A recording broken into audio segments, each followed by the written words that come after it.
We'll grow a little closer, through water we flow. All of us together, we're good, we flow. Nothing is the same, but I won't hold back. I won't hold back.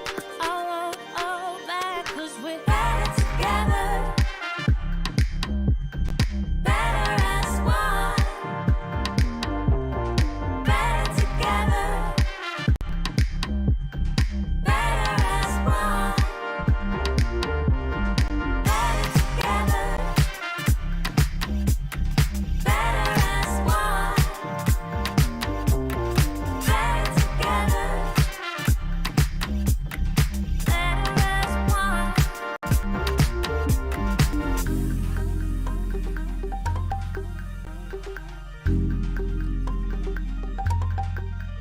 Do you mind we were forced to be alone?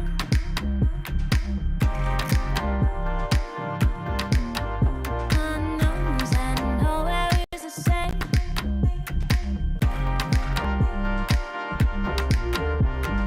Grow a little closer, we're water, we flow. All of us together, we're good, we flow. Nothing is the same, but I won't hold back. I won't hold back. I won't hold back.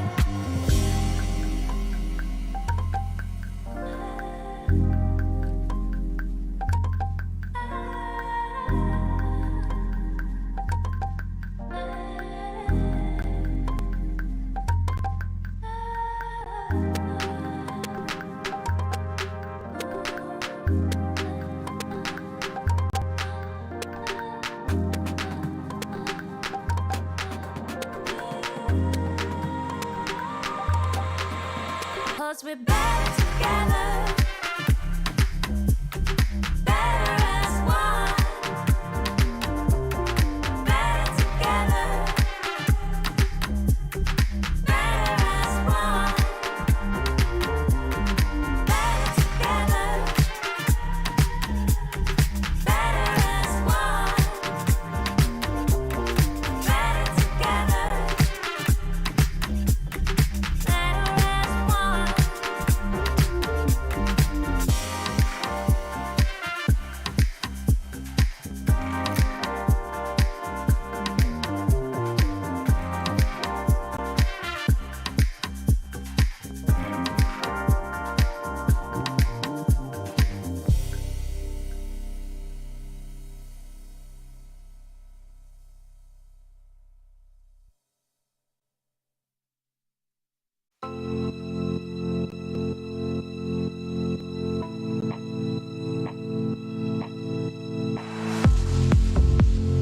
How can I save you when you're tangled in your lies? Caught up in the middle, I can see it in your eyes. Lonely in the corner, waiting for somebody to come and save you from the cold of night. Easily, we've been falling in disbelief. I think I'm ready for another try, but this feels like the last time. So why did you say goodbye?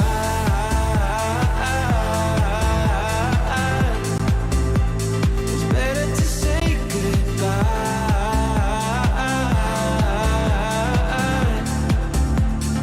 Why did you say goodbye?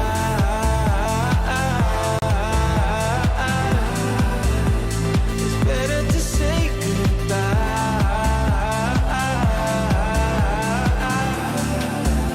So why did you say goodbye?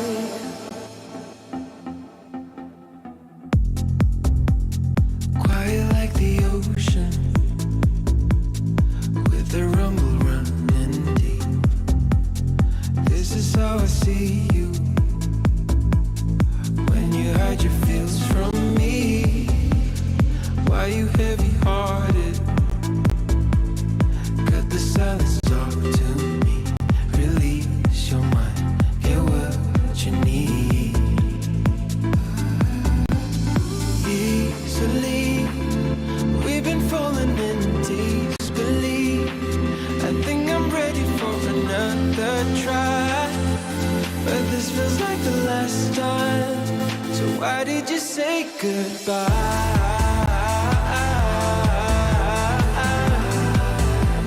It's better to say goodbye.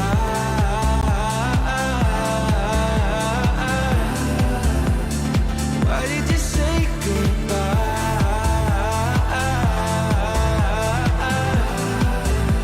It's better to say goodbye. So why did you say goodbye?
Ain't nothing stopping us now. Keep running, we coming. We got nothing stopping us now. Keep running, we coming. Ain't nothing stopping us now. Keep running, we coming. We got nothing stopping us now.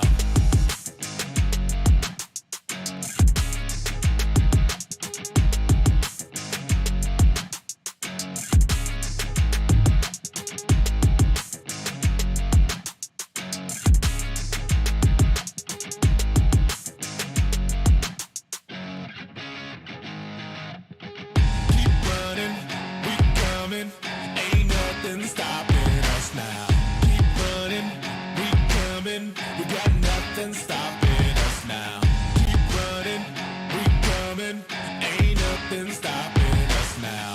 Keep running, we coming. We got nothing stopping us now.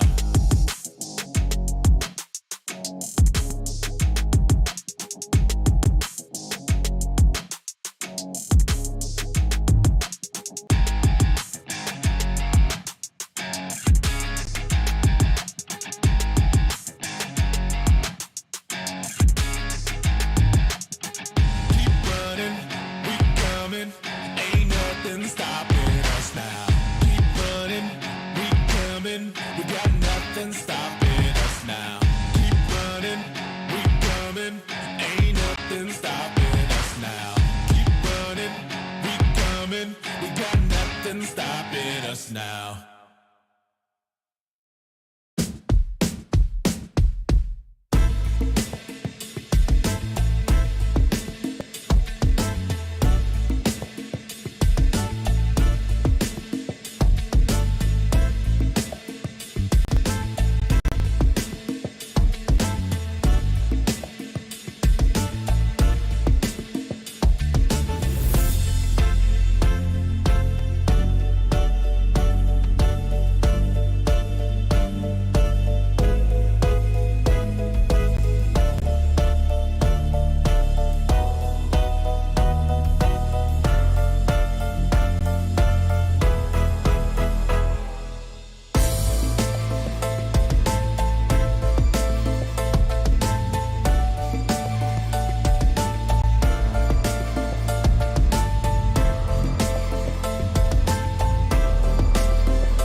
for you whenever you need me.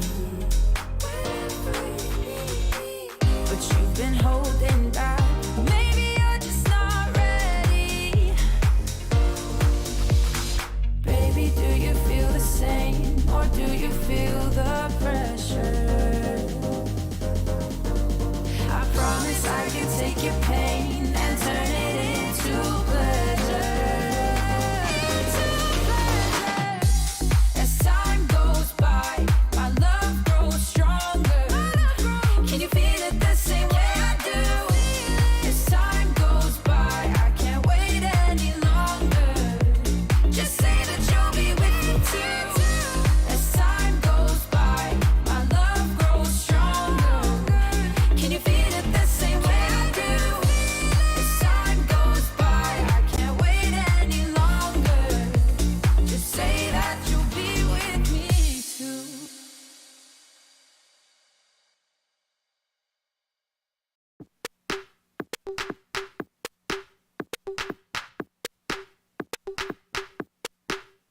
Deep minds, we were forced to be alone.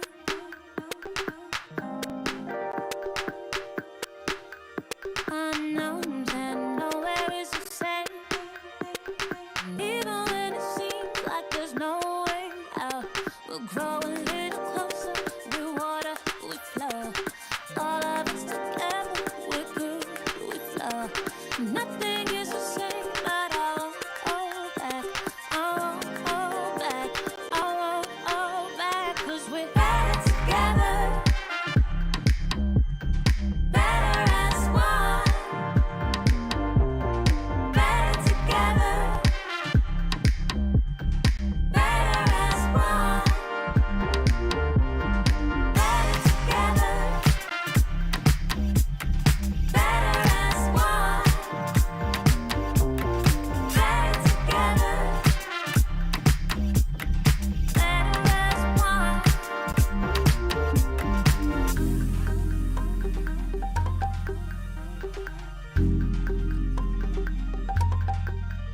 Deep minds, we were forced to be alone.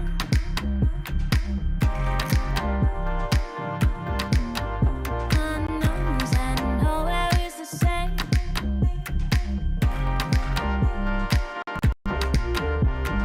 Grow a little closer, we're water, we flow. All of us together, we're good, we flow.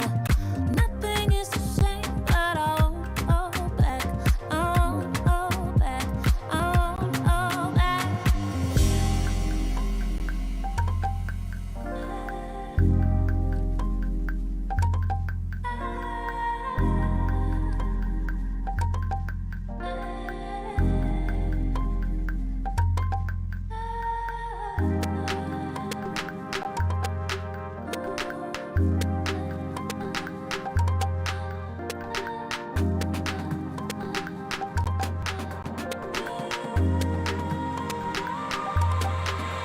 Cause we're better together. Better as one. Better together. Better as one. Better together. Better as one. Better together. Better as one.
another try, but this feels like the last time. So why did you say goodbye?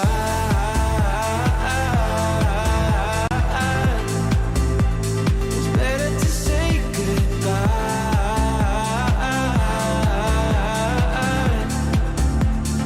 Why did you say goodbye?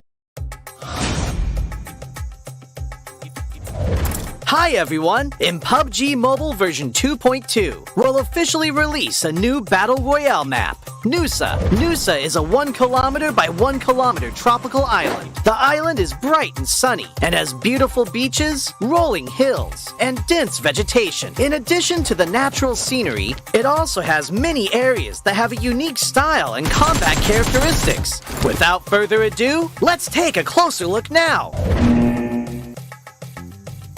As a whole, being a 1 kilometer by 1 kilometer map, Nusa is the smallest map PUBG Mobile has released to date. It also has the most compact structure among all the Battle Royale maps. We can make some comparisons by looking at the data. Erangel is 8 kilometers by 8 kilometers in size, and 100 players participate in each match. This means there is an average of 1.56 players per square kilometer.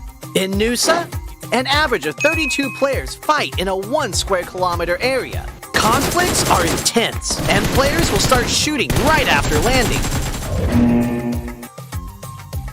In the southern part of the map is a heart-shaped island. 2 paths connect this island with the gorgeous Pink Beach. The Ferris wheel and hot air balloon are both located on Pink Beach, which highlight the romantic atmosphere of the beach. But keep in mind that the terrain of Pink Beach is rather open and has little cover within a certain area. If players want to move around Pink Beach, they can do so with the help of smoke grenades to obscure enemies' vision, or push the beach balls on the beach and use them as moving cover. But if you do so, remember to keep an eye on their durability. In short, Pink Beach is beautiful and romantic, but you must take care if you plan to spend some time there.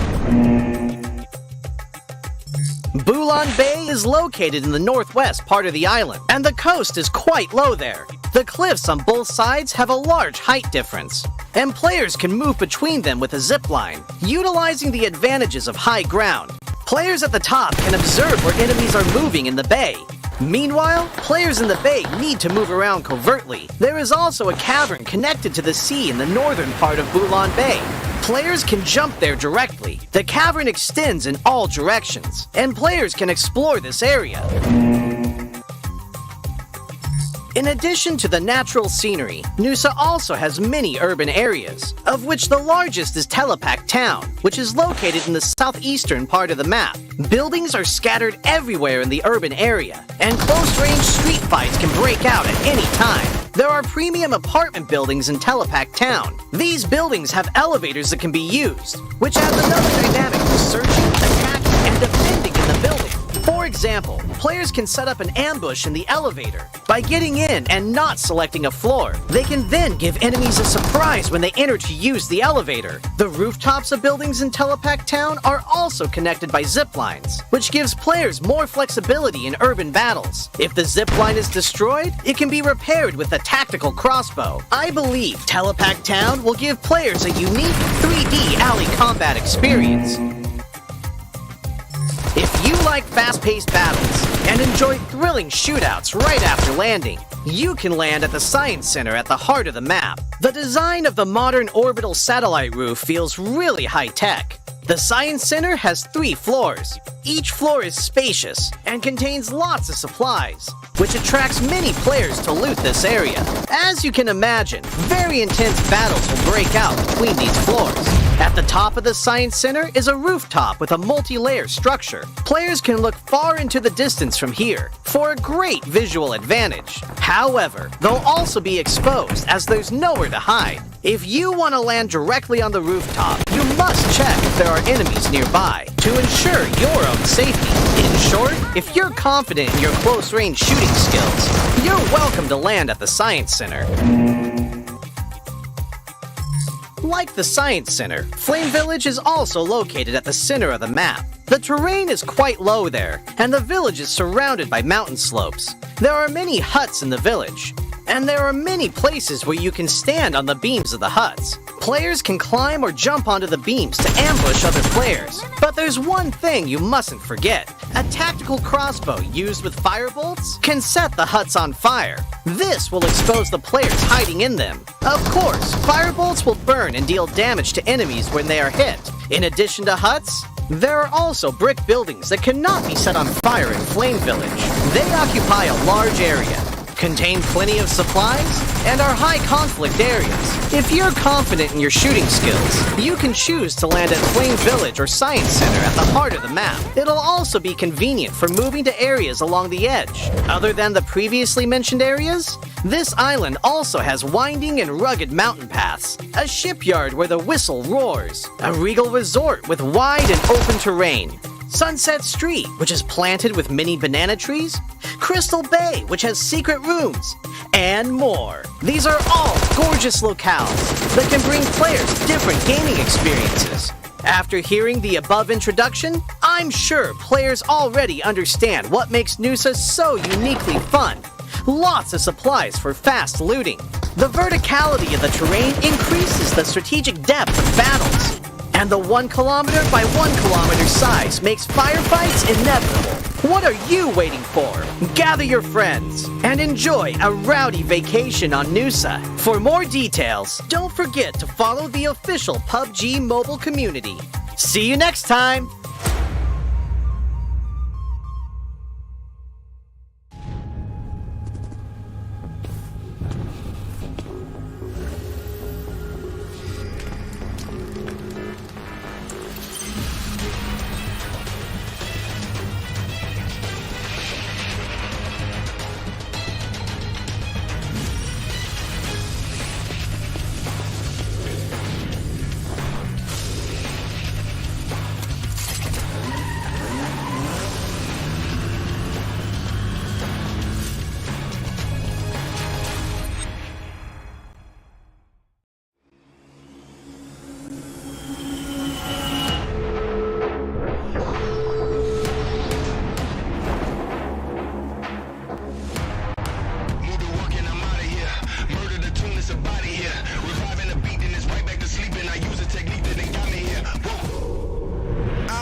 ممكن يفعلها اللاعب الاخير امام اللاعبين كثار يعملها مؤمن ولا ما يعملهاش هي اليمين ولا مين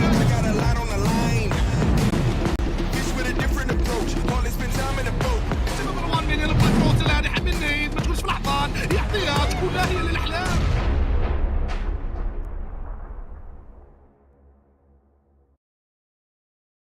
Hello everyone and welcome to our third and final day of the PUBG Mobile Pro League Africa Fall 2022 season finals. And we're back with all the action the Africa region has to offer. Now, more than 3 weeks of gameplay and 70 plus matches has led us to today. The day in which we find out who will be crowned the winners of the PUBG Mobile Pro League Africa Fall 2022 season, but we'll also be finding out who will be representing the Africa region in the upcoming MEA Championships. Quite an exciting day lying ahead of us, of course. My name is DK, and I'm joined by none other than Ez Sproxy. Ez, how are you doing today? Feeling good, DK. Feeling good. I did actually manage to get some sleep even after I woke up my neighbors last night. So I am ready for today's action. I'm ready for the teams to tell us and show us who's going to be the top 6 today, because it is going to be a spicy day of action. How are you feeling? Hey, you know what? All dolled up and ready to go. I can't wait to see what the teams are going to be bringing through, as we had a very exciting 2 days so far, and I mean the teams continuously stepping up. Yes, we've had a few teams lock in extra winner chicken dinners. We had a few other teams step up yesterday and also find their first winner chicken dinners in the finals. But we'd love to hear what our viewers are thinking, right? So be sure to hit us up on social media. You can reach us on YouTube, Facebook, as well as on TikTok. Be sure to include the hashtag there, PMPL Africa. And while you're there, tell us, what do you think is going to be the outcome of today, right? Who do you think is going to be the team to be crowned the winners of this season of the PUBG Mobile Pro League Africa 2022 region, area, season, whatever you want to call it, right? But be sure to tell us what your predictions are. Do you think it is going to be Titan Gaming? Do you think it is going to be 1 million? Do you think it's going to be, I don't know, Slime 4KT? Who do you think will be those teams to sit at the top of the leaderboard? You could also tell us who do you think is going to be moving through towards the MEA Championship. As we know, today's going to be a very big day, right? A lot of hard work still lies ahead. And of course, we are going to be making our way across those lovely 6 matches. But speaking about the matches, right, let's take a look at that format, right? We know this season we've changed it all up. We've done away with Super Weekends during that league stage. The finals, however, have been unchanged, right? Still same format. The only difference is the addition of the bonus points, right? Teams coming into the finals being rewarded for their hard work that they've done throughout that league stage. And as we know, the highest points we saw coming in was, I believe it was, 76 points, so 4 points shy of the maximum amount of bonus points a team could have acquired. Absolutely, and of course that was the Titans, followed very, very closely by 1 million, our 2 resident scary teams that have just been bringing in some crazy points, but it hasn't stopped just there. Even yesterday, we saw such an incredible effort from all of these teams moving on through, regardless of what their bonus points were looking like. We've already seen a couple of changes even towards the top 6 slots. Already teams making massive moves. I mean, we had Virtual Gaming just the day before being one of the teams to pick up the most points in a single day. And of course, yesterday, it was Lag stepping up to the plate, irrespective, as we mentioned, of their bonus points. They know they've got a challenge and they are happy to take it. Yeah, and of course, speaking about bonus points, right, we need to see what these teams have been working their way on through. As I mentioned before, 3 weeks rather, and 70 plus matches, right, has led us to the very last day, which is today. And the teams have been just rising to the occasion every single day. But what's also quite exciting to notice is, though, even though we've watched these teams participate through all these days and all these plethoras of games, right, they still managed to surprise us. We still have these absolutely phenomenal performances come through as the teams just rise up and surprise us with everything that they can bring out onto that battlefield. Absolutely. I mean, yesterday alone, we had such a surprising performance here, as we mentioned, from Laggies. There were a few other shining moments from every other team, and that is just going to be continuing into today's games, as it is the last 6 matches that these teams can actually push it to get themselves a slot in the top 6, in a slot higher up on the overall rankings, get themselves some of that extra ka-ching, and hopefully showcase the best in Africa. Yeah, speaking about ka-ching, let's take a look at that prize pool breakdown. Of course, the teams are playing for their share of $100,000. Each team already in the league stage, locking in $2,500 for their participation, regardless of their positioning. But it's in the finals, right? It's right here where they get the opportunity to add even more to the bank, right? Pole position, first place is going to be worth $10,000. Second place worth $6,500. And of course, that third place being worth $4,500 on top of the $2,500 they already have. And of course, at the end of the event, which means today, right, our MVP for the entire duration of the league is also then going to be awarded an additional $1,000 on top of that. So there's quite a bit up for grabs. We know we have quite a few contenders for that MVP position. But today's going to be that final opportunity for not only the players to improve their odds to lock in the MVP, but also for the teams to improve their points to ensure that they can secure themselves as high up on the overall rankings as much as they can. And as we mentioned at the start of this weekend, we already mentioned that there were 3 players of Titans in contention in the top 5 slots of those current MVP points. So as we've been moving through the weekend, we've been keeping a keen eye on these players in particular, with yesterday Titans being the highest grossing team in terms of eliminations. 2 days in a row, because they did the exact same thing on Friday. So 40 points on Friday, 34 points yesterday, just purely in elimination. So you can bet yourself that these individuals are absolutely cracked and they are running for that MVP prize. Yeah, of course. Let's take a look at our teams that are participating, right? So we've been seeing some pretty surprising performances coming through in our very first 2 days of the finals. We know in the first day, it was Virtual Gaming, 1 million, and Titan to lock in those top 3 points positions for the day, right? Virtual Gaming walking away with 83 at 1 million on 80 points, and Titan Gaming bring in 76 points. But then as we look onto yesterday, that was the rise of Lag, right? TEAMLAG stepping up, being the best performing team for the day, locking in a grand total of 75 points. I mean, such a vast improvement of what they were able to do in that very first day, in which they only brought in 51 points. But of course, then hard on their heels, we still see the very contentious position being held by 1 million and Titan Gaming. So I think coming into today, if we're realistic about this, right? I think it's going to be pretty much a fight between 1 million and Titan Gaming to see who will be the team sitting at the top of the log. But it's also still going to be a very contentious play to see who will be the top 6, right? Those teams moving through in towards the MEA Championship. And as we know, from what the teams have been showing us, not only in these last 2 days of finals, but also the 3 weeks of league play, they possess the capability to really bring in those upsets and potentially maybe secure themselves a position up into top 6. I would say today is the biggest day for possibilities in terms of the changes, especially towards the top 6, because in the last 2 days, we've actually had our top 5 secured in their positions. They haven't made a single movement, DK. From Friday to Saturday, these teams have set themselves up phenomenally at the end of the day, exactly how they started. So, I mean, I'm looking at 1 million in the first place, Titans in second, Virtual Gaming in third, Leaders in fourth, and Slime4KT in fifth. In the 2 days in a row, we've had that be our top 5. It's only yesterday that we had Lag stepping it up into the 6th place. So as we take a look at that overall standing, just to remind ourselves, we can see why that is the case and why these teams have been able to be so consistent.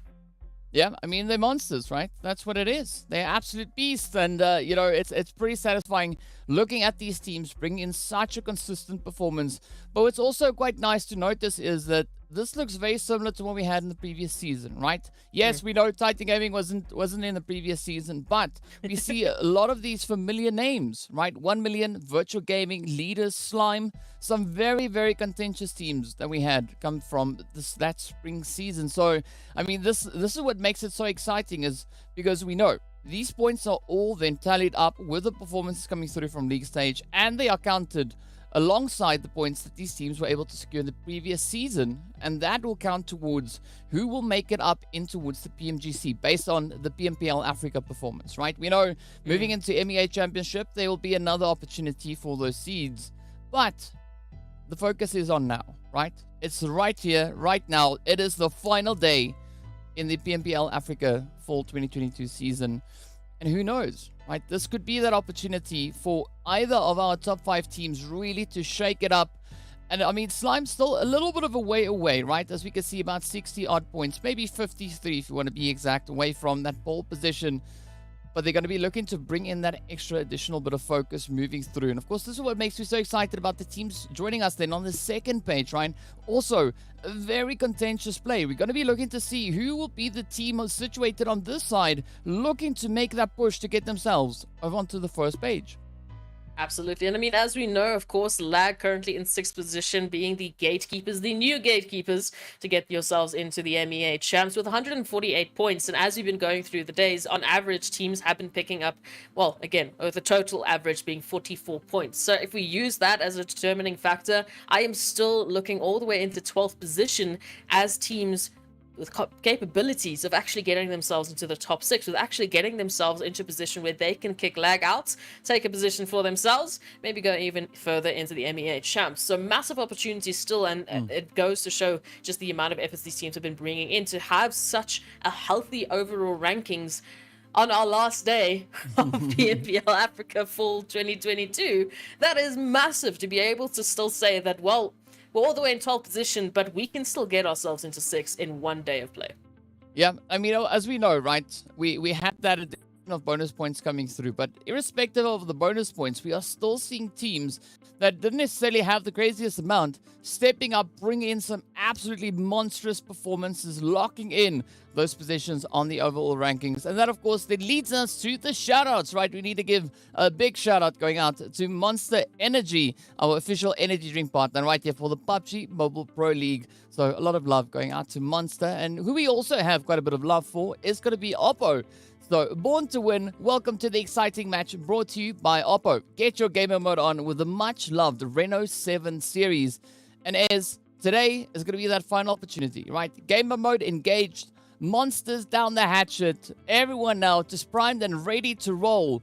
And of course, as we know, the teams are going to be stepping out into our map rotation coming through for the finals. No surprise to what it is. It is going to be starting over on Miramar, heading over into Sanhok, and then followed up by Erangel, after which we loop it, right? Right on back, again following with Miramar, Sanhok, and to close it off with Erangel right at the end.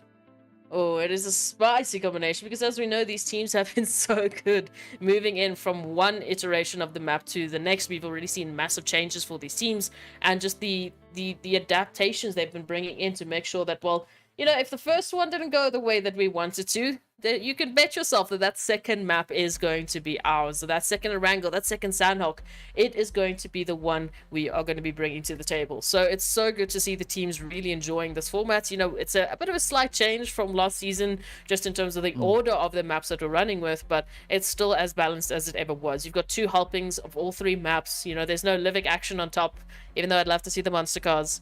They have all of the opportunities to bring it home today. So, starting off on the Miramar, starting off on the first and second last Miramar of the season. Whew, that is a bit of a change up. Hey, second last Miramar of this entire season that we're going to be... Oh, that's crazy. Yeah, it's scary to think of, right? I mean, but not only that, right? Like as I've mentioned, right? We've played 12 games in the finals. We've had the 60 games coming through in the league. These teams have grinded their way through so many matches, right? And now we're down to the final 6. That's it, right? It's going to be the cherry on top. But there's going to be a little bit of expectation coming through. We know, looking at yesterday's first Miramar of the day, it was the match in which we saw Slime 4KT stepping up, bringing in what we could maybe call a back-to-back winner chicken dinner, because they found the chicken in the very last match of day 1, picking up the first one in day 2, right? So yeah, we'll say it's a back-to-back chicken, but all the way back on day 1, we had the players from Virtual Gaming locking in that first winner chicken dinner of the day. So I'm curious to see who's going to be the team to do that, right? Who will be the one to lock in that very first chicken? Is it going to be one of our teams that already have those winner chicken dinners, or could it be a few new contenders potentially rising up? I mean, I'd love to see the players from Leaders Esports lock in a winner chicken dinner at some point during today's proceedings.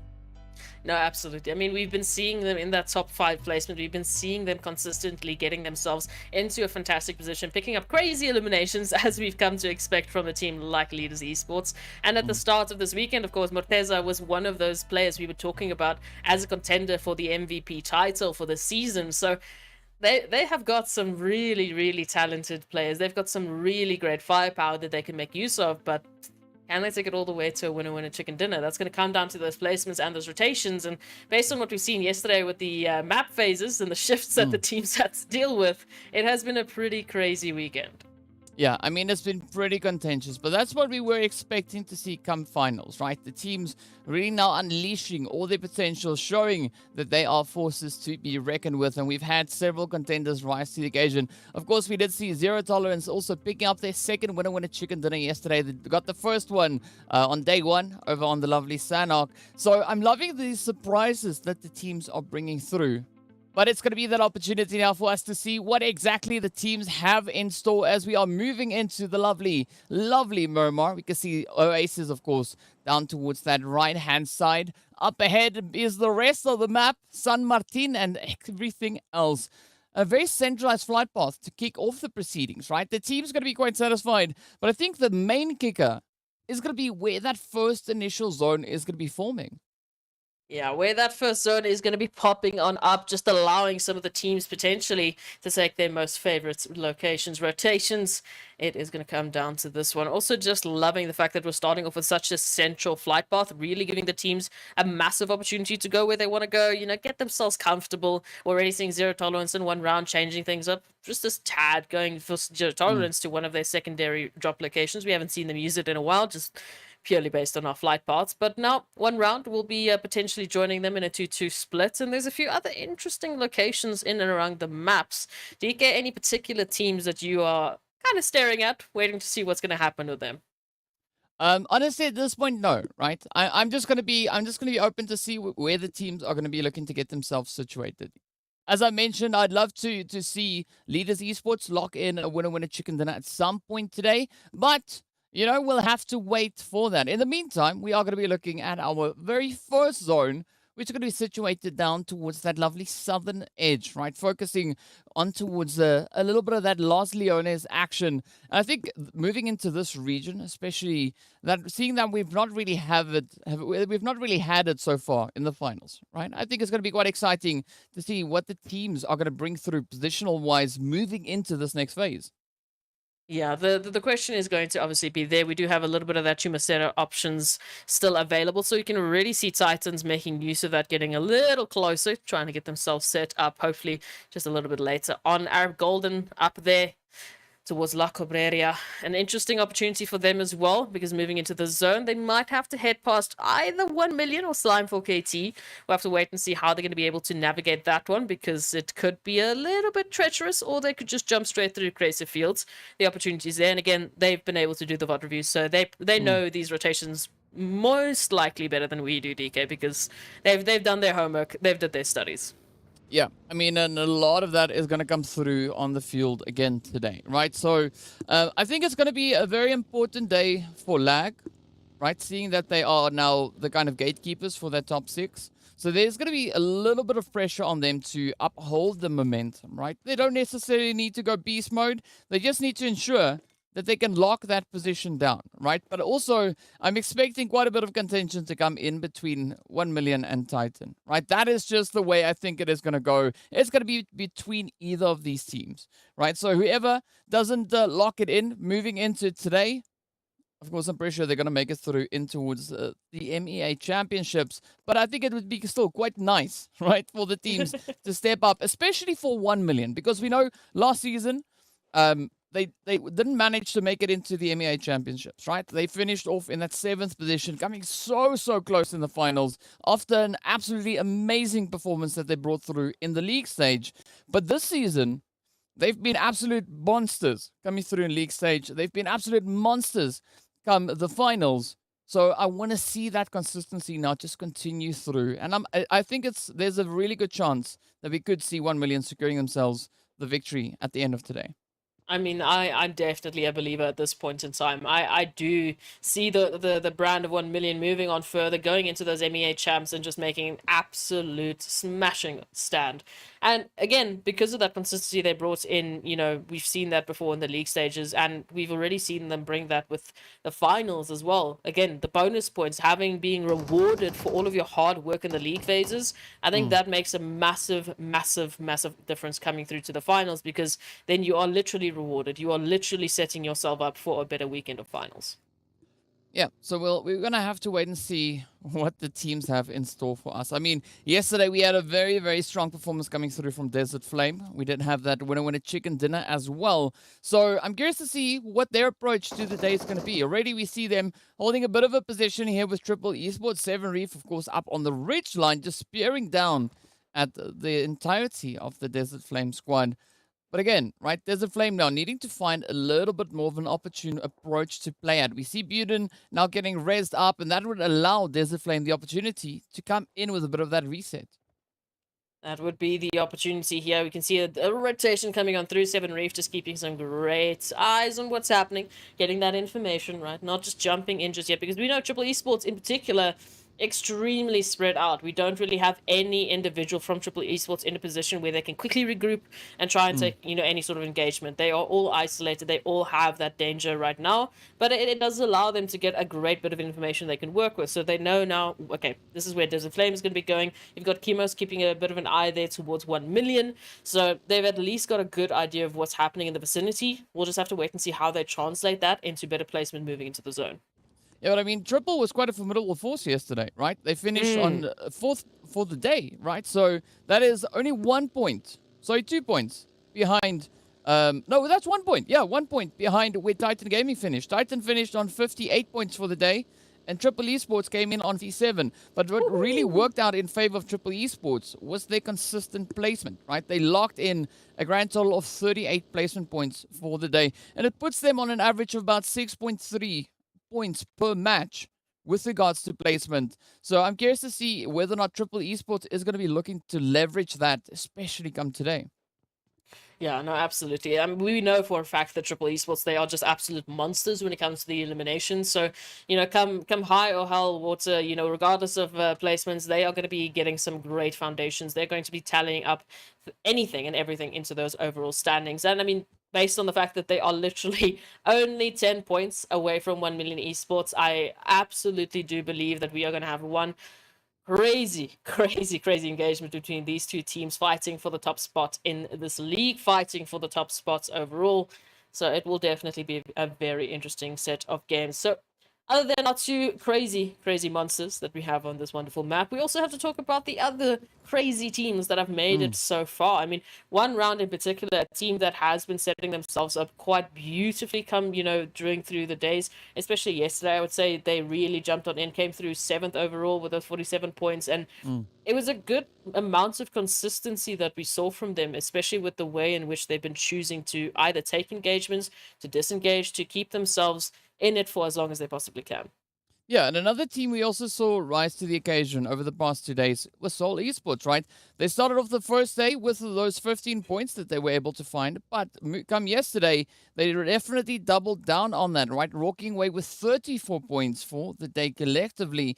But again, now, today will be yet another opportunity for them to step up and just show us what they can bring as they are holding up alongside the players here from Desert Flame, who've of course now ventured all the way through from their normal location, right? Just looking to explore the possibilities down towards the southern edge. And there's going to be Omar now to get spotted out with Flacco trying to pick up that hit. I'm not quite sure what Omar is playing out here. Maybe trying to get even closer to Flacco. An interesting approach, definitely not going to lie. But I don't think Omar can afford to do that for far much longer. And of course, Hemo comes in with a good example as to what Flacco should have done, right? Puts the hit up into Buden. We know in this situation, this is a fight so much more important towards Desert Flame. They are looking to close the gap. They're looking to climb that leaderboard. And it could start all here in this moment up against Seoul Esports, who have already taken one of their members. And who knows how many more they will take. Thankfully, as you can see, they're happening and taking all of this engagement within the zone. They have a massive opportunity to take this further. Oh, but I do see a second knock coming through and an immediate confirmation. So now, in a 2-on-4 scenario, it's going to be tough. Yeah, I mean, on day one, right, you were saying Desert Flame needs to step it up, right? Because they weren't having the most favorable day. And they did that yesterday. They actually doubled their points from day 1 to day 2. Day 1, 22. Moving into day 2, they locked in 44 points. So beautiful doubling coming in there. But now they find themselves under quite a bit of pressure come day 3, right? Because they're not the only team who's going to be chasing those points. We can see them kind of sitting on 95 points at the top of the leaderboard, at the top of the screen, rather, just a few points behind where Team Wave is. But everybody in this lobby today are going to be pushing to lock in as many points. So I'm expecting a very aggressive performance across the board. I mean, Paradox is so excited, he even flings himself out of the vehicle. Too much excitement, DK. We talked about it yesterday. We couldn't even English. Today, Paradox can't even stay in the car. No, it's Seatbelts. It's not worth it. Seatbelts for who? Seatbelts Everybody. for who? We're on Everybody. Leaders Esports and Blackjack in the meanwhile have found each other. MG will just sneak behind the ridge line, hopefully giving Krona the opportunity here for a res, while Leaders Esports look to close the gap. Already you can see a very aggressive approach in their, just general positioning towards Blackjack Esports, but a little bit of a fallback just to recover, just to get themselves set up before they take this full-on push, while PRZ keeps an eye out on what's happening. And Myth moving on in could provide a little bit of a deterrent here. Yeah, but I'm liking the shot coming through here from Myth, right? Keeping it very tight, but we have got leaders just on that western side. And as we move even further west, it's going to be 1 million and a Virtual Gaming going toe-to-toe. There's already several knocks being dealt into the side here of 1 million, but it's going to be Venom coming through with a very quick and swift response. As we can see now, it is all riding on Alpha Luigi and one shot for the continuation of Virtual Gaming. 1 million trying to patch themselves up. They've already been able to raise the majority of the team. Senkei, the last one to get brought back into the fight, but Marshall now quickly going to be ducking into that extra bit of hard cover. VST going to be making their approach as well, coming through from that western side. And I'm loving the kind of anticipation that these teams are building, right? Everyone trying to jump at the opportunities here, as we can see quite a bit of action coming through in that feed as well. But now, Virtual Gaming, 1 million. They need to take this fight somewhere, and they do find themselves smack dab center zone. And we know this is a rematch of our first day in the weekend of finals and our first Miramar of this weekend. We saw Virtual Gaming and 1 million going head-to-head for the winner chicken dinner. And now we have to wait and see if Virtual Gaming can continue their streak against 1 million or if 1 million will finally be able to get their revenge. Oh, as we can see, it is a little bit of that standoff coming through. Of course, we've got 1 round and 0 tolerance fighting towards that Minas Generales position. We can see the numbers starting to drop on the side. But Marshall is going to be cooking up that nade, trying to reach up into that bell tower. As we can see, there's no one there, right? So everything's going to happen on ground level. But 1 million trying to ride it out. They want that opportunity. They want to see if they can create that opening. Marshall being a little bit risky there with a push, but does get found out as the shots connect on through. And Virtual Gaming, not the best position, but this is where I'm waiting for 1 million now to push forward and just rain it on through with the utilities. That would be the hope. As we can see, that zone shift now moving on in is going to provide an answer if they can continue this. And it does look, just for the time being, that there's a little bit of extra time. There's a little bit of an opportunity to take this further, but 1 million desperately looking for the answer here, because the longer they take, the more opportunities they give to the surrounding teams to jump on in with that third party, as we saw Marshall getting a little bit of the hits coming on through. So it needs to come to the end. It needs to come to a close so both of these teams can move on forward. But who will it be? It needs to come to some kind of a conclusion, right? Because as you've said, rightly so, wait too long, and you're going to be opening up a great opportunity for any of the other teams in the vicinity looking to get a bit of a jump in on the action. We do see the players there from VST moving in from that western side. We've got Arab Golden also about to join on that northern edge. But of course, Slime 4KT on the approach as well. So this could be a heavily contested position. But 1 million, Virtual Gaming, they now need to come to some form of a conclusion, right? Are they going to stick around? Are they going to look to divert their efforts elsewhere? Whichever one they go for, they need to find an approach and stick to it. Absolutely. But as we take a look at what's happening in and around these two teams, we've got VST moving on in. We've got Tights just far off the distance away from Leaders Esports, who we know, but just a little bit closer to this engagement. Myth, of course, in the vicinity as well, jumping in potentially into this engagement. Even Slime 4KT are making an approach into this action. So, if 1 million of Virtual Gaming could see what we could see, DK, if they could see through the walls and see all of these names closing in on their position, I can bet you they would be just maybe having a bit of a pep in their step to try and close this one out, as we do see Triple Esports now looking to take a little bit of a ridgeline, a road cross battle between themselves and Myth. I think they would have a serious case of a heart in throat, right?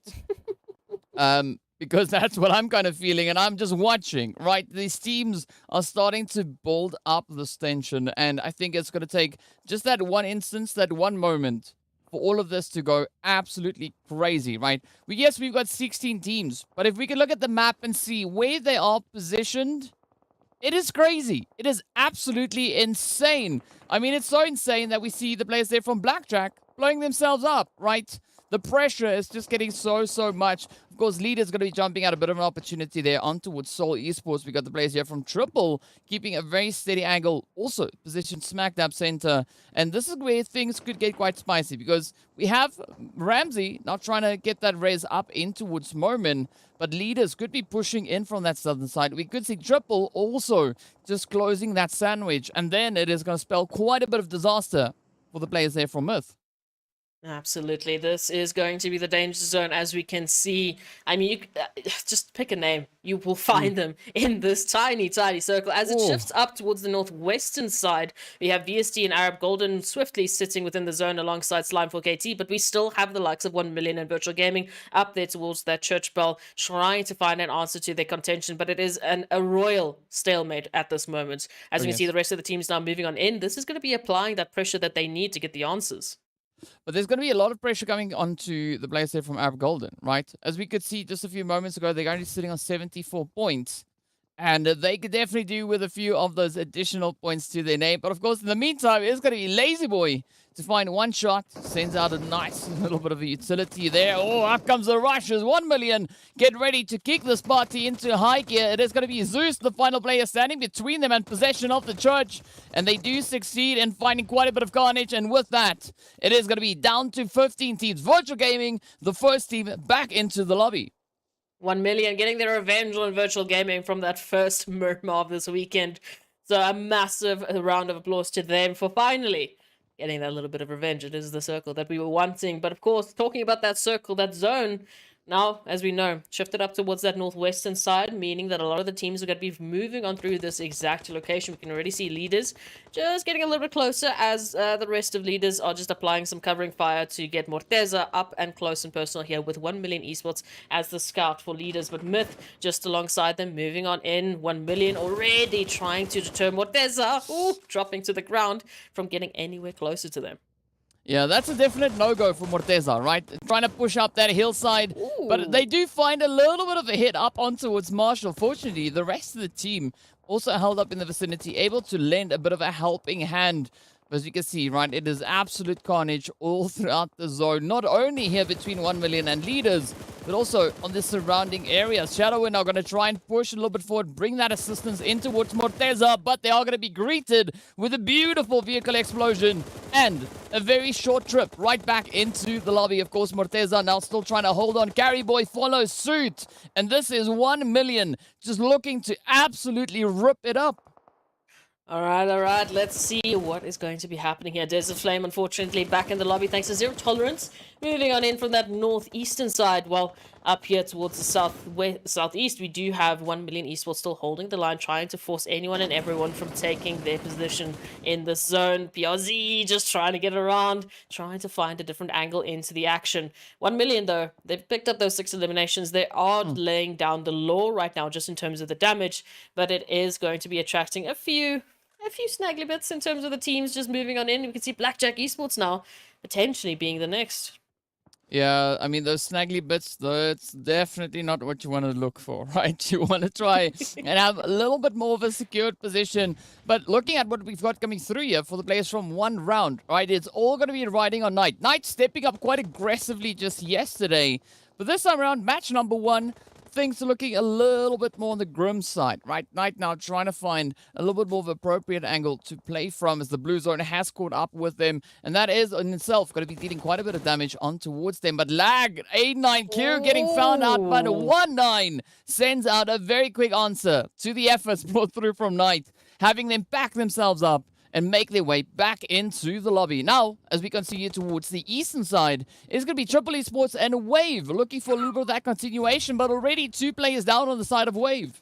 Yeah, the vehicle's not working out here for Wave Esports and Triple Esports. Well, they know what's happening. They know what opportunity this means for them, and they need to take it. As we can see all the way out here towards the eastern side, yet to take a move into the zone. Well, up towards that zone, just on that edge line, we can already see Slime 4KT and Myth, well, fighting it out, and eventually Myth, unfortunately, being sent back into the lobby. So this is still going to be a deadly push for Wave or for Triple Esports to try and get themselves into the zone. Yeah, Leaders Esports also getting sent away. Down to 11 teams we go. But I'm a little bit worried at this point in time for Triple and Wave, right? Because they got still so much distance to cover to get themselves secured moving into that zone. VST, on the other hand, are going to be feeling the pressure as Titan Gaming come rushing in behind them. Hansley already getting knocked on down. Seoul Esports are going to fall next. And this opens up so much opportunity for our 10 remaining teams to get the zone under lockdown. They definitely have to. We've already got Arab Golden and VST in zone, as we can see Titans trying to take that position away from VST, because it is all so important just to take up the action here. Triple Esports now taking a bit of a surprise here towards Slime 4KT as Plaza gets down on the ground. But now, what can the rest of Slime 4KT do? Oh, it's going to be a little bit of that shock and awe. No, just rushing straight on forward. Pronto, Storm having to quickly re-strategize as they are facing quite the force moving in. But Triple now trying to quickly get themselves patched up. Who will be the team to survive the edge of zone? We're still yet to see where Zakaria is going to be going, but I'm loving the aggression being shown here by Triple Esports, right? Just keeping everybody on their toes. Already securing themselves those 2 eliminations. Now it's going to be Utilities getting sent out. A little bit of damage being found on towards Pronto, but Storm sends out a quick one as well, sending it upstairs, not finding the position down on towards 7 Reef. But this was where things could go to the next level, right? Storm waiting patiently, instead biting the bullet as the damage comes through. But Triple not going to be backing off just yet, right? They want that opening. They want to push, but Zakaria is going to come sneaking in the end, and that could present a bit of an opportunity onto Pronto. Massive opportunities, as we can see, when Pronto is trying to get into the corner, but unfortunately Zakaria will be finding them out with the rotations. 1 million also gets set back into the lobby. Now it might be the time for Slime 4KT, unfortunately. So we're down to only 7 teams. Wow, I mean, names we thought that were going to rise to the challenge, instead getting sent back into the lobby. And it's going to be Wave to follow suit. Down to 6 teams we go. It is Lag, it is Titan, it is VST alongside Arab Golden. And the players coming through from Triple Esports as well as Zero Tolerance. But now look at Titan, right? Teak positioned up high, looking to just bully the edge of zone. Lag right behind them, so it could still be a little bit of a turning point. Yesterday, we did see Lag take out Titans. Maybe they could replicate that once again. And Titans, unfortunately, spread very thinly here between both VST and Lag Esports. We had a bit of that 2-2 split. 2 trying to take out VST, 2 trying to take out Lag. That is going to make for a very difficult recipe, but who knows? Maybe they have what it takes. Unfortunately, now for them, that zone is going to be favoring Lag. That means Lag can keep the likes of both of these teams out of the zone. Yeah, but I mean, they might have the position in zone. They don't necessarily have an opportune position itself to play from. As we can see the elevation coming through here, Titan could still leverage the living heck out of that, but it is going to be Triple Esports now falling victim as the vehicle goes boom. And Titans looking for the continuation with that. It is going to be Axa to absolutely obliterated, swinging that axe on down, and off they go. Beautiful assistance coming through there from Teak, but no surprise to see Titan Gaming stepping up with such a phenomenal showing of aggression. It's not going to stop anytime soon. They've already got an idea of where Lag are hiding. Now we can see Axa taking a little bit of a line in, trying to get close. But again, this is out in the open. This is going to give VST a potential opportunity to climb on in. But instead, they will focus solely on getting themselves situated alongside Arab Golden in zone. Now Titans and Lag duking it out for this position. Oh, and up comes that push now. It is going to be a full send from Titan. P6 getting found. A9Q dealing a very swift hit. Now it is going to be those nails just slammed into the coffin as Lag gets sent out in 4th place. Titan slowly relying on Puncher, who's now in a world of trouble. But here we have it. VST trying to reach on through, trying to capitalize on the opportunity being presented ahead of them. Completely letting go of the players there from Arab Golden, held up right alongside them. Zuxi instead focusing forward, looking to see if they can deal with that position of Titans. They don't really have to worry too much, though, DK, because they've got Itzabud here in the back line, holding the angles as the observers just read my mind. They've left one here to deal with Titans. They've left the rest to try and take on the likes of Arab Golden. So Itzabud will be the sole member here from VST, focusing on Titans, trying to keep them out of this position. And Zuxi, well, Zuxi can just jump on in when Itzabud might need a little bit of a helping hand. Oh, but up comes Itzabud, finds the first. Will they be able to get the rest? Now, Puncher, the only player standing between VST and a very comfortable position come the zone. Up comes the nade, finds a bit of damage onto its Puncher, but Puncher, with a quick answer back, takes down Itzabud. And I'm not quite sure whether or not P6 is going to survive the flames. No, instead, they go down. It is now Zuxi trying to reach in, fishing for those hit markers. But Itzabud, not down just yet, right? They are knocked. But they still can relay quite a bit of necessary information over to the rest of the team. Instead, we see that nade now getting sent across. It is going to be Buncher trying to just alleviate those extra bits of information getting sent across. But I think the sneaky approach going through from Arab Golden here, right? Just keeping themselves quiet on the edge. It's like, you know what? You guys can fight. We'll just sit and wait for you to finish up. Yeah, no, they heard VST making such a roaring approach as they took out Zero Tolerance, so they're not looking to jump into any of this craziness just yet, especially not with the likes of Puncher still out in the open as an ability to potentially run for that third party. But now Wiz exposing their position, trying to take out Itzabud. It does mean that we have our final 3. We have our final players in this crazy final zone, but it's going to be Arab Golden to be one of the first players in the zone. Yeah, and of course, as we know, right, Puncher from Titan Gaming could still bring quite a bit of disruption into what is left in the zone. But Arab Golden, there we go. Now, not having to worry too much as VST steps up and alleviates the pressure come through from Titan Gaming. It is going to be that final showdown. A 3v3 to the finish. And Arab Golden taking that preemptive decision to get themselves situated, come into that zone. VST now having to push forward. And this is where Arab Golden can just sit back and rain down terror on them. And I mean, the perfect position here with Ban just holding the flanking position. We've got 2 members in zone to hold that placement. Now it's going to come up to VST to make the push. What? Oh, there we go. Right, Arab Golden just getting such a sweet, sweet victory, locking in those 6 eliminations alongside the winner chicken dinner. Absolutely phenomenal opportunity coming through here for Arab Golden. As we know, right, they are in a position where they could definitely benefit off of all these points that they just found. And what a way to build the team morale, right? With a glorious winner chicken dinner. I'm so excited for Arab Golden. I mean, Ban was supposed to be the distraction. Ban was supposed to be the member that would jump on in if, you know, our 2 very, very distracting members of Arab Golden were in the zone, making the noise, trying to get VST's attention, but instead it was Ban with the, what is that, a triple spray down? To take out the likes of VST. What is it with these players? And 3-man spray downs, DK. We've had it 3 times now. That's just how they roll, right? That is just how they roll. That is what they do, of course. Now, let's take a look and see what the match rankings are. As we know, Arab Golden locking in that winner chicken dinner, 6 eliminations to their name, awarding them 21 total points.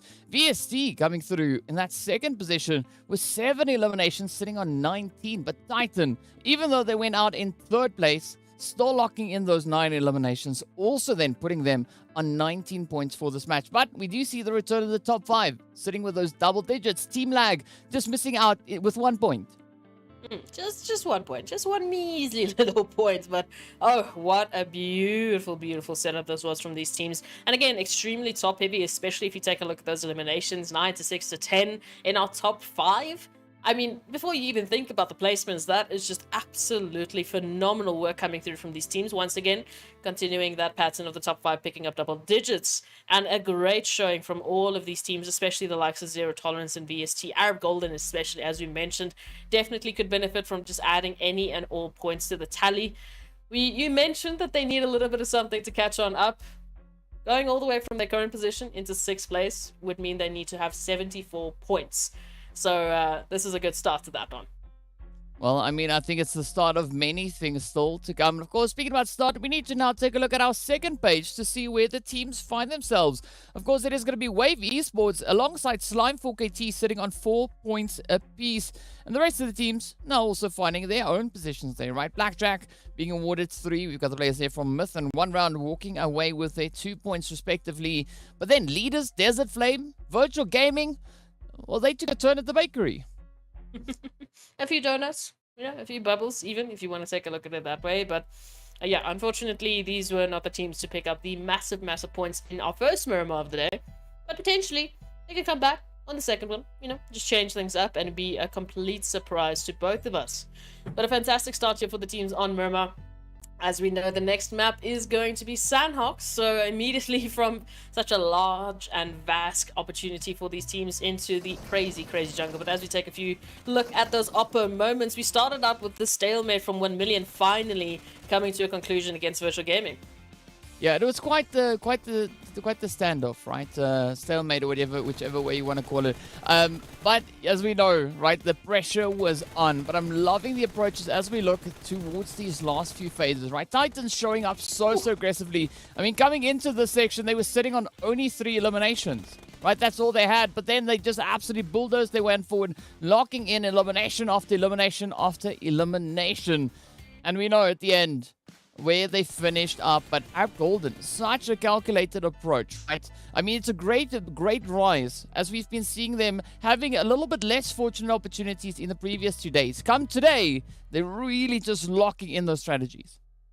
No, it was a fantastic setup again, and I'm going to come back to that final position from Arab Golden, sending 2 into the zone, being the distracting factors, knowing that exactly where VST are coming from, trying to get their attention, closing up the angles, and then leaving Ban as that third, you know, sneaky member to jump on in should things come through to fruition, should VST try and make that push. Well, all of a sudden, it is Ban just taking a 3-man spray down. But as we take a look at those overall standings, we can see what changes that might have actually come to fruition here for the teams. 1 million, at least still towards the top, but Titan's not too far off.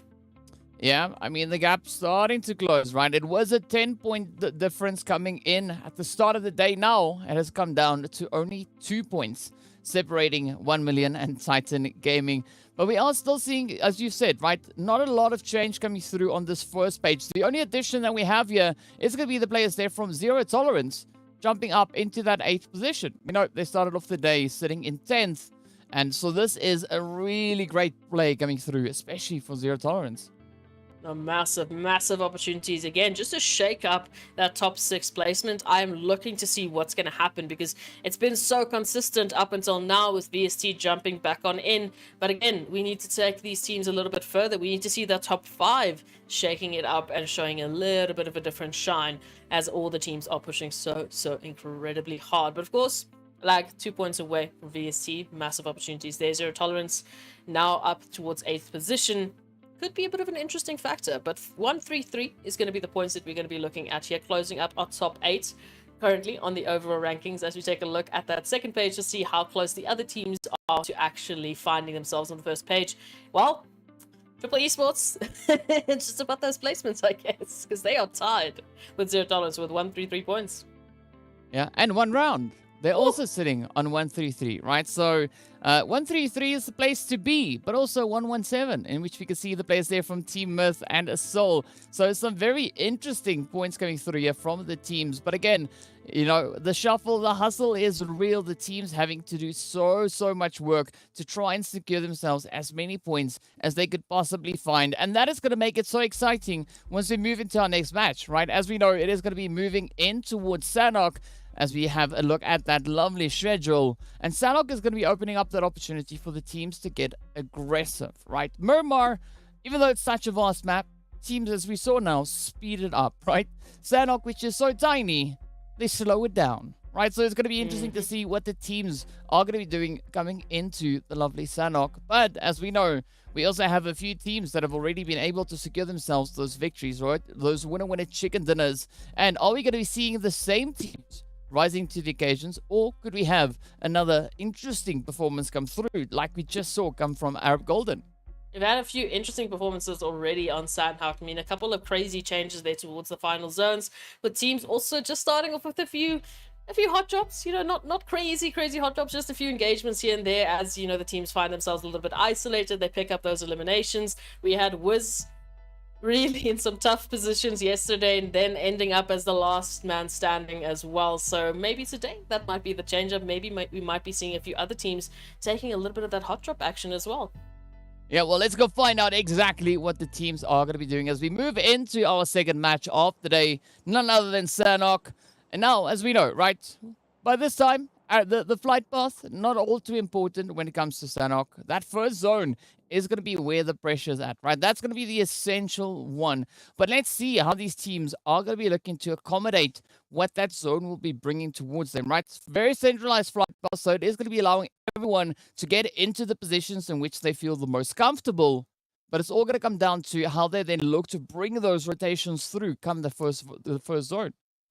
All right, so as we take a look at it, of course, Titan's going to be one of our first teams down on the ground, trying to get their boots on the ground, getting themselves set up as quickly as we possibly can. But again, these overall standings have been so phenomenal. We can take a look just quickly at some of our top players. Teak and Axa there with the crazy 20-pointer eliminations, bringing in a really crazy setup. Of course, no surprises that we see Koa there joining them with an absolutely phenomenal set of eliminations as well.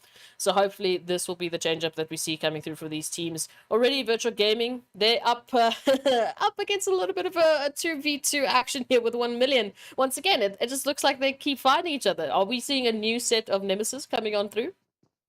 I don't know. I mean, it seems to be a very isolated instance coming through, right? It is only Venom and Lazy Boy. We know that Senka and Marshall, of course, opting for a lot more of a northern position, but it's going to be Lazy Boy to get found out, as Zeus is not going to be allowing anything to happen. Venom then also falls. So that means 1 million are going to be starting off their Sanhok with only 2 players. And of course, Virtual Gaming are going to be starting with 2 eliminations to their name. So, yeah, this is far less than ideal for 1 million. I would be so cocky in this exact moment. I would just be like, ha! You took us out of Miramar, and now we got 2 of your players. So, the story continues. We continue to see who's going to be going and reigning supreme between these two teams. For 1 million, yes, they're Sanhok not starting out the way that they would normally like, but we know they have a plan of action when it comes to Sanhok in particular. Senke being the reigning second placement member, always finding those opportunities for 1 million. So I don't think they should be in any trouble just yet, but we'll wait and see what the other teams have to say about it. As we can already see, leaders picking up at least one member there from Triple Esports and immediately confirming it as well. So unfortunately there, Kimos, we'll see you in the next map. Yeah, it's those scouts that are getting dealt with quite swiftly, right? But I mean, I do think that Senke is going to change the strategy from where the rest of the lobby is going to be looking for ammo. Senke is going to be looking for meds and only worrying about meds, right? I think that Blue Zone Heal strat is almost 100% guaranteed to be coming through in this particular match, just based on what 1 million has had happen to them.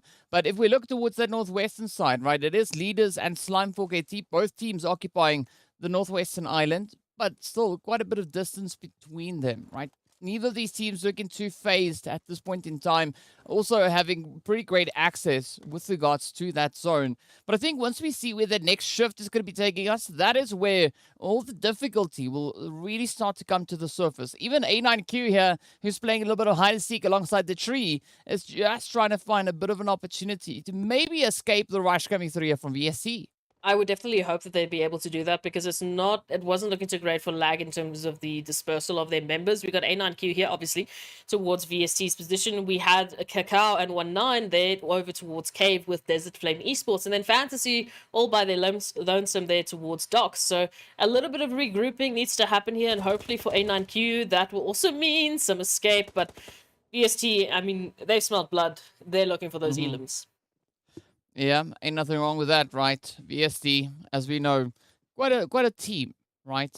Bringing in some relatively decent stats just yesterday. As we know, VSD is sitting on an average of about 2.7 for their points yesterday, 2.7 eliminations and 2.5 when it comes to the regards to those points. But for the entirety of the finals, right, they're sitting on about a 4% average, or 4 points average eliminations, alongside about a 3.8, so we could also make it 4, right? So 4 and 4, that's what we're looking at. And so far, we don't see any of that with regards to them, so there could be even more up the sleeves for the VSC team. Oh, absolutely. But Desert Flame Esports, I mean, they were going to be the deterrent here for lag, and unfortunately they will continue to do so. Instead of letting VST pick that one up, they're going to be coming on through and doing it themselves, but now they put themselves in the line of fire as G-Was goes sent on down to the ground. Media confirmations now. Let's see who takes this one home. Oh, that was a bit of a showdown, right? Rapid fire versus single shot coming in, and as we know, rapid fire beats it, right? It trumps the single wins taps every time. Yes, regardless of how quickly you tap it. I mean, maybe it's okay, maybe that's not 100% accurate. Mini 14, that's a completely different story. But either which way, we don't see that weapon being utilized at this point by either of these two teams. It's going to be VST now holding a little bit of an elevation position towards Desert Flame here, but I'm quite hopeful for Buden, Six, and Flacco, right? Curious to see what they're going to play at the strategy with. Yeah, how are they going to turn this one around? Maybe if they're going to be taking a few more eliminations. Already picked up one from Lag, one from VST, looking for a bit more, of course. But Zuxi and Vivo really going to be applying the pressure from the high line, while we've got, of course, just a little bit of a sneak on through coming through from Hansley, just to see what else they can do here. Maybe finding a flanking position onto Desert Flame, as they were trying to do with A9Q, of course, from Lag Esports. But maybe a disengagement will also be on the cards, as we can see. Just a little bit of time is going to be sent for both of these teams to figure out what they want to do. At least all of this happens within the zone. They have quite a bit of time to work with. And again, just based on the sheer space we've got, it's only really Arab Golden that can maybe jump on in one round. But based on just how still they have been, I don't think we should be seeing rotations anytime soon, at least until that next zone shift. Yeah, it's all going to come down to that next zone, showing us where the teams will have to move. Slime also going to be taking a little bit more of a laid-back approach, right? It's going to be hanging out in the blue, sipping on some juice. But we are seeing still that position between VST and Desert Flame being quite contentious. We have now Seoul also starting to venture up in towards the zone, but it does center up just to the eastern side there of boot camp. So this is going to be quite an interesting position, right? We know there's a lot of hilltops in the area for teams to try and utilize. And of course, but now speaking about utilization, is Wave just utilizing their high ground advantage and, raining down a little bit of that chaos on towards 1-9. There's going to be the second player here from Lag Esports that's going to be caught out in the open alone, with unfortunately no opportunity for Lag to recover whatsoever. Kakao is close there towards Cave, but again, I mean, it's Cave. Jumping on out of that one straight into an engagement when you still have to get yourself into the zone, not worth it at this time. But we'll see what Lag can do for the rest of the map, as Triple Esports is going to be making the descent down the hilltop, 7 Reef in particular. Not sure what was happening there with that HP bar. But this seems like they have made it into a house. But it was the effect of 1 round here, DK, applying some pressure to 7 Reef's HP bar. Ooh. So let's see how this is going to unfold. A very interesting position here by 7 Reef. Not the most ideal, up close and personal. But of course, that shotty comes in. DBS makes it so much more worth it, as we can see that extra bit of cherry on top coming in. But now, 1 round looking to just fortify, and the same coming through on the side here of the Triple Esports team. As you can see, Vibe 7 adding into the mix. But now, Chico got the UMP in hand, getting ready for a little bit of that action. Vibe 7 waiting up ahead, DBS in hand, but that's not going to serve them as anything. As Chico just pops on through, puts the knock in. M7MD now also going to be moving much, much closer. And this is where Triple really are starting to pay the price for rushing in on 1 round.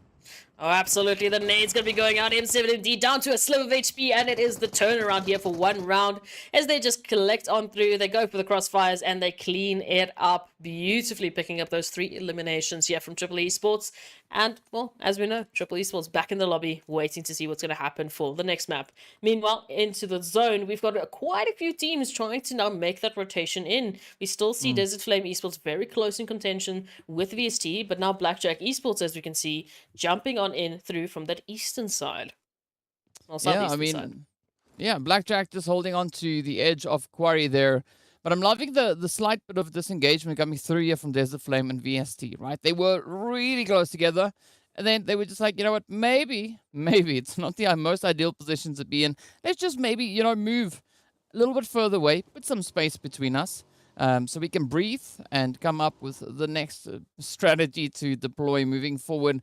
But we see the players there from Blackjack also just trying to find a little bit more of an opportune angle. It does seem like they could be opting for the high ground, right? Just moving into those hilltops towards that northwestern side of Quarry. And that will present a bit of an opportunity down on towards Zero Tolerance, but also towards the players there from VST and 1 round. DK, I gotta ask you, between Paradise Resorts, Bootcamp, Barn, maybe even a little bit of that Quarry action, between those 4 points, where would you normally situate yourself in a zone like this, up against teams like this? Where would you hide? This would be one of the few times I would go for center zone, because it allows a great bit of vantage points to be utilized, right? There is that slight elevation smack dab center zone, so that will provide you with sufficient information to make those calculated plays. We can see it right there, right? We've got that lovely little bit of a splash pool just on the side as well, and we can see, of course, Titans are going to be looking right in that direction.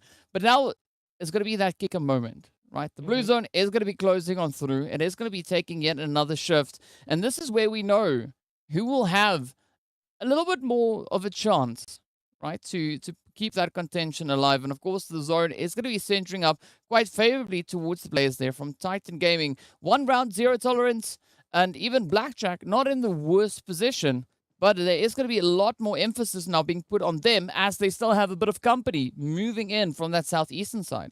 In prime positions within our zone, but of course Desert Flame Esports now facing up against their next competitor who's just stepped on into the ring in place of VST, who've moved on to bigger and better things, being of course the zone. Desert Flame now running that 1-2 split and having to take on the entirety here of Wave Esports. Rhino out in the blue, out in the open, is going to be taken on down immediately, even a double up potentially to Zakaria. Oh, loving the confidence being shown here by Desert Flame, but Zakaria, quick with the reactions, narrowly escaping that, and of course pulling just back into hard cover. It's going to be allowing a bit of a opposition to be played here, right? Wave still slightly spread out. We see Ivar and D3S also taking a little bit of a different approach here, but we are then also adding the players from Lag well, on a steady approach towards the zone coming through from that quarry territory. So there could be a few surprises in store still, but I'm loving the flank coming through now from D3S, trying to find that more opportune angle, and of course just listening to the vehicles up ahead. Taking a look at this now, Flacco just looking for a few pixels that are moving out in the open. D3S in the meanwhile trying to make this absolutely impossible here for Buden to rotate on out of the situation. But that's not what you wanted to happen, is it? No, I mean, you don't have to shoot at Buden. They'll sort themselves out, as we can see. And of course, Kakao is going to be jumping at the opportunity, not going to let an easy elimination pass them by. Wave still now trying to improve this whole situation, but not finding too much of that. We are going to be having D3S moving towards these compounds, but Six still having their position absolutely laser focused on towards Ivar. They want to see what Ivar's going to be doing. Oh, but Mirth here just in the outskirts. Who knows? Maybe they will jump into the action. Ramsey in particular, we know exactly what Ramsey's capable of. So Six God has a very vital opportunity here to just shut that on down. And of course, now they need to make sure that Wave Esports don't close this gap. We've got Zachary at D3S and now Rhino taking the push up the hilltop. Oh, there we go. It is going to be a beautiful nade now being sent in by Six, but down they go, paying the price for that knock. Zachariah coming through with a DBS. Just quickly saying thank you so much for the opportunity. But now Flacco in a world of trouble, right? I think at this point it would have been more opportune for Desert Flame to instead retreat back in towards the zone instead of waiting around for the players here from Wave to make their advances. Kakao also going to be reaching in, finding Zakaria. So that does alleviate a little bit of the pressure here for Flacco. But the blue zone is definitely not going to be doing them any favors. No, whatsoever. 202 meters out from the blue zone, having to make that rotation in, and Ivar sticking around looking for something. They know that there's something sneaking in the grasses. They know that there's a little bit of danger lurking on in about.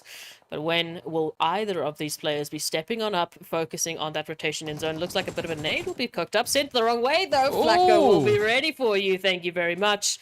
And now this is an opportunity for Flacco, well, just to loot on up and take that dash into zone, as everyone else needs to make that their focus. Yeah, but Flacco is going to be facing several obstacles on the approach towards that zone. As you can see, VSC held on that very edge, but now with the shift, putting even more focus towards that kind of boot camp area, right? This is where one round finds themselves so phenomenally set up.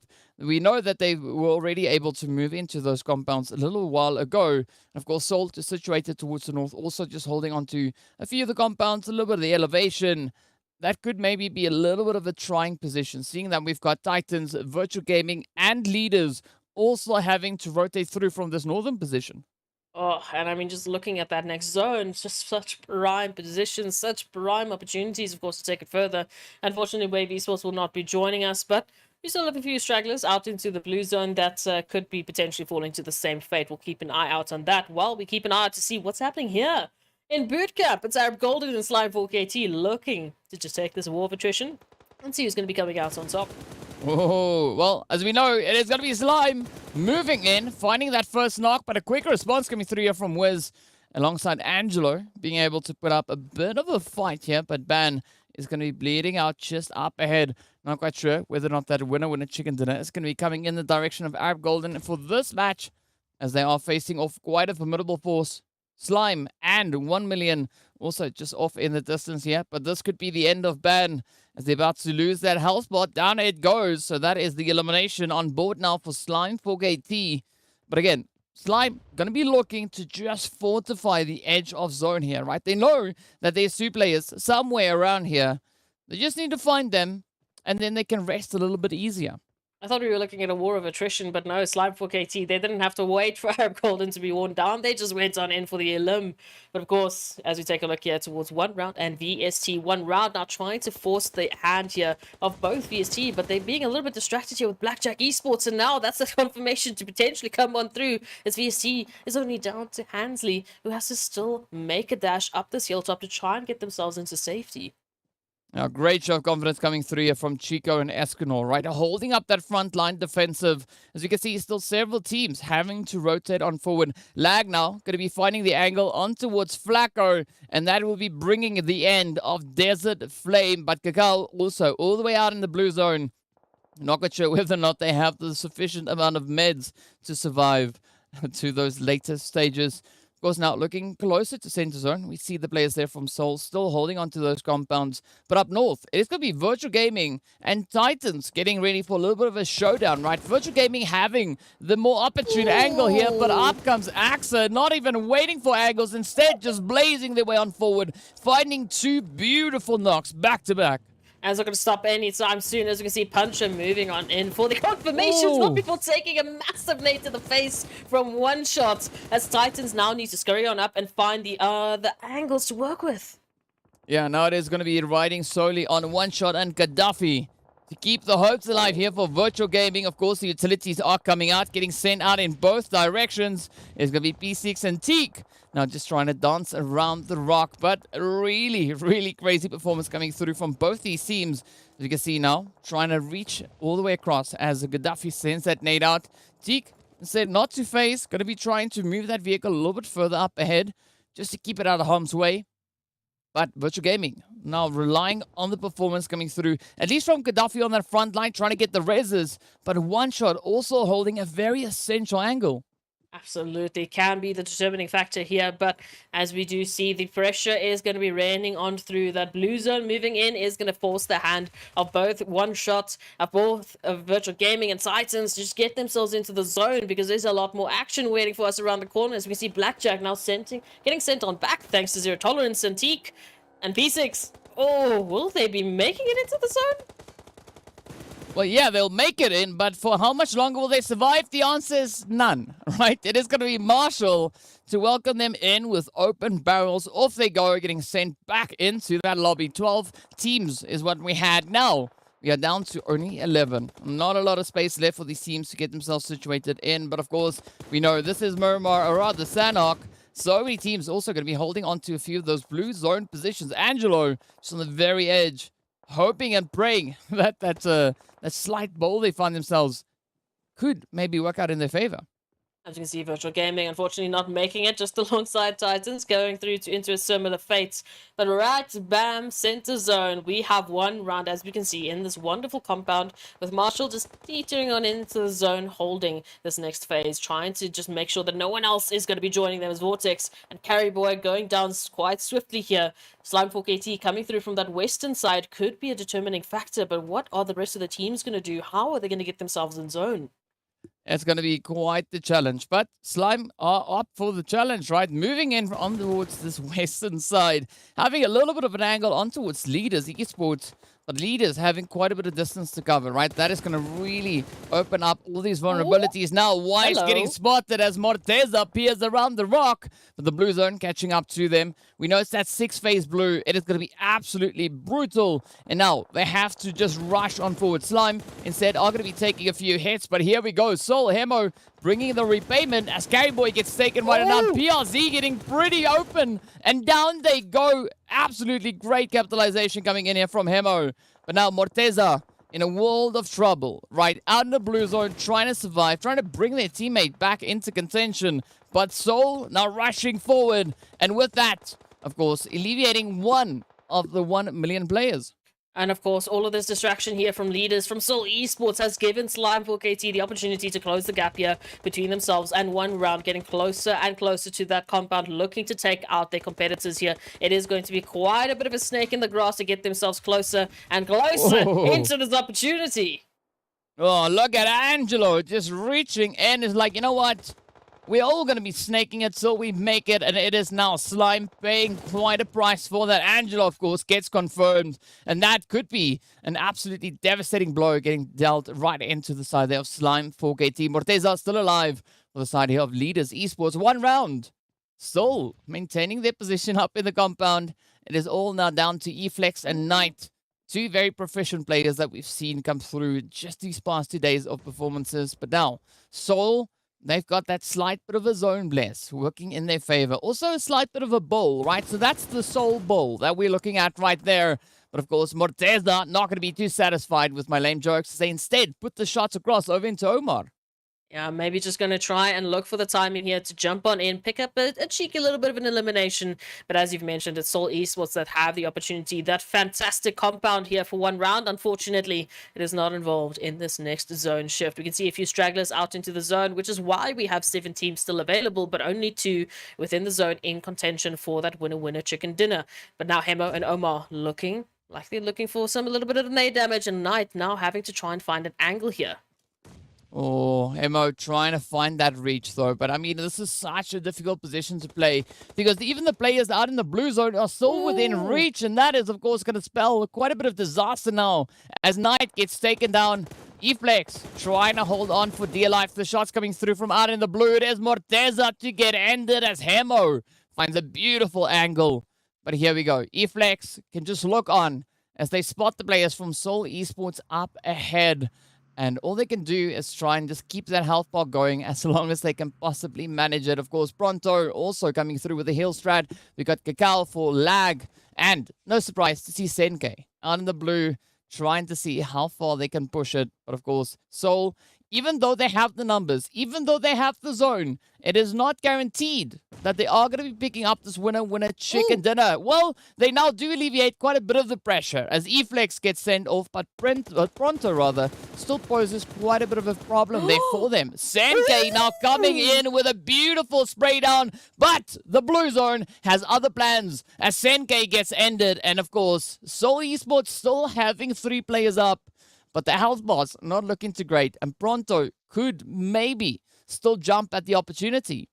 I think I did see Ramsey out somewhere towards the end here for Myth, so that might be one of the remaining members that we have for Myth Esports. But of course, Pronto being one of the only members closest to Seoul Esports to try and make something happen here. Unfortunately, I don't know. It's going to come down to that timing. Unless they're all sitting around each other, lining up beautifully for them, it will just have to come down to a Seoul Esports win. And it hurts because if Slime took this W, they would have taken a W on every single map this weekend. But still an opportunity later in the day as we do see the final member here of Myth holding on. It is none other than Farok to at least guarantee that second placement. Well, there we go. There we have it. Seoul Esports walking away with that winner chicken dinner. 8 eliminations to their name. And what a play it was. As we know, that of course being the very first winner chicken dinner for Seoul Esports in the finals. So again, yet another team rising to the occasion. And this is what we love to see. Teams continuously bring through those surprises. Absolutely. We love to see it, especially on the last day of finals. The teams, they still have a bit of pep in their step. They're still going to be bringing their best performances to move on through. And of course, we know, at least we don't have to do the math. We don't have to check out the, make up all the equations in the background. The admins will do that. So let's give them a little bit of time to do that, to make that happen as we go to a short break. And we'll be right back after a few moments.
Stalemate?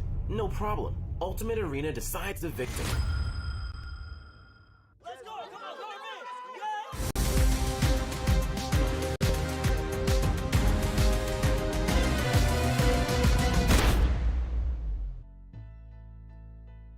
Hello and welcome back to the PUBG Mobile Pro League Africa Fall 2022 Season Finals, right? This is the very last day, and we're going through our very last few maps. Of course, we've already finished our second to last Miramar. We finished our second to last Sanhok, and over on Sanhok, we saw the players from the lovely Team Souls stepping up with that winner chicken, then unlocking in 8 eliminations. And as we look onto the rest of the teams, we can see just where they find themselves. Of course, 23 points in total being awarded there to Seoul Esports, but Slimefork AT picking up 15, right? 5 of those coming through from the eliminations, and the top 5 again is sitting with double digits. We love to see a few patterns moving on into the finals. We love to see these teams really making an effort to close those gaps in leaps and bounds, even with regards to the points. As we go outside of those double-digit placements, we still see a massive showing with TEAMLAG picking up 7. We've got leaders with a 6 and a 5, and it is just looking so good on the first page. But as we know, the new theme in this finals weekend has been a very top-heavy contention from these teams, meaning that unfortunately the second page of things don't always look as stacked, they don't always look as healthy, but the teams have been shaping up who's been on this side of things, who's been the teams picking up the points. As we know, Seoul Esports picking up a winner chicken dinner in the finals, being the first. Yeah. That's what we love to see, but of course, as we move on, right, we have to see where the teams find themselves, and it is going to be Virtual Gaming still finding a decent amount of points, right? 4 eliminations alongside the placement points there, putting them on a grand total of 5. Then we've got Erangel and VST, Desert Flame locked into 4 points apiece. So Desert Flame definitely capitalizing off of the fact that, they were able to be a little bit aggressive, right? Those 4 eliminations still ensuring them a decent handful of points, right? So I don't think they are going to be too upset about that. But Triple Esports taking a swing around the bakery, it's not what you want to have happen, but as we know, that's the unfortunate part of this event, right? There's going to be a team that gets 0 points, and then of course there are other teams that pick up quite a few of them. But as we know, Sanhok, an absolutely exciting match. Let's take a look at a few of the highlights, right? Just to remind everybody as to what we had happening. Moving on through, it was this contention here from Desert Flame Esports, who swooped on in to get the first from Flag and then got swooped on in by Wave Esports. But it moved on through in a phenomenal fashion, with so many teams taking crazy bits of contention out into the zone, making their way in, and it was really a massive fight even towards these final moments. Yeah, I mean, there was a very cheeky play coming through from Erangel, right? Also just managing to keep Angelo alive up until those later few stages. But again, right, I'm loving the position where that zone went towards. Just on the side of boot camp. I mean, even though, yes, there is some hard cover there, if that zone decides it is going to be an absolute mission to get yourself out of that. But of course, we also need to show a lot of love to our sponsors as well. So a big shout out going out to Monster Energy, our official energy drink partner for the PUBG Mobile Pro Leagues. And aside from Monster, also much love going out to Oppo. So Born to Win, welcome to the exciting match brought to you by Oppo. Get your gamer mode on with the much loved Reno 7 series. And of course, as we know, right, the teams are running out of opportunities to engage those gamer modes, become the monsters they were meant to be. Well, a few of them already rising to the occasion. But let's take a look and see what the situation is on the overall standings. As we take a look at it, 1 million there, up towards the top, no surprise whatsoever, with 243 points. So as we had that gap close, we had that gap widen once again. But of course, Virtual Gaming, Slimefork AT leaders. Again, no changes to our top 5 just yet. Hopefully, we might be seeing a little bit of a jump already. Leaders Esports going down to 5th place. We had Slimefork AT and Virtual Gaming moving it on up. So there is a little bit of shift, but not quite a lot. As you can see, 186 for both Virtual Gaming and Slimefork AT there in 3rd and 4th place, respectively. TEAMLAG, of course, taking the position back from VST, who just took it back from Lag. And now maybe in the next one, we'll see it swap up again. Yeah, I mean, Slime's position, they're climbing up that leaderboard, right? It makes me think of that saying about the guy that's pushing the boulder up the hill, right? Especially sitting in the top 5, that's what the kind of situation is, right? It is so contentious because you are in and amongst some heavy-hitting teams, right? Now, to rise above the occasion takes a lot of determination, and it does seem like Slimefork AT has got their eyes set on maybe sneaking their way up into that top 3. But of course, let's take a look and see what the second page situation is. Of course, we see Seoul Esports sat there on 140 points. And, things are still looking pretty up and up, right? We know the entry up into the first page is 147, held by One Round Esports. Ooh, okay, so there is really a massive opportunity here for the teams. We saw Seoul Esports picking up their first win in a chicken dinner for this finals weekend, so already a little bit of a beautiful, beautiful shift. Even the balance that they bring in, towards placements and eliminations is looking oh so good. But of course, we've only got two teams 1 point away from picking up the triple digits. As we know, getting closer and closer to the end of finals, these teams have really been pushing it. I mean, even just compared to the days in the league phases that we've been seeing, teams really had to step up their game moving into this weekend, picking up more points than we've ever seen them do before. So it has been a tough battle for the team. We still have 4 more maps, DK, so they need to get ready for Erangel. Yeah, we're going into our last match of the first half, right, of today. As we know, 6 matches, so we are about to enter match number 3. And what better way to do it than moving into a little bit of that Erangel action to see what the teams are going to be bringing through on the bread and butter of PUBG. Of course, the flight paths, as we can see, coming in, thanks to our lovely player right here, showing us Multa down below, as well as the lovely power plant over to the edge there. But that only means we're coming in from that southeastern side next to Novo, and of course going to be heading straight across towards the shooting range, right? Stopping essentially on the northern edge of the map. So a very healthy flight path, right? Not crazy ideal, but very, very close. I mean, it's like I don't know, like 87% there. It's almost center zone, so the team's still having a really good opportunity to get themselves into their preferred locations and not necessarily having to go for those alternative positions. Yeah, it's a hop and a skip basically to get yourself into your preferred location. If you want to go for those alternative drop sites, great. We saw 1 million really making use of that in the first day of play. Yesterday it was the change up completely, as we did see a little bit of attrition there towards the southern Georgia Pool containers area. So who knows, maybe we might be seeing... Oh, you see, this is what happens when we don't do predictions. We get what we want, DK. We've got a southern zone.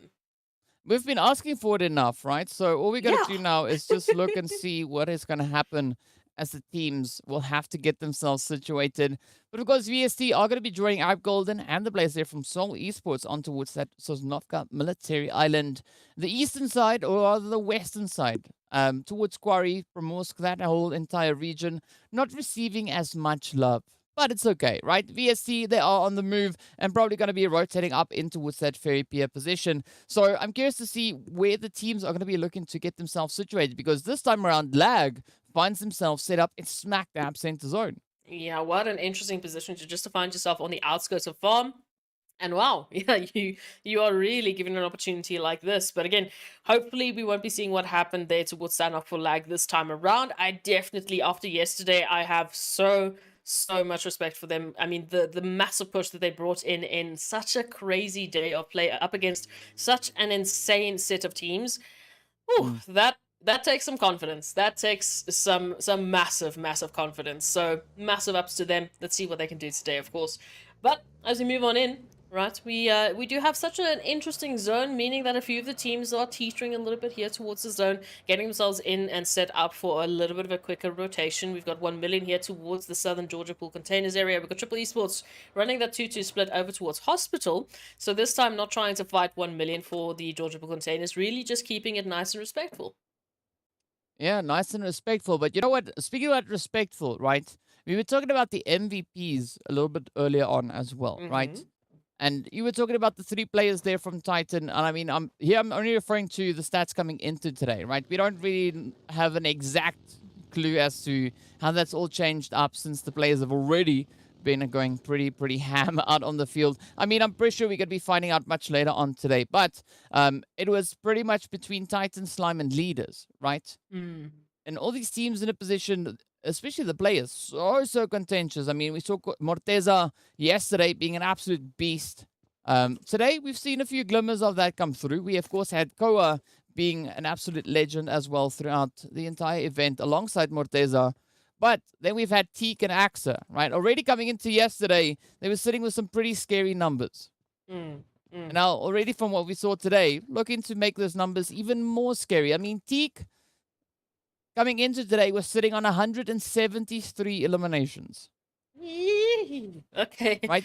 that is 35 eliminations ahead of their own teammate AXA, who's sitting on 138, right? So there's some pretty crazy, insane numbers coming through if we just only look at the amount of eliminations.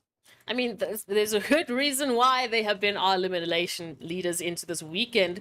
They have just been pushing it time in and time out. I mean, I think it's only 1 million on an average that has been very close to them in the last couple of days. Of course, Lag was 2 away from picking up the same amount of eliminations as Titans yesterday, but again, it's about that consistency. It's about that continuation from these teams and these players if they want to be taking up that MVP title. So at least, again, we don't have to do any of the math. It'll be up to someone else to make sure that that's all in check and all ready for us at the end of today as we move into, of course, this wonderful, wonderful set of Erangels. Wondering how this is actually going to be changing up, because we have our Golden and Seoul Esports already towards that military base island. If that zone shifts even more south, we've got Titans and VST and a fantastic opportunity there towards the bridges to, do a little bit of a camp, do a little bit of surveillance there. Yeah, we could definitely see that bridge play come into fruition. If it shifts, obviously. Yes, I think it's going to be mainly reliant on where this next zone takes us, because VST, they've already taken the plunge. Yes, Plaza, call the mechanic. There's something wrong with that car. But yeah, I mean, aside from the freaky vehicles that we see that now just disappear, we're still looking at the teams trying to find themselves in a little bit more of an opportune position. I mean, Fantasy even going to be exploring a slight tad bit towards center zone, but it is going to be Myth on the ready to welcome them on through. A little bit of that coverage coming through there from A9Q as well. So some really great teamwork being shown here. But Broly's got a nade, right? That could stop teamwork right in its tracks. Oh, especially if that nade is going to be hitting its connection, but at least for now it won't, especially for Fantasy's sake.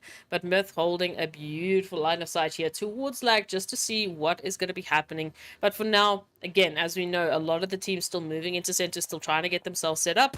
So Lag Esports, I like this, taking the disengagement, trying to just regroup their players, make sure that they are in a better position moving on into the next phase, because they do not want to be caught out again. They want to make sure that they're in a position at least, hopefully, to take on those engagements as a team. Looking on in, we've got a lot of teams making their rotations into the zone. We've got nearly every single team, at least with a foot into the zone, trying to set themselves up.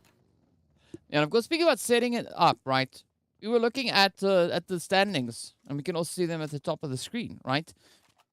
Desert Flame and Arab Golden are side by side, right? Both teams sitting on 99 points apiece, 1 point away from hitting that century alongside the rest of the lobby, right? And that just shows you just how competitive and how contentious these standings are, because one great match could now see Arab Golden or Desert Flame move all the way from where they are situated in 15th to 16th position, and maybe moving up towards at least that 12th place, where we currently find the players then from Team Myth. I mean, if you just compare the sheer amount of points that they picked up in this weekend alone, compared to what we saw in the first week of league play, right? I mean, there we were talking about, the bottom, quote unquote, of the standings, looking at closer to 60 points, closer to 70 points.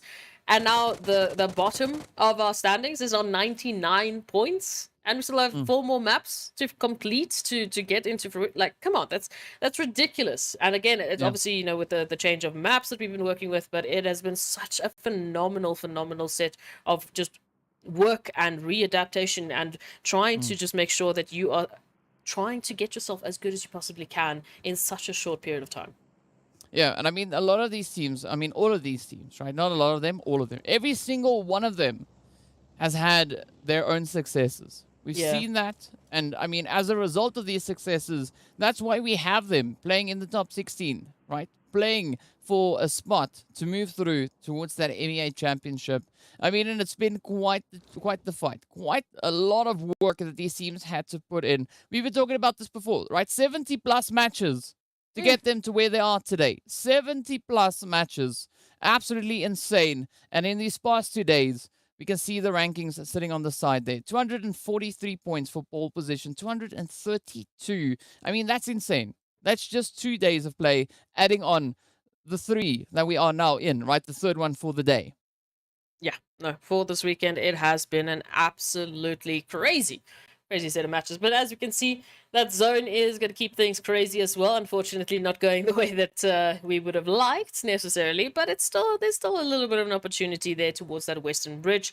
We can see Arab Golden already teetering there towards the coastal line, just seeing what their options are if they were to take that rotation. We have Slime for KT just behind one round. Eflex setting it up, trying to just lay down the law here, making sure that Slime for KT don't make this rotation any easier than they should.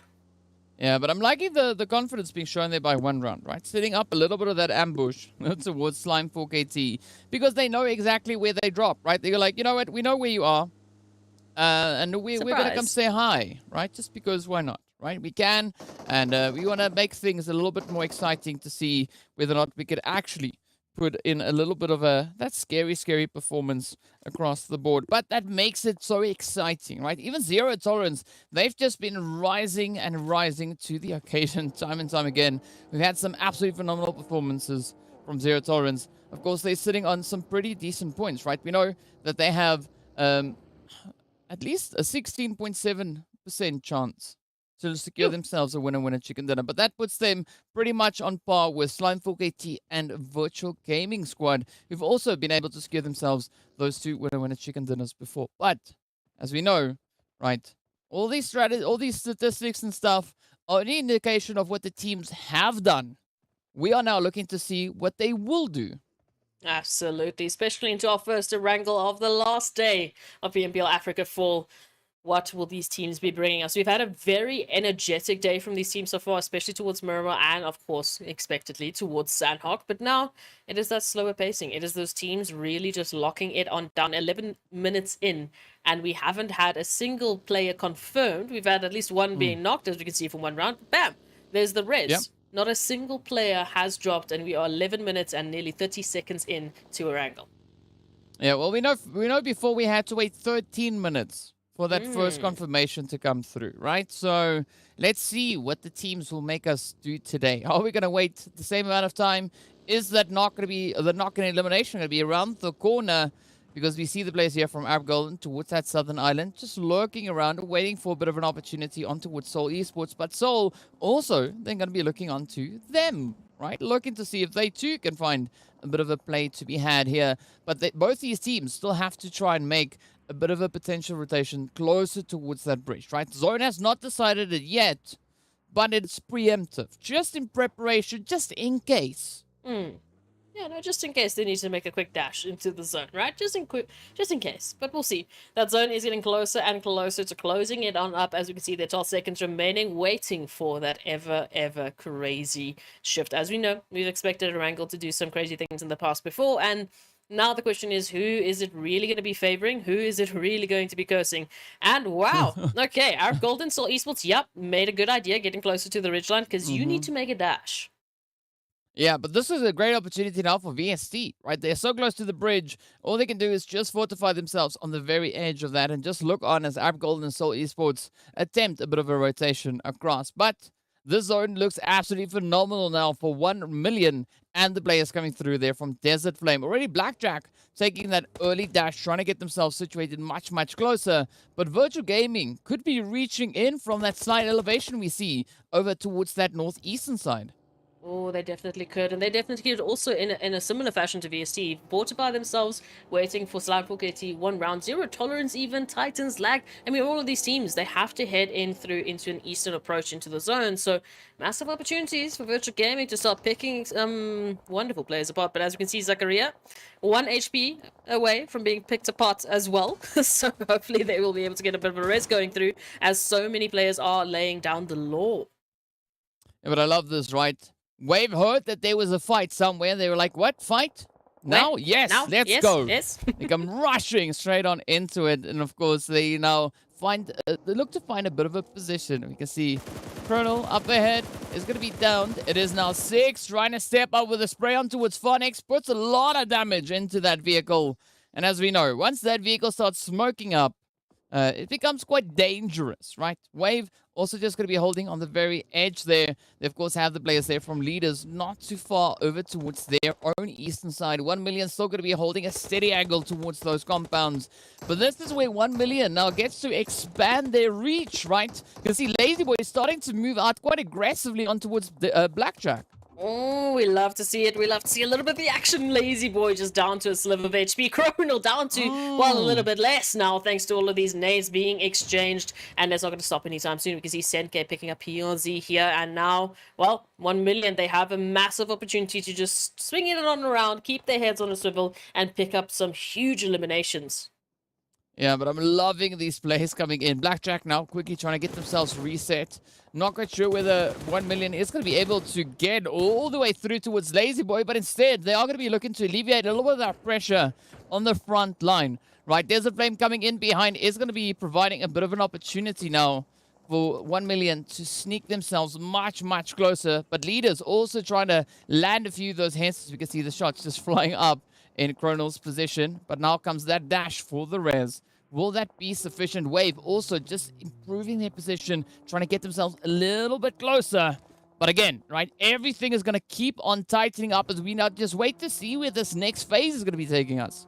Oh, it's going to be an interesting one. We can see so many teams there towards the center. But again, that shift is going to jump on in. We are looking at VST, Myth, and Leaders Esports as your next three teams to be zone blessed into this position. Once again, VST, they need to fortify themselves because there's a little bit of fun coming. But Myth and Leaders, well, they have they've got a much larger fortification that needs to be done with all of the teams in our lobby, all 16, well, 16 minus 3 teams that need to move on in from that northwestern side. Yeah, it's going to be absolutely crazy, especially looking at the congestion being held towards that western bridge, right? Titan, zero tolerance. They're like, you know what, it's fine. We got 20-odd seconds left on the clock before the blue zone starts closing in. I mean, it's fourth phase. You know what? It's okay. We're just going to sit and look on as we wait to see what the other team is going to be doing. But that's not going to be the situation towards the northern edge of the current zone, right? It is going to be Slime and Virtual Gaming getting ready to light this puppy up with one shot now, getting focused on, but Blaza not managing to land the necessary hits. Instead, going to be looking to pop into that vehicle and move themselves a little bit closer to the edge of zone. Blackjack, Triple Esports also going at each other. Desert Flame adding their own contribution to the chaos here. But we also then have the players from App Golden joining us from that southern side, moving in alongside VST and Seoul Esports. Yeah, trying to take control with one round, jumping into that contention as well. But speaking of jumping in, it's going to be Titans looking to take control of this portion here, just on the outskirts of Pachinki. We know Virtual Gaming and Slime 4KT, they were the ones in this area. They were the ones trying to get a bit of an answer, as we can see on our screens right now. And now Titans, they have an opportunity to jump on in and maybe take some of those eliminations for themselves. But here we go. This is going to be that opportunity now. Virtual Gaming looking to push a little bit further forward. Still trying to get themselves situated in the zone, but Slime on that preemptive angle, waiting to see if they can find them. It is going to be a great hit coming through from Storm as Knight gets taken down right there. But now where will the next of the hits go? As the players here from Virtual are trying to hold on. Instead, that was one shot. Not sure why I said Knight, but either which way. One shot getting said good night too. As the Slime prepping up these nades once again. Right, you can see Zeus just trying to find a bit of an approach to take here. But now opting into the vehicle. Plaza and Storm rushing down the hillside, trying to pick up those trades in the vehicle. Alpha Luigi running for their life. But a wave got to get sent away. Up comes Gaddafi. Oh, getting absolutely hammered. But Bronto having to reload.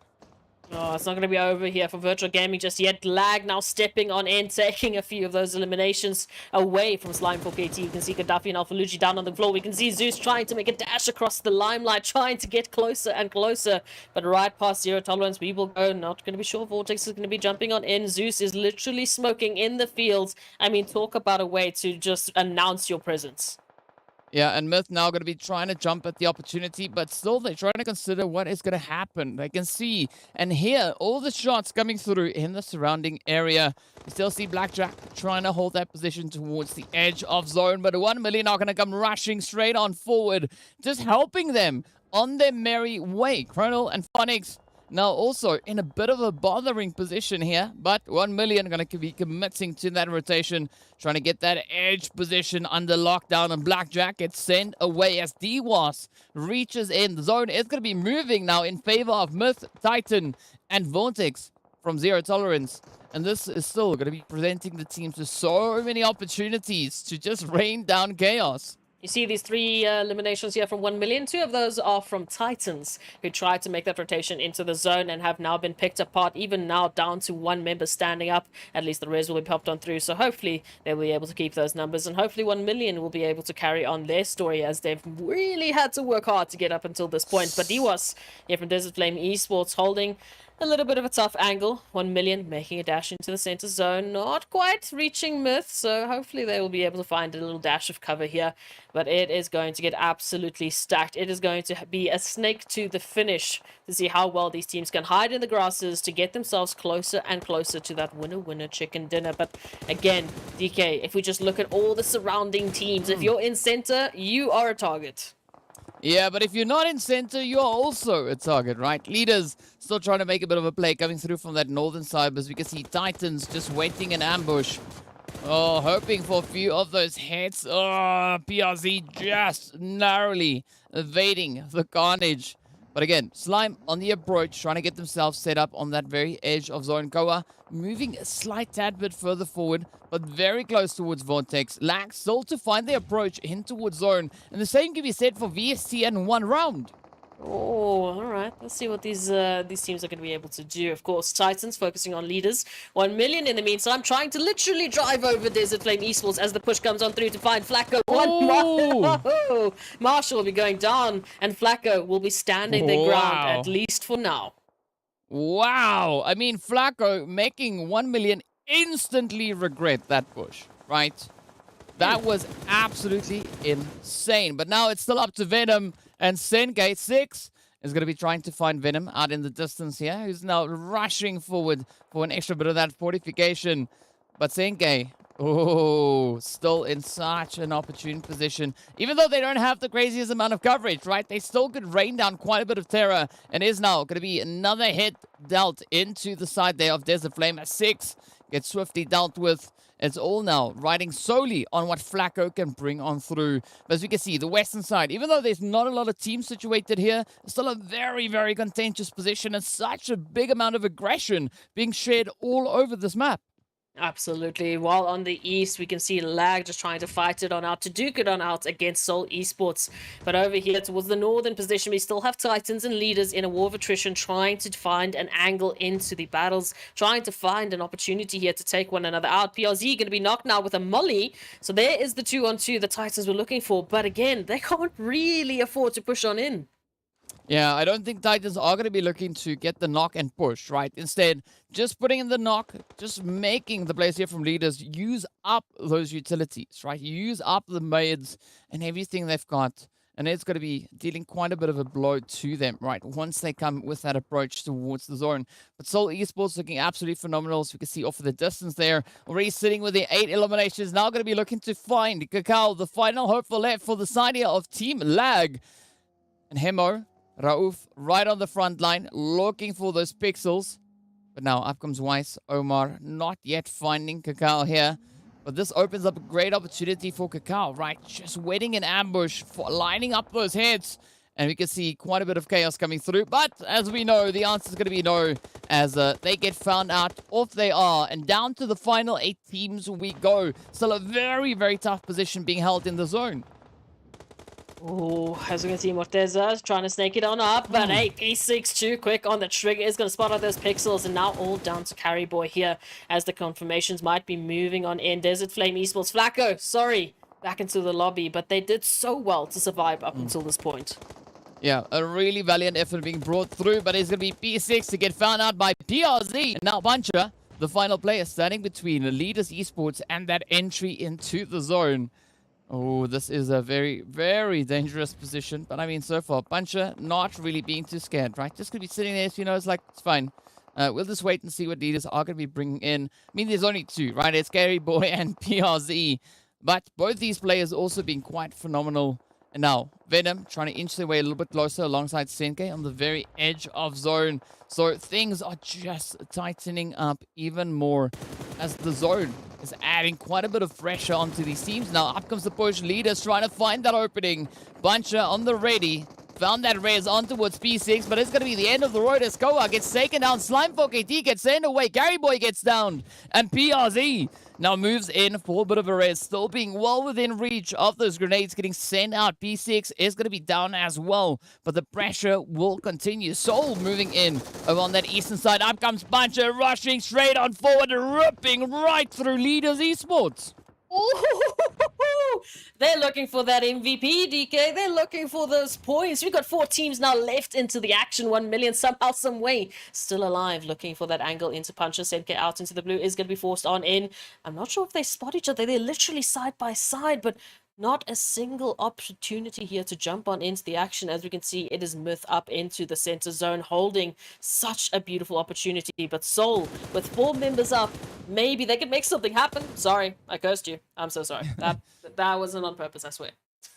Well, as we know, right, it is inevitable. Someone is going to get shot at this point in time. Buncher, however, it's going to be hit by a nade. Senke now trying to find that last one. Could that be the one? Yes, it is. It is the end of the road of Titan Gaming getting sent out in 4th place with 4 eliminations. 1 million sitting on 11 eliminations to their name.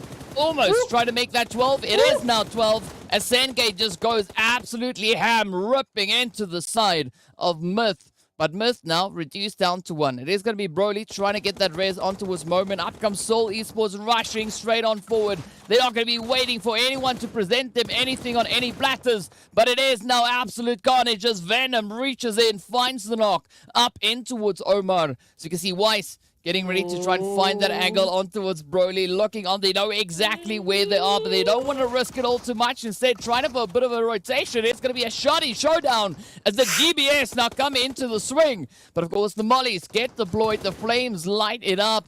And it's going to be Rauf trying to find a little bit of a jump. Oh, that DBS coming through, but not managing to find the angles. It's not going to stop Broly, though, from trying. Unfortunately, all of this focus, all of this tunnel visioning is just allowing 1 million to send on in those utilities with a massive bombardment from Senke. And that is Myth done and dusted. Reduced to dust. 1 million sitting on 14 eliminations. Seoul sitting on 12, right? So some very aggressive performances coming through from both Seoul Esports and 1 million. It is a 2v2 showdown. We got Omar on the one side, and it is only Omar as Hamo gets knocked on down. Senke follows suit. Down they go, but it is going to be the end of the road as the shots follow up, and it is Seoul Esports sent away in 2nd place. 1 million locking in yet another winner chicken dinner. That is chicken number 2, but they double their efforts, coming through with 16 eliminations instead of 14. You know, I thought we've been seeing some crazy things. I thought we have literally seen it all, but we have just gotten the highest single game from a team in the finals weekend. 31 points to add to the tally. And you mentioned at the beginning of the day, you were feeling like it's a 1 million day. You were feeling like they've got something planned, and oh, what a way to show it. Yeah, absolutely crazy way. Of course, we are going to be taking a very, very quick break, so be sure to stay tuned, and we'll see you guys right back in a short few moments.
Stalemate? No problem. Ultimate Arena decides the victor.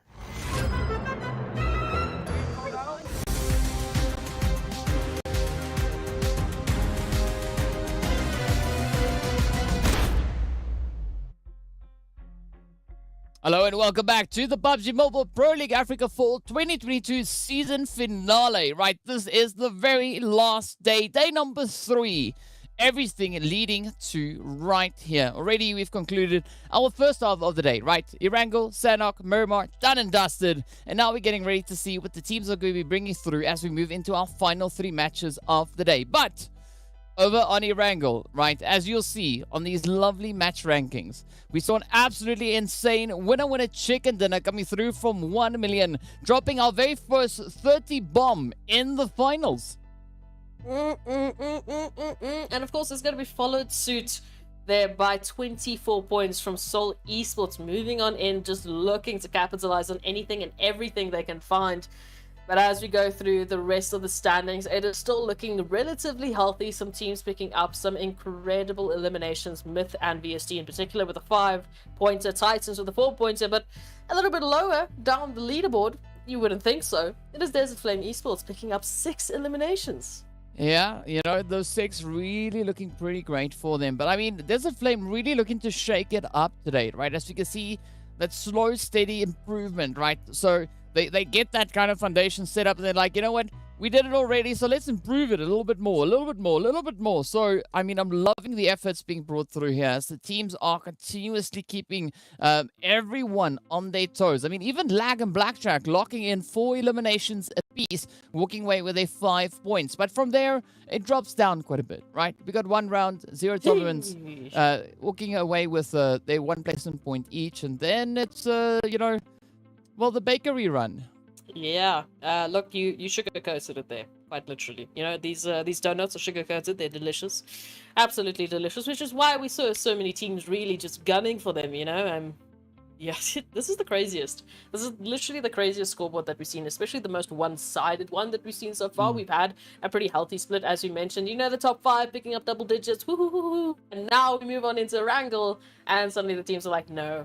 It's done. You know, that was our second loss to Erangel for the day, and it's going to be all ours. As we take a look at the Oppo moments, it was a stacked game, but we can take a look at the storyline that started here for 1 million. I mean, it was absolutely stacked to the brim, right? But, I mean, 1 million, they were yes, in such a dangerous position towards that western side, but somehow things just managed to work out for them absolutely favorably. And, I mean, Venom Senke, right? 2 pretty crazy players stepping up and just letting it rip, dropping us, so gracing us with that 31 bomb they were able to find. But that makes me so excited because, as we know, right, if one team brings in an absolutely insane performance, we've got another team that has a very similar answer to that. So are we going to be seeing a crazy winner chicken dinner comes through from Titan Gaming next, right? Who knows? That could be on the boards. But as we know, we are going to be taking a look to see what the situation is, right? A 30-point deficit now between 1 million and Titan Gaming. Again, was that just all from that last matchup? I mean, what a massive shift up here from 1 million Esports, picking up 31 points in a game and now being 30 points ahead of the Titans. What a massive showing from them. There was a little bit of a teeter. You know, we had a 10-point difference, then we had a 2-point difference, then we had another 13. No, let's just go all the way to 30. You know, it's done. We're tired of these changes. But as we go down the leaderboard, we start to see, again, that semblance of consistency from our top 5, Slime for KT, Leaders, and Virtual Gaming, still within the top 5 placement. BST holding strong for now, up against Lag, who they've been, you know, sharing places with the whole of today, jumping in and out from that 6th to 7th position. But Seoul Esports now in contention to do the same. Yeah, I mean, the only 2 positions at this point that are pretty secure are 1st and 2nd, right? Yeah. There can still be quite a bit of a change coming through between 3rd and 8th place, right? We know that these teams possess the capabilities to do exactly that. So I'm curious to see whether or not either of them are going to be looking to just move themselves a little bit further up those standings. But more importantly, we're also going to be looking at that 2nd page to see just what that difference is. Of course, we see the players then from 1 round sitting up in towards that 9th position, only 3 points ahead of where Team Myth currently find themselves. But the jump now from 9th up into 8th place it's going to be a little bit greater, right? 18-point difference. So it's still achievable, but it's much closer looking at the second page. I'm expecting to see quite a few movements coming through. And Desert Flame, of course, now just breaking away from the Arab Golden team, moving in alongside Blackjack, rather. And as we know, these movements on the overall leaderboards, they don't just have an effect on the opportunities for these teams moving on past PMPL Africa 4, but it also has a bit of a change as to the kaching these teams will be taking in their back pockets at the end of today, at the end of the season. So still massive opportunities for a few surprises along the way, and definitely they will be rewarded for their massive efforts. But as we take a look at our schedule, we know we've had 3 helpings of some wonderful maps, and well, that was too little. We need another second helping of each of those 3 maps. Yeah, I mean, one helping isn't enough, right? You got to double down, go for that second helping. And now this is going to be that opportunity over on Miramar to see who will be the team to step up and show us what they can bring. We know the previous season, it was the players there from Virtual Gaming Squad walking away as the victors, right? But it does seem definitely like Titan Gaming and 1 million, they've got other plans, right? So they still have 3 maps to increase that lead as much as they can. And it's going to be quite exciting as the teams are really starting to build a super aggressive momentum moving through today's proceedings. But as we know, we are going to be ready now to jump over into Miramar. The plane has been warmed up. The players have been buckled into their seats. So let's jump in over into Miramar to see what our very last Miramar in this PMPL Africa Fall 2022 season is going to bring by our teams. Moving on in, this is our last flight path here for the last Miramar of this season. And we're going to be moving on into a fairly centered flight path, really allowing a lot of the teams their favorite opportunities, their favorite drop sites, and hopefully to bring forth their best performances moving on into the last Miramar. Because, come on, as we mentioned already like 4 times, this is the last time we're going to see them on Miramar. Yeah. Well, I mean, it's sad, but you know what? It is what it is, right? If we could have it our way, we'd probably have them play Miramar all the days, right? Every single day. I mean, Sanhok, Erangel. No. No, Miramar. That's the one. That's the one. But yes, as all things are, you're gonna have to say goodbye at some point. So this is gonna be our final match over on Miramar. And after which, we're going to be moving into that Sanhok Erangel action. But let's see who's going to be the team to end off on a bang, right? Really looking to go out with an absolute monster performance. As we know, 1 million dropping that 30 bomb over on Erangel. What are they going to bring through as we now look at our zone sitting towards that eastern side? It's going to be a very comfortable one, right? Centered up towards Minas Generales. But are the teams now going to be looking to add some extra bit of spice?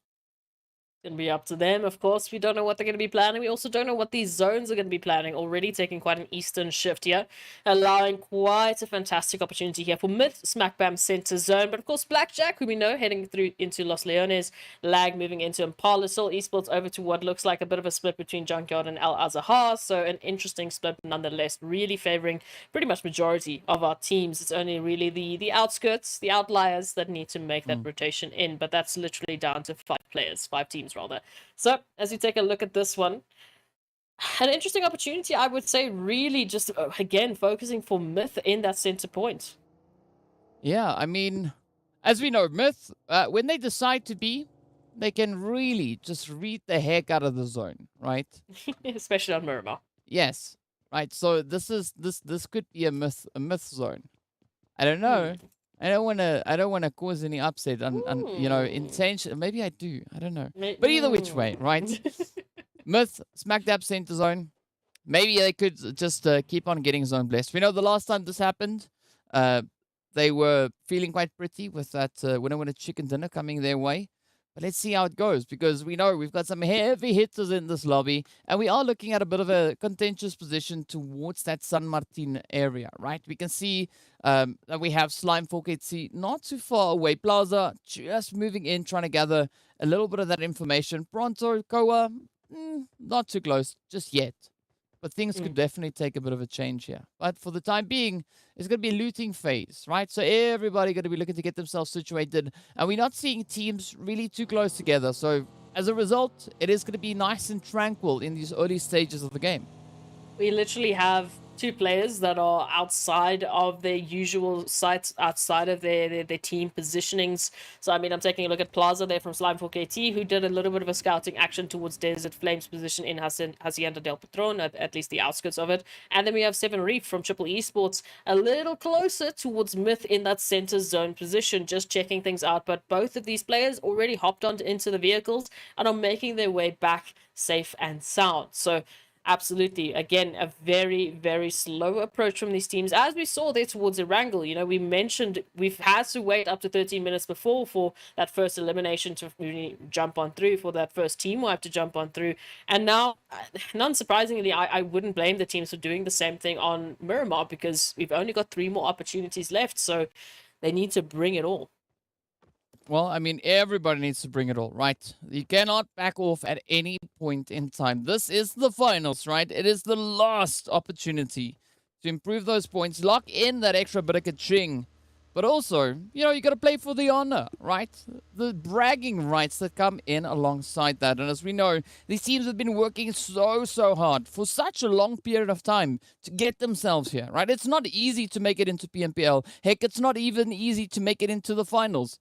You got to grind your butt off to get a spot, to get a seat at the table. So these teams are very deserving of being right here. So now we want to see just what absolute glorious PUBG action they can bring to us on this very last Miramar. Absolutely. And of course, he's going to be moving on further into the MEA champs, and that already is going to be an extremely exciting opportunity for these teams. So everyone, unsurprisingly, is going to be gunning for it, and of course gunning for those bragging rights to showcase that they are one of the best teams in PMPL Africa in general. But as we take a look at things, not a massive shift. I mean, we have Arab Golden up towards La Cabreria, of course, unsurprisingly, you know, taking that looting opportunity. Zero tolerance there towards Campo Militar. Titans, well, where would you guess the Titans are, DK? Without looking at the map, where do you think they could possibly be on Miramar? It's too late, I already looked. But yes, they're in the same spot. But I mean, that is true Titan fashion, right?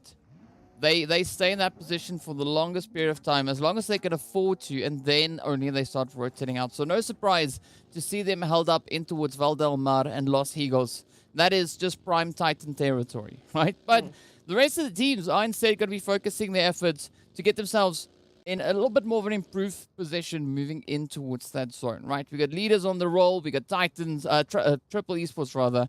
We got Myth still holding on to Smack Dab center zone, but Myth starting to expand their options, right? You can see Broly right on the front line, just over to the edge there. If Vibe 7 would be so great and just to look up. But either which way, we have Mr. Broly over on that side. And then we got Ramsey as well as Momin and Farok just spread out a little bit more. And I think that's a good anticipation coming through from Myth, right? Because looking at the territory they're in, there's so many vantage points they could look to leverage and just gather that extra bit of information. No, absolutely. As we take a look at this, of course, Seoul Esports giving us a prime opportunity to see what it is going to be looking like in the center zone. Moving on in there from Hacienda del Patron, getting closer and closer towards Minas Gerais, and of course, where we know Myth are currently holding up there. A lot of teams moving into that central band, as we can see. Leaders just keeping an eye out on Farok to see what's going to be happening here. Ooh, get out, please. Please do not stay out in the open. And the rest of the teams now trying to do the same.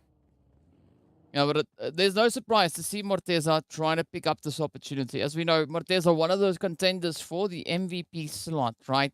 An absolute beast coming through there from Morteza. Even back when they were Team Umbra, right? The name which I really enjoyed saying.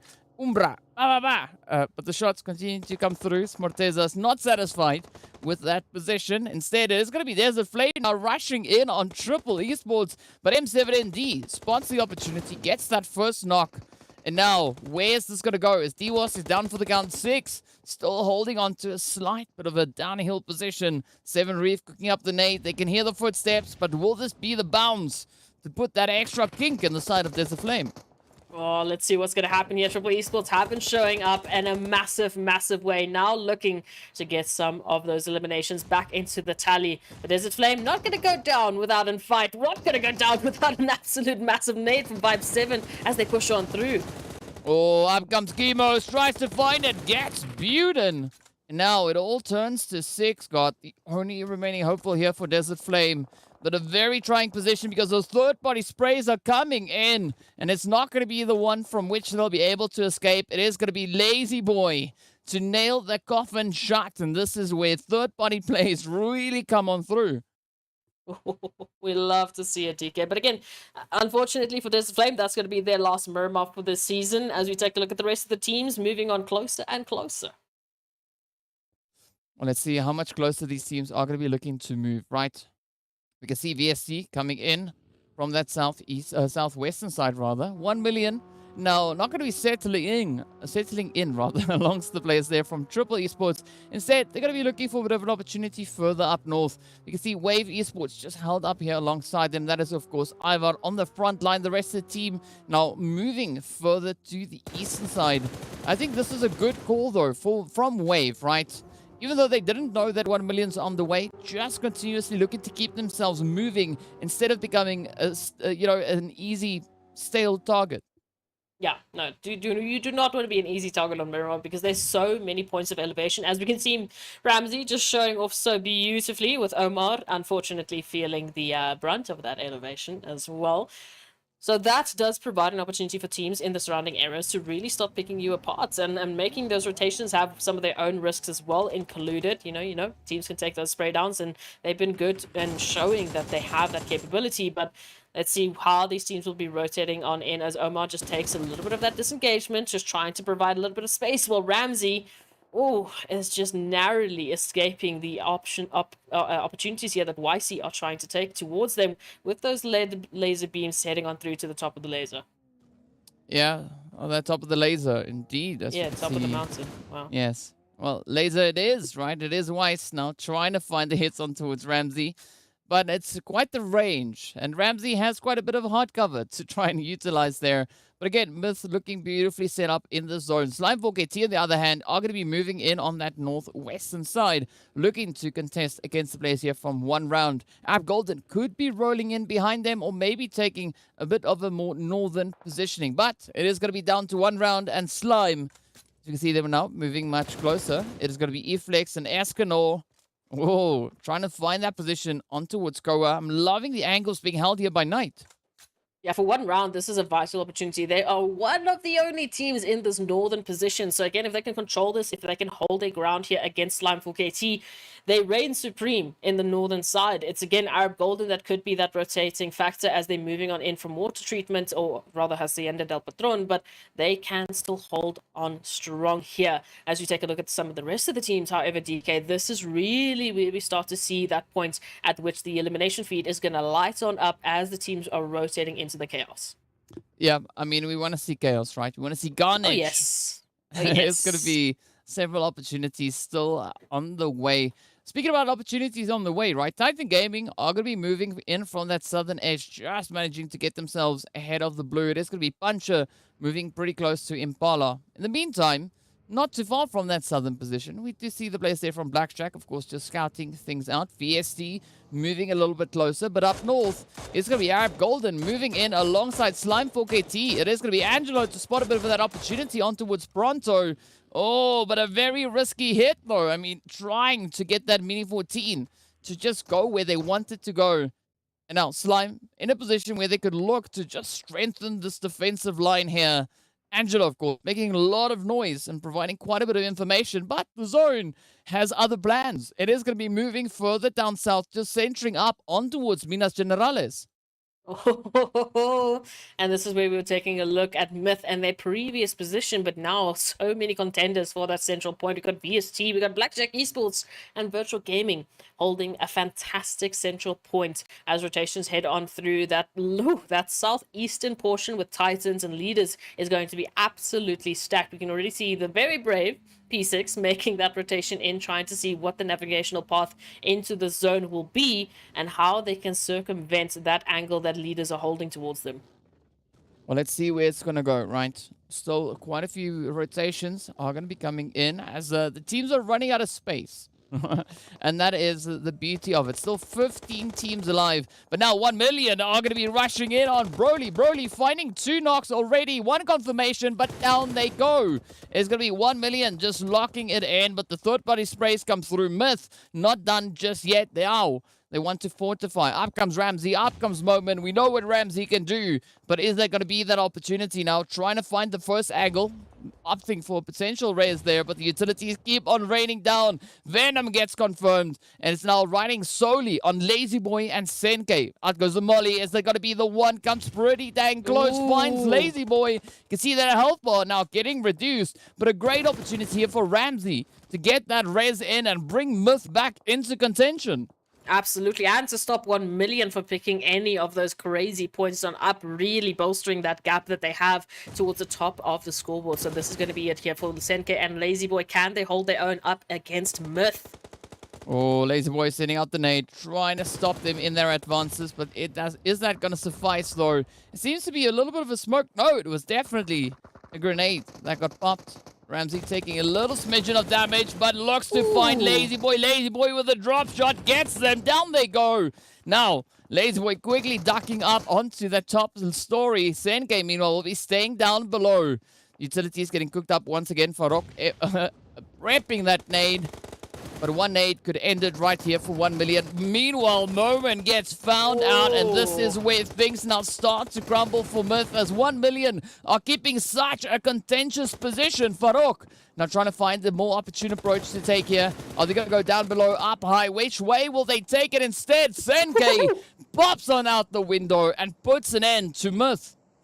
I love that, the setup, just the awareness here from 1 million esports to systematically take down Myth, who had that 3-1 setup. They had Moment towards the outskirts with that flanking position, holding the line of sight into the second floor, and yet 1 million just so hot on the trigger, so quick to the trigger as well, to make sure that they had the space they needed to win that one out. And now, unfortunately, now they're going to be gifted with a little bit of an interesting opportunity here within the zone. Zone blessed right alongside, as you can see, Virtual Gaming, Lag, and Blackjack, who within the zone with Seoul Esports, Wave, and Slime 4KT towards the outskirts. These are your teams that have an opportunity here to get themselves set up earlier on rather than later, and maybe even block any of the other surrounding teams from getting into the zone. But again, this is going to be an incredibly tough terrain to really manage to move on into that final zone. Finding the hard cover, as you can already see, Slime 4KT, oh, they are just beaming into Arab Golden.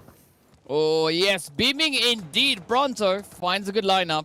Now, with Golden trying to find a little bit of a sneaky play to make, right? But not a lot of options, because they move away from the one team. They move in line of sight of Virtual Gaming. So, Angelo now just going to be crashing on forward. And of Virtual Gaming already on the ready here, cooking up the nades. They want to welcome them in. Are they going to be able to find those hits? Well, that nade not connecting up just yet. But Angelo now takes quite a bit of damage here. The barrage will continue as Alpha Luigi sends one out as well. They need to be careful, right? Even though they are pretty close to each other, Lag could still reach in from that southern side. Soul, Zero Tolerance could reach in from the eastern side. Heck, Wave could reach in from the northern side. So still a very dangerous position for both these teams. We can see Seoul Esports here and Zero Tolerance towards the northeastern side, trying to fight out for control. But of course, Arab Golden and Virtual Gaming here towards the center, as you mentioned, in a sandwich, in a dagwood, in whatever sandwich you want to call it. But nonetheless, they are just a tad stuck moving on in.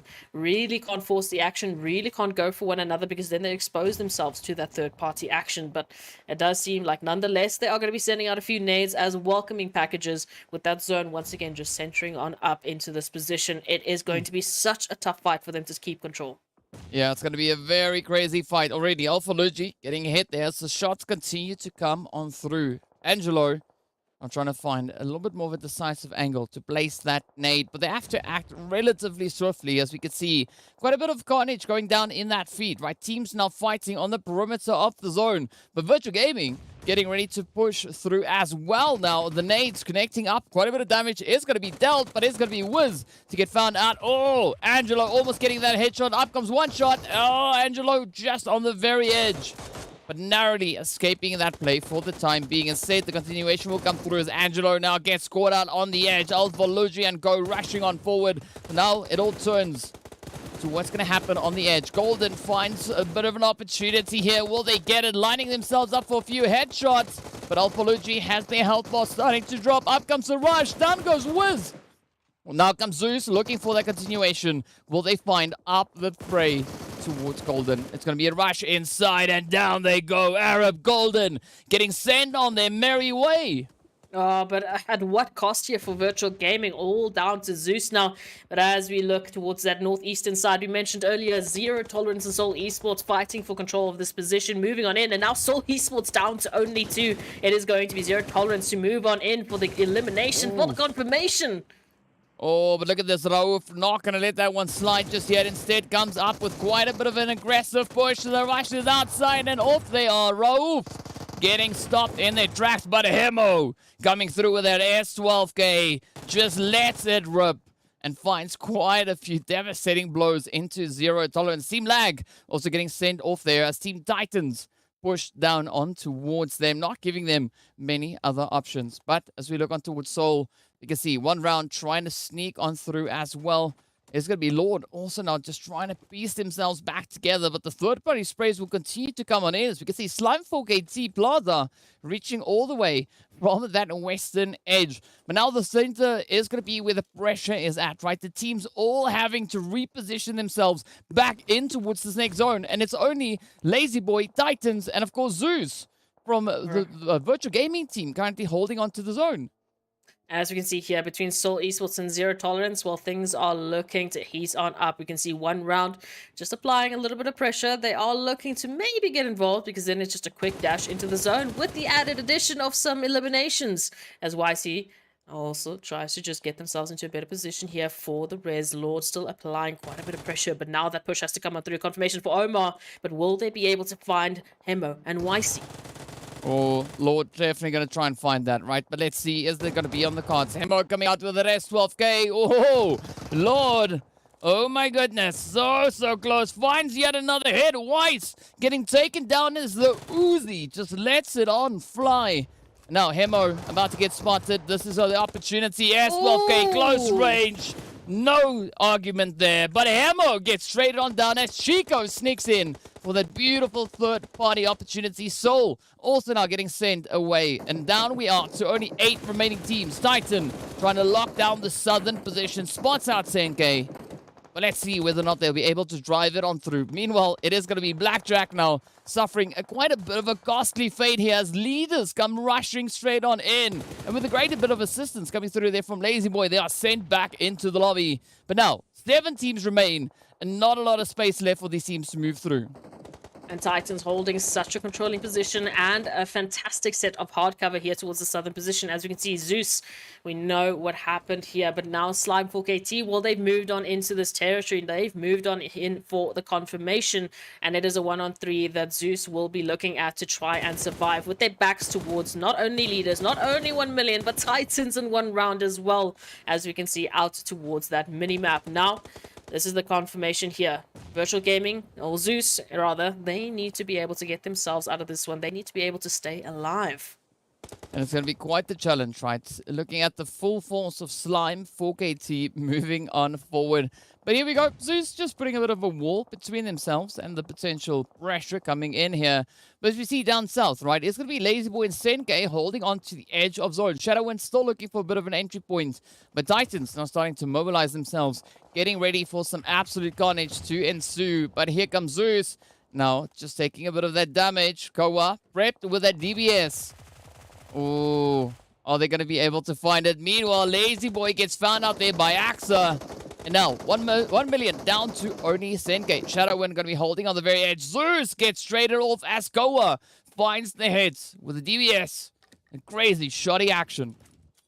Oof, I love to see it, and how the tables have turned, right? We saw Titans holding such a controlling angle. They will be able to pick up 1 million, but now they need to make a dash into the zone. Ooh, just a little bit of a spot out there for Shadowwind as well. So, I don't know. It looks like their days might be numbered. Now, Slime 4KT up against the Titans, the only 2 teams here with all of their members still in this final zone. But what will leaders and 1 round have to say about it? This is going to be quite the fight, right? Titan, Slime. What more could you ask for moving into Miramar? One round could still bring in a few contributions from that very edge, but Shadowin, pretty isolated. The only hopeful left. Now, Puncher and Axa moving in on the side. Two of our super aggressive monsters right in this match. It's going to be a little bit of that damage now being sent down in towards Chico. But a great opportunity actually now for Slime KT to rush on forward and capitalize on Titans while they are distracted with Shadowin off in the distance. The smoke not going to be making it all too easy. One round still going to be trying to keep themselves in contention as they're moving ever closer to that zone. But let's see, are they going to be found out? Titan, Slime, this is going to be the fight. Chico gets isolated and off they go. Eflex still alive. Down comes that extra bit of a loot crate. And it's only a moment before we see Slime and Titan duking it out for that winner chicken dinner.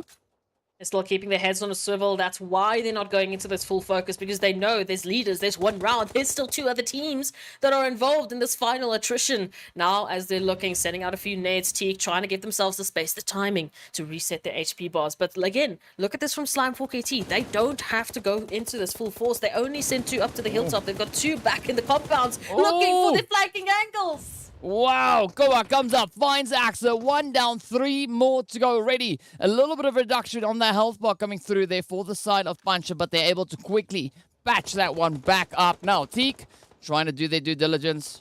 Curious to see what Shadowin's going to be doing. I mean, Shadowin could be quite a decisive player in this point, but Plaza comes for the flank, looking to find that opportunity. Come on, could this be the play now? Slime on the very edge of securing himself that winner chicken, then finds quite a few sprays now. Titans down to 3. It is going to be Teak now trying to survive. Goa in hot pursuit, looking to push on forward. Leaders go down as Shadowin gets found out there by Plaza. But up comes Goa, looking to keep the aggression on, pushing forward, wanting to lock it in. And it is the end as the players from Titan Gaming get sent away. But Eflex stealing the eliminations away from them. Now Slime turning their attention on towards one round. Chico, the final player, standing between Slime 4KT and the winner chicken. Then a Plaza comes on through, clutches it out with the UMP to lock in the chicken dinner for Slime 4KT. Double digits on the board.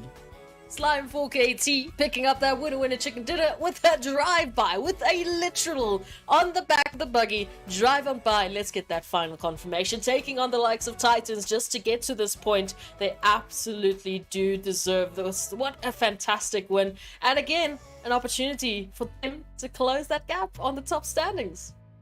I mean, well, like, I'm just waiting for my heart rate to chill a little bit, right? Because it's like, it's absolutely insane. I mean, we were hoping for an absolutely exciting day, and that is exactly what the teams are bringing. So while we try and just collect ourselves, we are going to be taking a very quick break. So be sure to stay tuned, and we'll be back in a short few moments.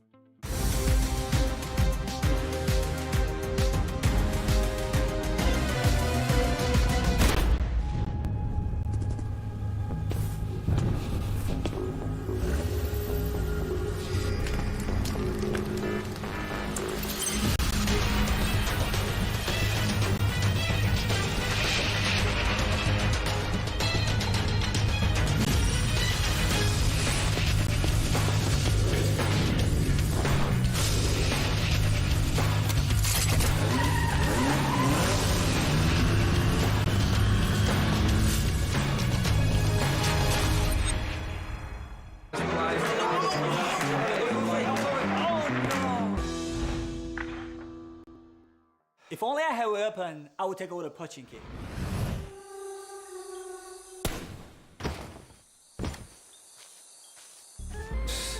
That's nothing. I clearly took down the enemy. If we were to keep the score, we'll definitely be higher than this.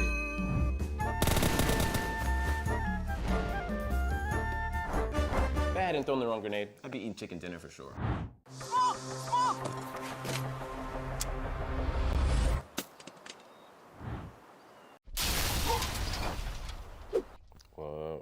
What's wrong, guys? If you don't agree, let's play Ultimate Arena. Arguments don't matter. Ultimate Arena decides the victor.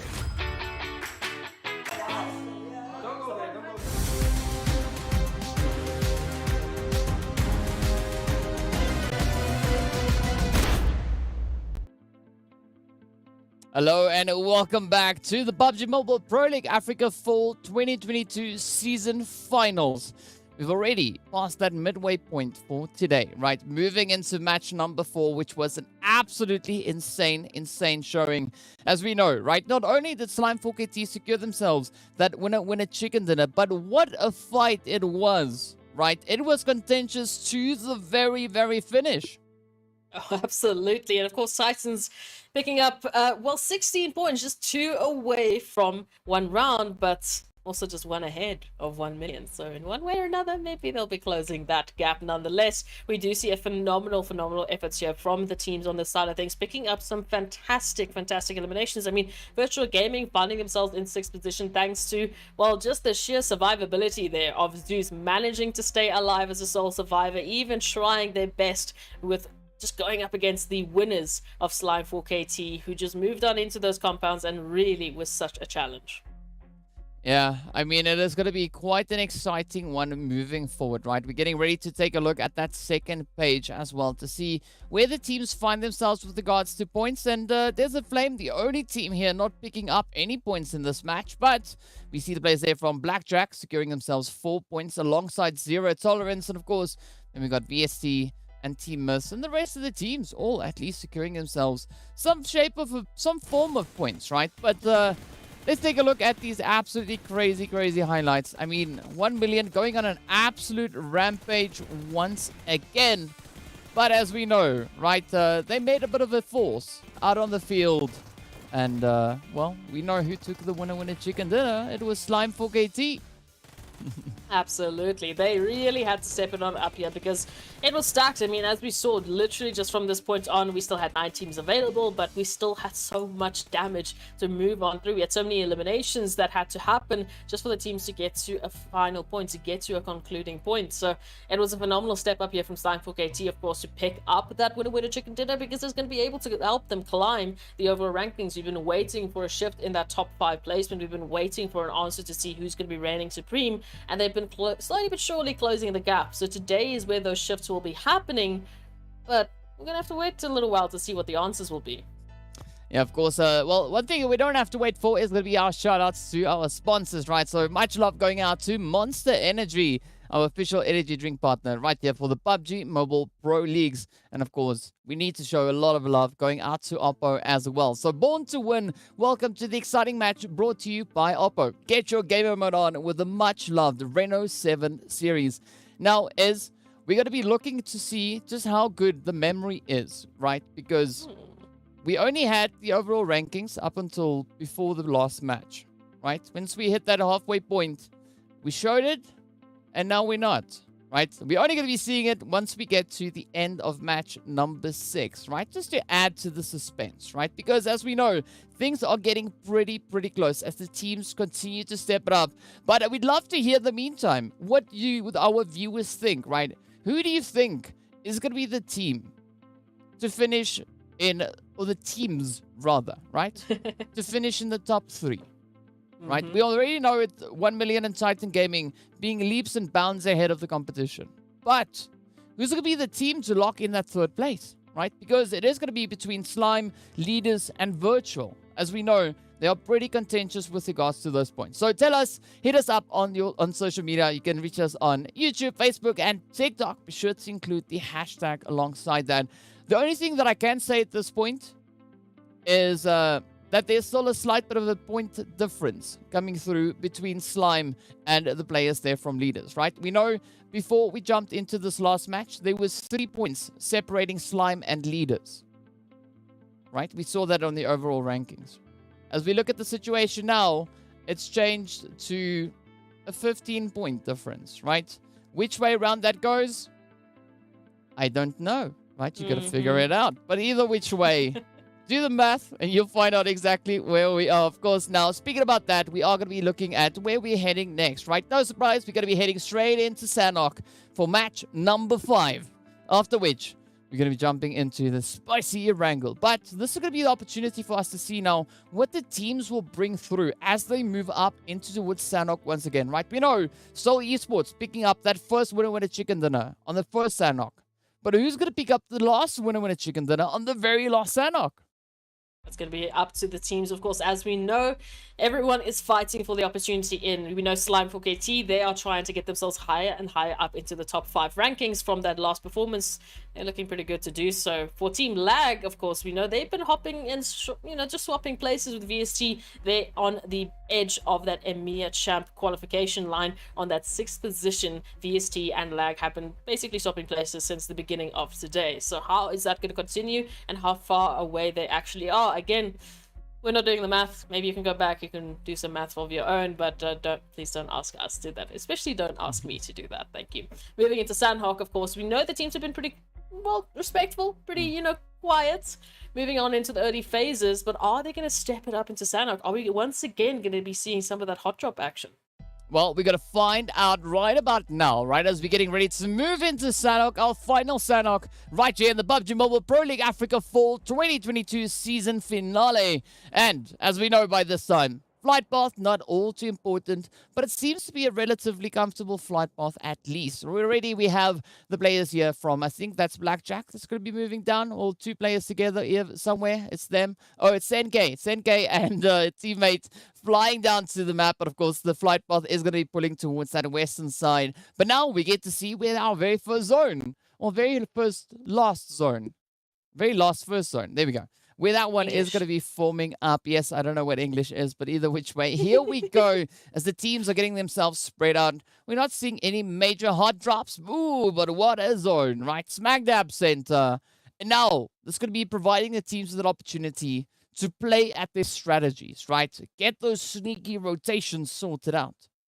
Absolutely. And again, I'm still going to be keeping an eye out on Slime for KT. As I mentioned, if they do manage to get a winner-winner chicken dinner on Sanhok, they would have managed to not only get a winner-winner chicken dinner, at least, I think 3. They're up to a number 3 now, but they would have been able to pick one up on every single map moving into the finals. They picked up Erangel, they picked up Miramar. We just need that Sanhok. We need that, what do you always call it? The Slunghok of Sanhok, Yes, Snake Cage, if you translate it, right? Because that's in a different language. But yes, Slunghawk, Snake Cage. That's essentially what Sanhok is. So it's going to be quite interesting to see what the teams are going to do, right? Who's going to be snaking it till they make it, right? But of course, the expectations have been created. We now need to see who's going to be the teams to live up to those expectations. As we mentioned before already, we know the players from Seoul Esports securing themselves the previous winner chicken dinner right here on the lovely Sanhok. Before that, we had the players from Triple Esports stealing that chicken yesterday. And, on the one match, on the other match, it was Virtual Gaming. So all the way back on day 1, we had Titan Gaming taking the victory on Sanhok. And the very first one in the finals went to Zero Tolerance. So, I mean, we've had an absolute array of teams picking up the winner-winner chicken dinner on Sanhok. Who's going to be the next one? Oh, well, again, we have to wait and see. We have to leave it up to the teams because we definitely do not want to be doing any of the such caster cursing things such and such as here. No. These are the finals. These are very, very, very serious points because we know these teams are competing for such amazing opportunities. Not only a spot in PMGC just from your points in PMPL Africa, but also to get yourself into the EMEA Champs where there are 3 slots available for the PMGC. Oh, it is a huge, huge opportunity. And I know all of the teams in Africa have been waiting for such a massive opportunity. As we saw with that first PMPL spring, it was just such a light up for these teams. It was such a final... Just well done. You've managed to get to this point. Now you have this opportunity. Let's see how far you can take it. Yeah. As we know, right? Teams have been moving through in towards the PMWI. They've made their way into the previous MEA Championship. Now, the PMGC up for grabs. The next MEA Championship as well. I mean, so many seats available. And who's going to be those teams to take it? I can tell you, though, when our top 6 teams from this PMPL move through and meeting up with the top 10 teams from the Arabia region, it's going to be quite the fight, right? Because the Arabia region also backing some very, very phenomenal teams. So I'm quite excited to see, how these teams are going to measure up against each other.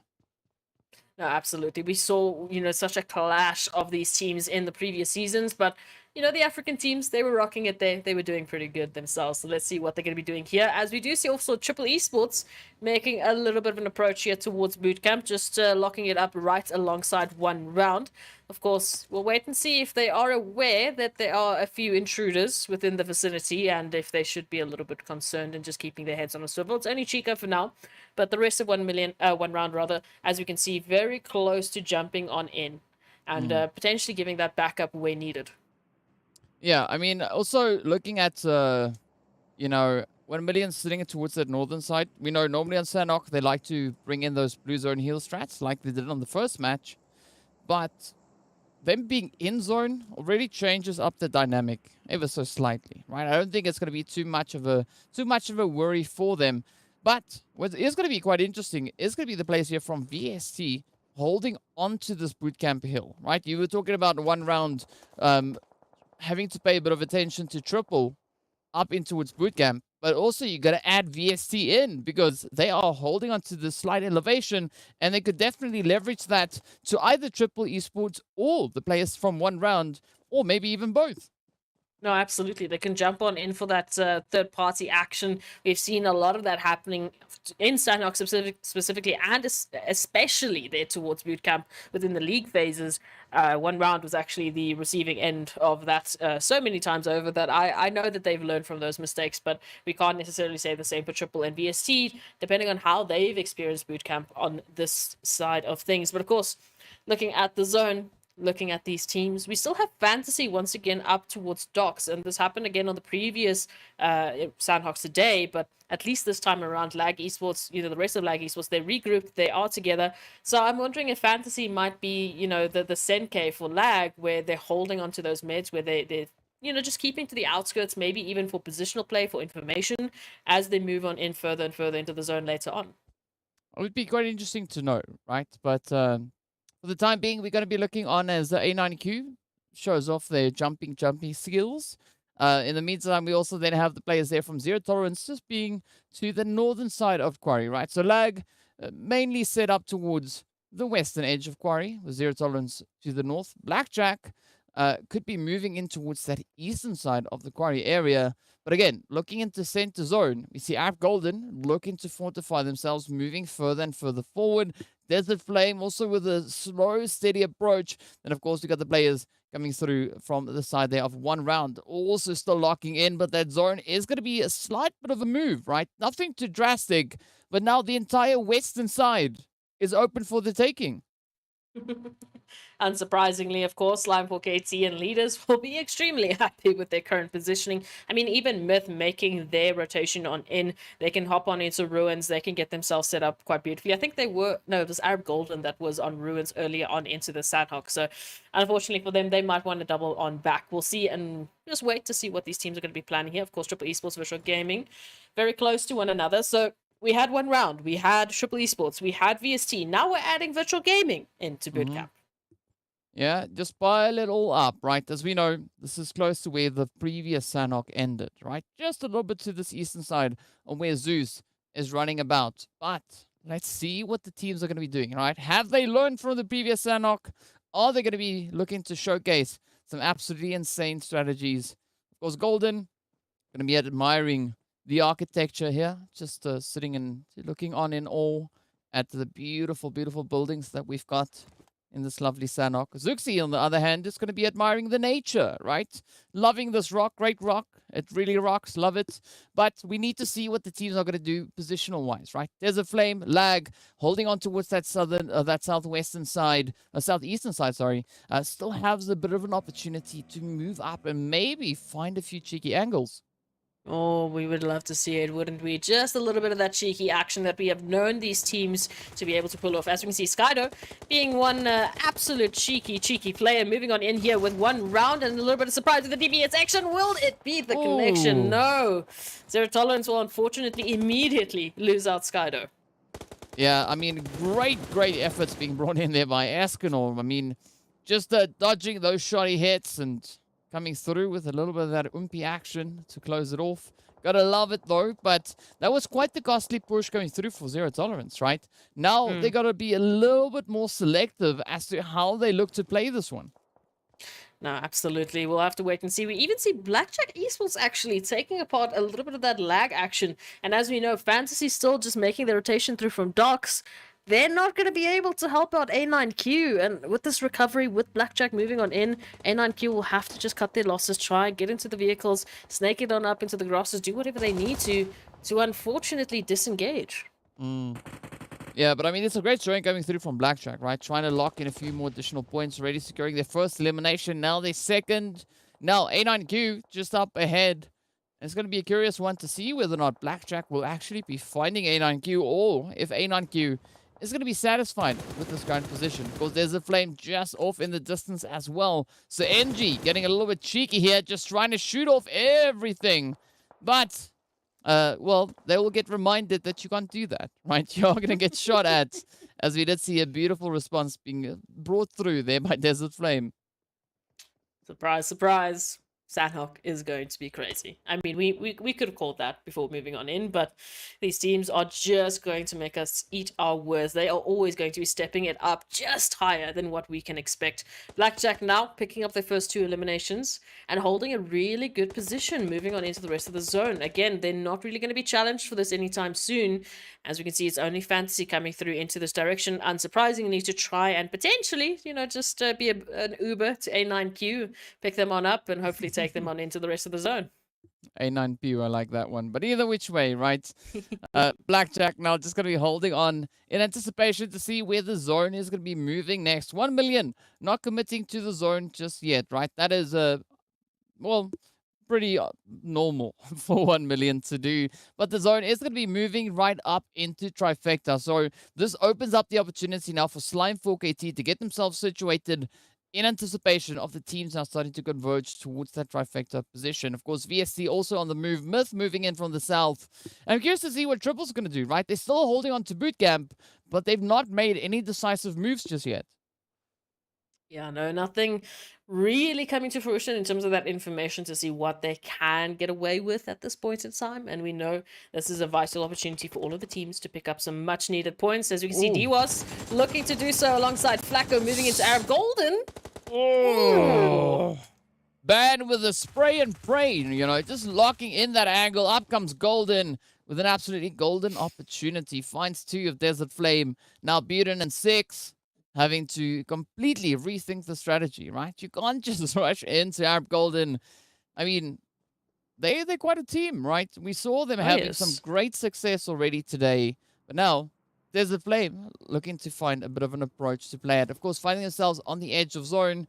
So now they need to decide, are they going to look to disengage or maybe look to rotate elsewhere? Of course, we do see a few of those altercations coming through, as it is going to be Puncher to suffer the fate of the blue zone. Definitely a foe that you don't want to go toe-to-toe with. Yeah, absolutely not the case. But we'll take a look at 6God, Buden. You're in zone. You have an opportunity here to take this further, but 1 round are moving on into their position as well.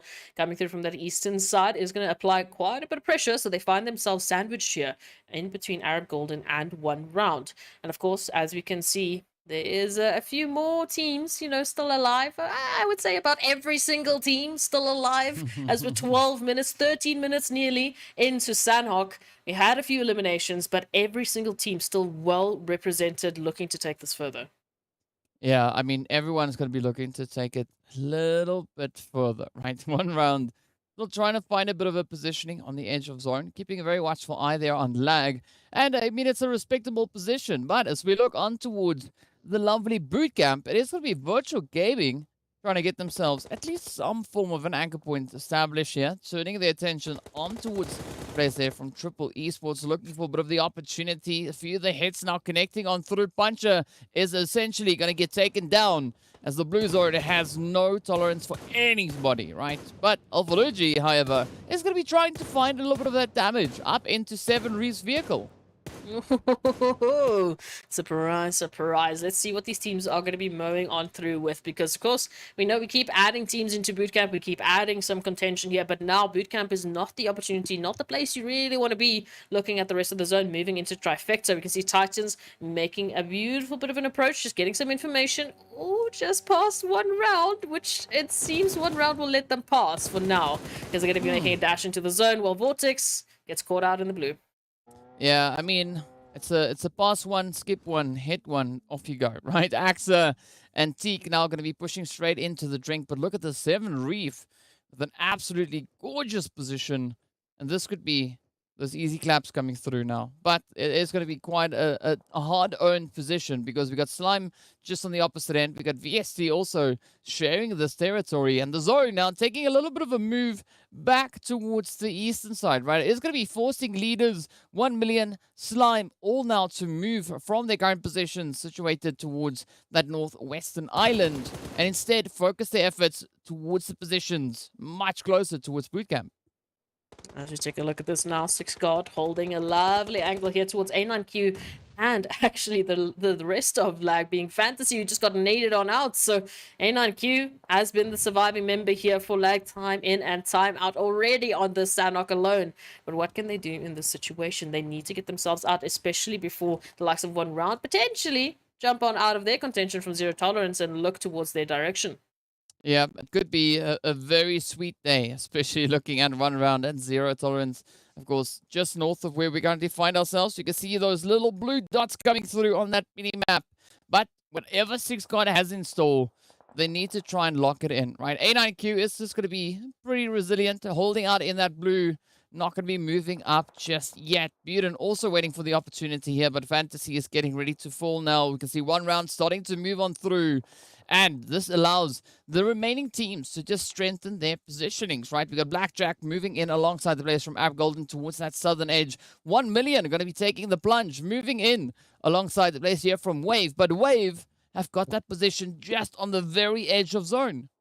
Oh, this is going to be a tough opportunity for anyone to really work with. I mean, we've got so many teams still alive. We've got 4 phases deep and all 16 alive in one way or another. Wave Esports here just to the bottom of 1 million's position currently, who are laying down a little bit of the law, a little bit of fire, hoping to find an angle into the zone. As we can see, Wave Esports in a prime position to keep them out of it, but for how much longer can they actually sustain this pressure? Yeah, there's going to be quite a bit of pressure. I mean, speaking about that, we do see the players there from Titans now getting hit by Slime. We got Zero Tolerance continuing the altercation on towards 1 round. Now, 1 million on the very edge of this blue zone, having to decide where they're going to go. It is going to be quite the push because we got Myth and Leaders situated on the western edge of zone. Wave right here towards that southwestern side. But it is going to be Leaders and Myth now looking to alleviate a little bit of that pressure on themselves, right? Farok already getting knocked. Now Ramsey following suit as Shadow and lasers in. Up comes Broly looking for a bit of a play with that vehicle. Unfortunately, not finding a good position to pull in. But Myth, they have the advantage. They are situated within the safe area. Now PLZ, Carry Boy, Morteza, Shadow, and all having to rush on forward, making them super vulnerable. Oh, we can see PRZ out of the smoke, just somehow, someway being Neo in the Matrix, avoiding the lead being applied here by Broly. We'll see for how much longer that is the case.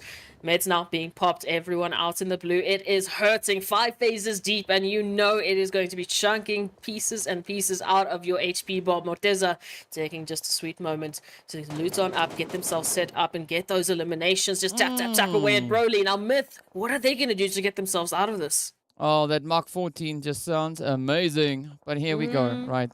Farok, Moment, just trying to hold up. Trying to just keep themselves alive on that very edge. But they got so much distance to cover. It is going to be Shadow to get spotted out. And down they go. Morteza, the final contender left. Looking to see if they can maybe find some form of continuation here, but it's looking pretty grim. Yep, down they go. It is the end of the road for Leaders Esports. Down to 12 teams we are.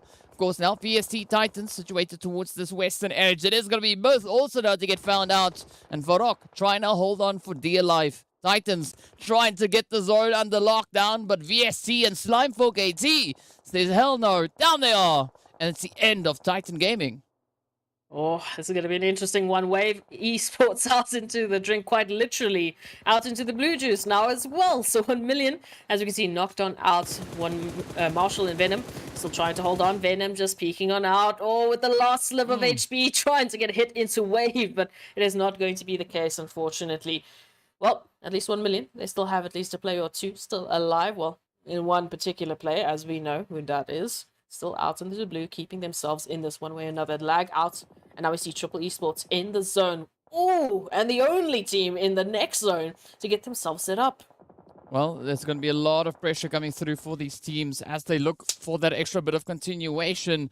And now, zone restricting the options, right? But it is going to be blue zone to reign supreme as Wave gets sent back in 10th position. Slime still trying to make a play for it. They have Storm and Plaza situated on the very edge of zone. The rest of the crew is still looking to find a good, decent approach. Buda and Six God going to be trying to make some form of security happen towards the southeastern side. MG, though, is going to be fighting VST with some beautiful nades. We can see Hainsley and Xerxes looking much worse for wear. Now, relying solely on the position coming through here from Fivo, but the blue zone is going to be applying that pressure, starting to move on forward, and the teams now having to converge even closer to each other. Not going to stop anytime soon, as we know. More pressure, more action, more beautiful, beautiful plays that we get to witness. It is Slime, it is Triple Esports within the zone. It's Virtual Gaming nearly in the zone, but Blackjack, it doesn't look like Blackjack will be making it into the zone. If Slime 4KT have anything to say about that, as long as Triple Esports hold Phonics on into this position. Oh, but that shotty coming through, dealing quite a blow into Phonics. Now comes 7 Reef to shut the door, and that is going to be the end of Blackjack. Slime 4KT are going to be looking to capitalize on the third-party opportunity here. Moving on forward, Black 7 holding on to that ridge line, trying to get those secured reses through, but it's not going to pay off as they too get taken on down. The heads connect on up, and that is the end of the road. The rush now continues as Arab Golden gets into a bit of an altercation here, but they too shall fall. And down to the final 4 teams we go, right? It is now solely Slime 4KT and Virtual Gaming fighting to the finish for the winner chicken dinner within the zone. 1 million still has Senke out in the blue. Myth has Farok out in that blue zone. But what's going to happen within the zone? Slime pitching up with all 4 of their players now. Trying to take a few numbers here. Gaddafi and the rest of Virtual Gaming try to make a stand, pushing in from that northern position. These are 2 of the teams within your top 5 placements on the overall standings. At least they were the last time we saw them. Of course, now we don't know where these positions are. We don't yet know how important this is for Virtual Gaming to try and take on the likes of Slime 4KT. But the pressure now towards Gaddafi will mean it's only one to stand in their way.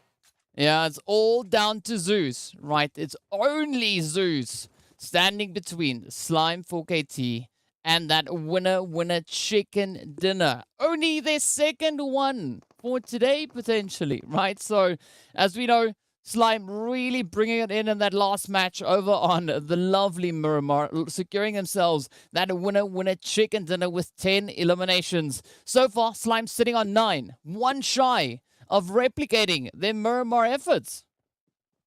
And one possible elimination away from picking up a winner chicken dinner on every single map in our finals. One way or another. Wow. So let's see how this one goes, right? Zeus, sticking to those bandages.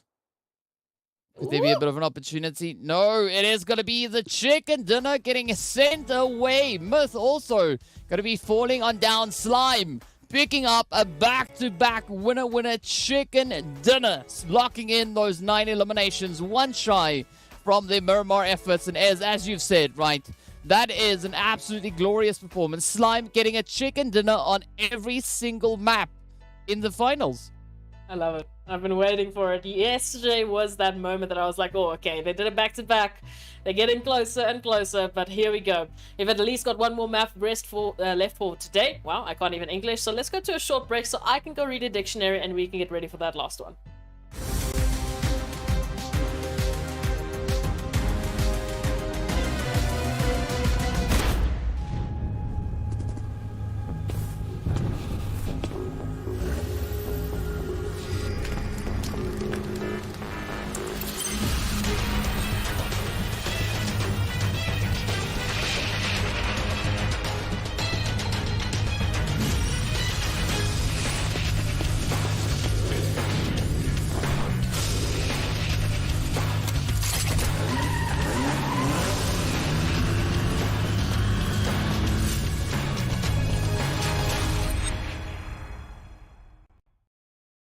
Hey there! Fellow PUBG mobile players, along with the version 2.2 update, we have made a series of improvements on the game's basic controls. Let's take a look at the improvements. First, improvements to the controls and display. We have increased the display priority of the wheel when the throwing wheel is activated. Now it'll be easier for players to select the items they wish to throw. In this update, a countdown will be displayed whenever the play zone is going to shrink. This way, it will be made more aware of the next play zone, and players can plan their routes more effectively. We've improved the feedback effect of marked items. Whenever you tap and hold to mark an item successfully, the feedback will be more obvious. When the player is aiming down sights, the markings within the scope have been optimized, so the sight is less obscured. When a player jumps, after respawning or deploying an emergency pickup, it's now possible to mark the battleground with light columns. After a team wins, the buttons for MVP likes and summon statue will be combined. Now players can send a like automatically whenever they summon a statue. On the results screen, we have added teammate numbers, so now players can use the number to identify each other and give likes to their favorite teammates. To make spectating more convenient for players, we have tweaked the button size on the spectating screen. This reduces the chance of tapping the button by mistake. I'm sure firearm balancing is a concerning issue for many players. In this update, we have significantly improved the burst shot of both the SKS and Mini 14 by greatly improving their handling. This will increase their stability fired consecutively and increase the damage dealt to enemies. Perhaps these two firearms will become your weapon of choice after the enhancements. For airdrop weapons, we have made some adjustments to the controls and damage dealt to better balance the airdrop weapons. In the new version, there are lots of new features worth checking out. When you acquire a firearm finish of your liking, you'll definitely want to admire it from time to time. In this update, we've added a firearm inspection feature. Players can now use this to admire their favorite firearm. During combat, players can tap the emote to enter first-person perspective to inspect the current active weapon. A friendly reminder, never inspect your firearm during combat, or you might overlook the enemies before you. Do keep in mind that this feature is currently only available for certain firearms, but it will be gradually rolled out to other firearms in later versions. The recommended layout feature is one of the many new features. When players customize the controls, it's now easier to apply a custom layout recommended by the system with one tap. We've also added a trunk system. Players can now make exchanges while riding vehicles. Use this feature to exchange supplies with teammates. But remember, the size of the trunk depends on the vehicle type. The visual presentation of profile cards have been improved. Players can now set their gender on their profile cards. On the results screen, we have streamlined the results process and improved on the layout, as well as the MVP results emote. On the new results screen, assists will be included in the stats. In future matches, you can try cooperating with your teammates. Even if you don't make the final strike, assists will help boost your results. We have added stationary targets to the training grounds. After firing, the damage dealt and bullet trajectory will be displayed. This helps to more closely recreate situations that players may face in matches. To make it easier for players to practice shooting, the most recently used firearms configuration will be applied by default when entering the training grounds the next time. These are the major improvements for the basic experience in version 2.2. If you want to learn more about this update's content, don't forget to follow the official PUBG mobile community. Winner, winner, chicken dinner. See you next time.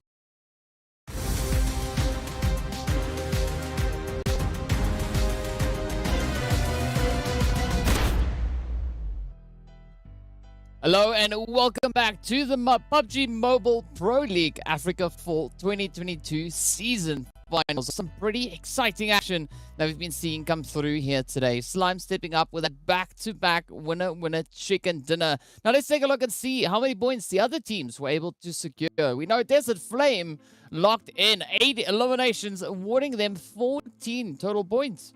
Ooh, we love to see it. And of course, DK, for the viewers at home, they don't know that we've been banned from looking at the overall standings. You know, our production team, they just stepped on in and they're like, listen, it's got to be a surprise. We can't know how this is going to shift the overall standings just yet. So Slime, a massive jump for them. Again, in a very close contention as well there towards the ending point with Virtual Gaming, who we know they've been very close overall, just starting on today with the overall standings. So very curious to see how that's going to shape things up. But 1 million picking up 10 points, adding it to their overall tally, which we last saw they were about, what, 30 points ahead of Titans. So now that might mean that they're 40 points ahead of Titans, depending on how the rest of the day goes. Maybe. Yeah, it's quite scary to think of all these things, right? You know, as you said, we are also not even allowed to look at the overall rankings. All we can do is look at match rankings, and we have to try and do math. And as we know, caster math is the worst thing out. But, you know, Doesn't VST at least locking in their 4 points there in that 9th position. A nice distribution of points across the board. But as we saw then also, Seoul Esports not being able to find any points in that last match. But let's take a look and see just how insane this last Sanhok was. It was absolutely stacked to the brim with action, as we saw, starting off with Arab Golden and 1 round here. Over towards bootcamp, things were looking a little bit crazy. We saw Vortex, unfortunately, out in the open, getting caught on out. Morteza just tapping away and just giving us such a treat to work with. But these final moments, this hilltop battle of attrition that we saw with Slime 4KT having to manage all of those teams in the final moments, and yet still coming up on top to pick up their winner chicken dinner, which highlights them as the only team to pick up a winner chicken dinner on every single map in the finals weekend. I mean, that's pretty crazy to take into consideration, right? We've seen these teams just bring in some absolutely monstrous performances coming through what they brought in that league stage, and they just doubled those efforts moving into the finals. So it's very satisfying to see that these teams always have an extra bit of a surprise up their sleeve, right? As we know, Slime, the only team at this point sitting on 3 winner chicken dinners, right? Ahead of everybody else with regards to chickens, still trying to close the gap with regards to points. But Slime really bringing in any and everything they have in their reserves right now, as we're getting ready to move towards Erangel for the last opportunity for these teams to get these points. We'd love to hear what our viewers are thinking, so be sure to hit us up on social media, right? Hit us up on either YouTube, Facebook, or on TikTok. And we should include the hashtag. Tell us what you think of your favorite team's performance so far, right? Tell us, are you satisfied with what they've done? And if they're not, I'm sorry, but you'll just have to be, right? Because these teams have been performing like absolute legends. And of course, as we know, we're getting ready to move into our very last match of the PUBG Mobile Pro League Africa Fall 2022 season finals, right?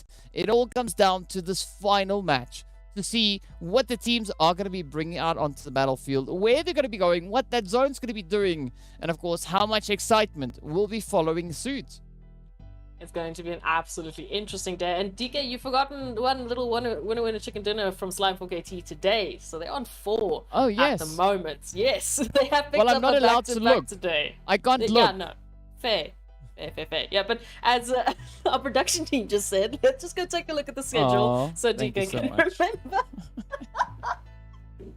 I'm sorry, it's amazing. But yes, Erangel is going to be the next matchup. So just from my memory, which is unfortunately not much better than DK's, I can't really remember any other team that's sitting on 2 winner chicken dinners that hasn't already yet picked up a winner chicken dinner on a Erangel. I think they would have missed out on Miramar and Sanhok. So I think Slime would be the only team that is picking up a win on every single one of these maps. But again, we could be wrong. Again, we're casters. We don't do math and we don't count things goodly, okay?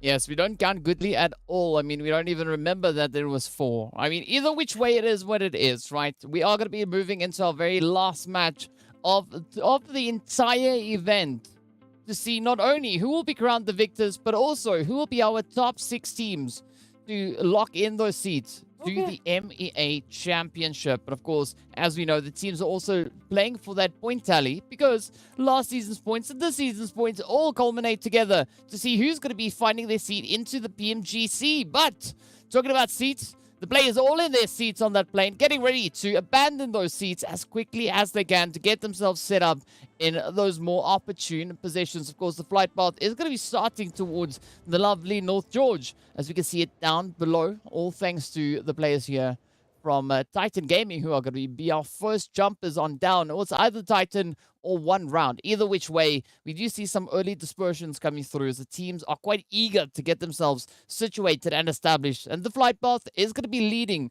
all the way towards that southeastern side, pulling in just alongside Malta and Malta Power. So again, a very centralized flight path coming through. A very interesting one indeed. Now the teams, well, as you've rightfully said it is their last opportunity, their last shot at some fantastic points to just bolster themselves on the overall rankings, which we don't know what they are. We've been banned. You know, we can't actually even take a peek. It's it's actually killing me. I really just want to look and go click on those things, but I can't. I will leave them for now, just so we can also be surprised.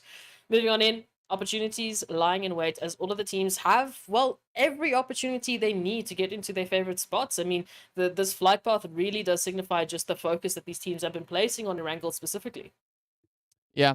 I mean, it's gonna be quite exciting to see where everyone's gonna be going, right? That eastern zone. Oh, that's gonna bring quite a few dangerous plays for these teams now.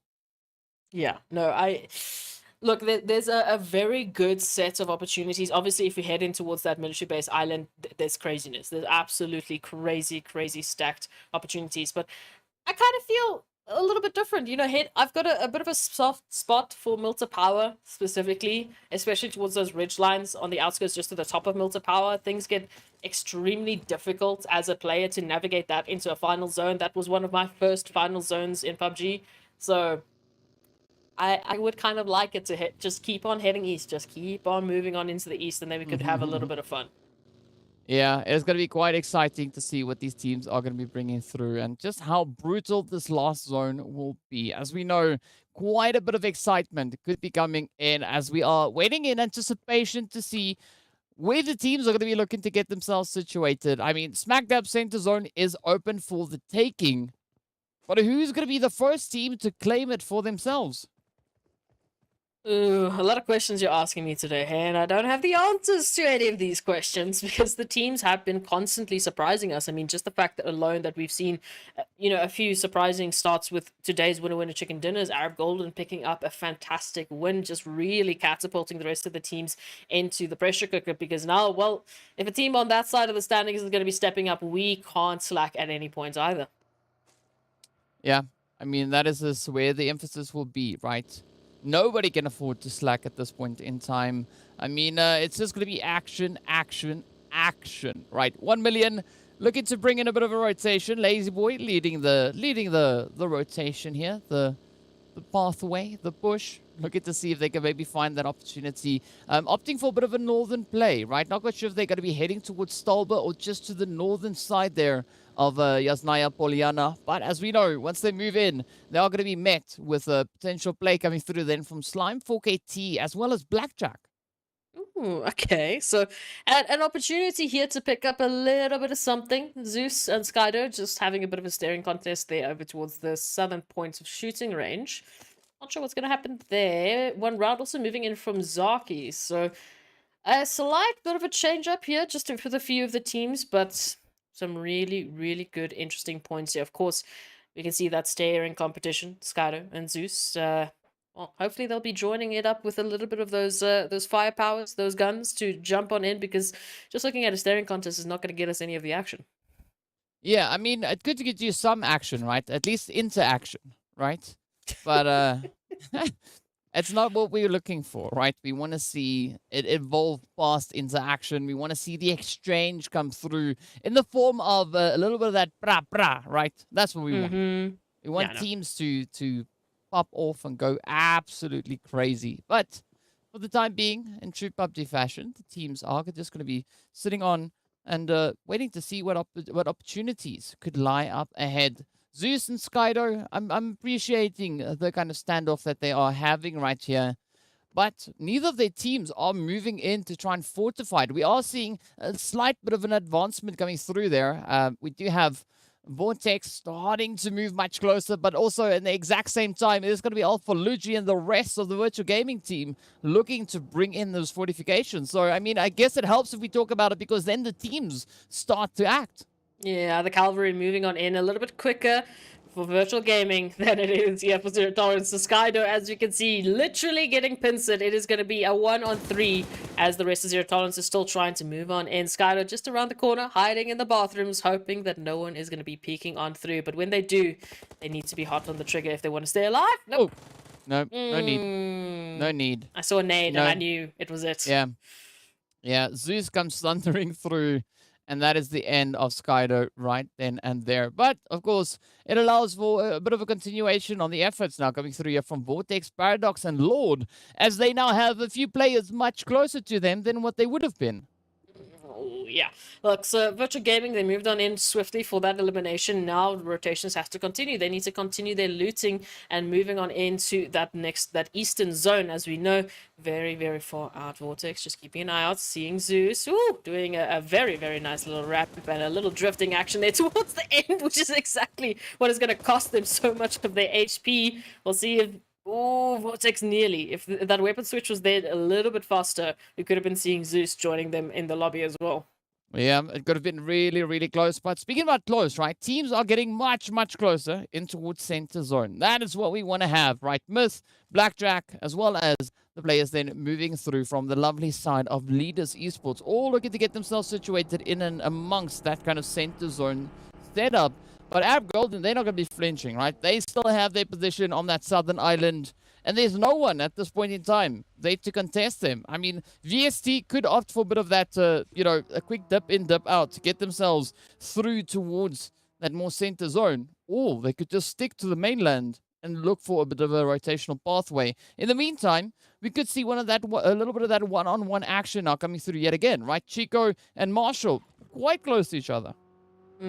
Quite close indeed, and the rest of 1,000,001 round joining suit as well. Marshall is going to be hearing those engines roaring on up the hilltop, so it has an inclination that something is happening. Someone is rotating here and is going to be looking to spec it on out, just get some information and see if they can pick up an earlier elimination or two.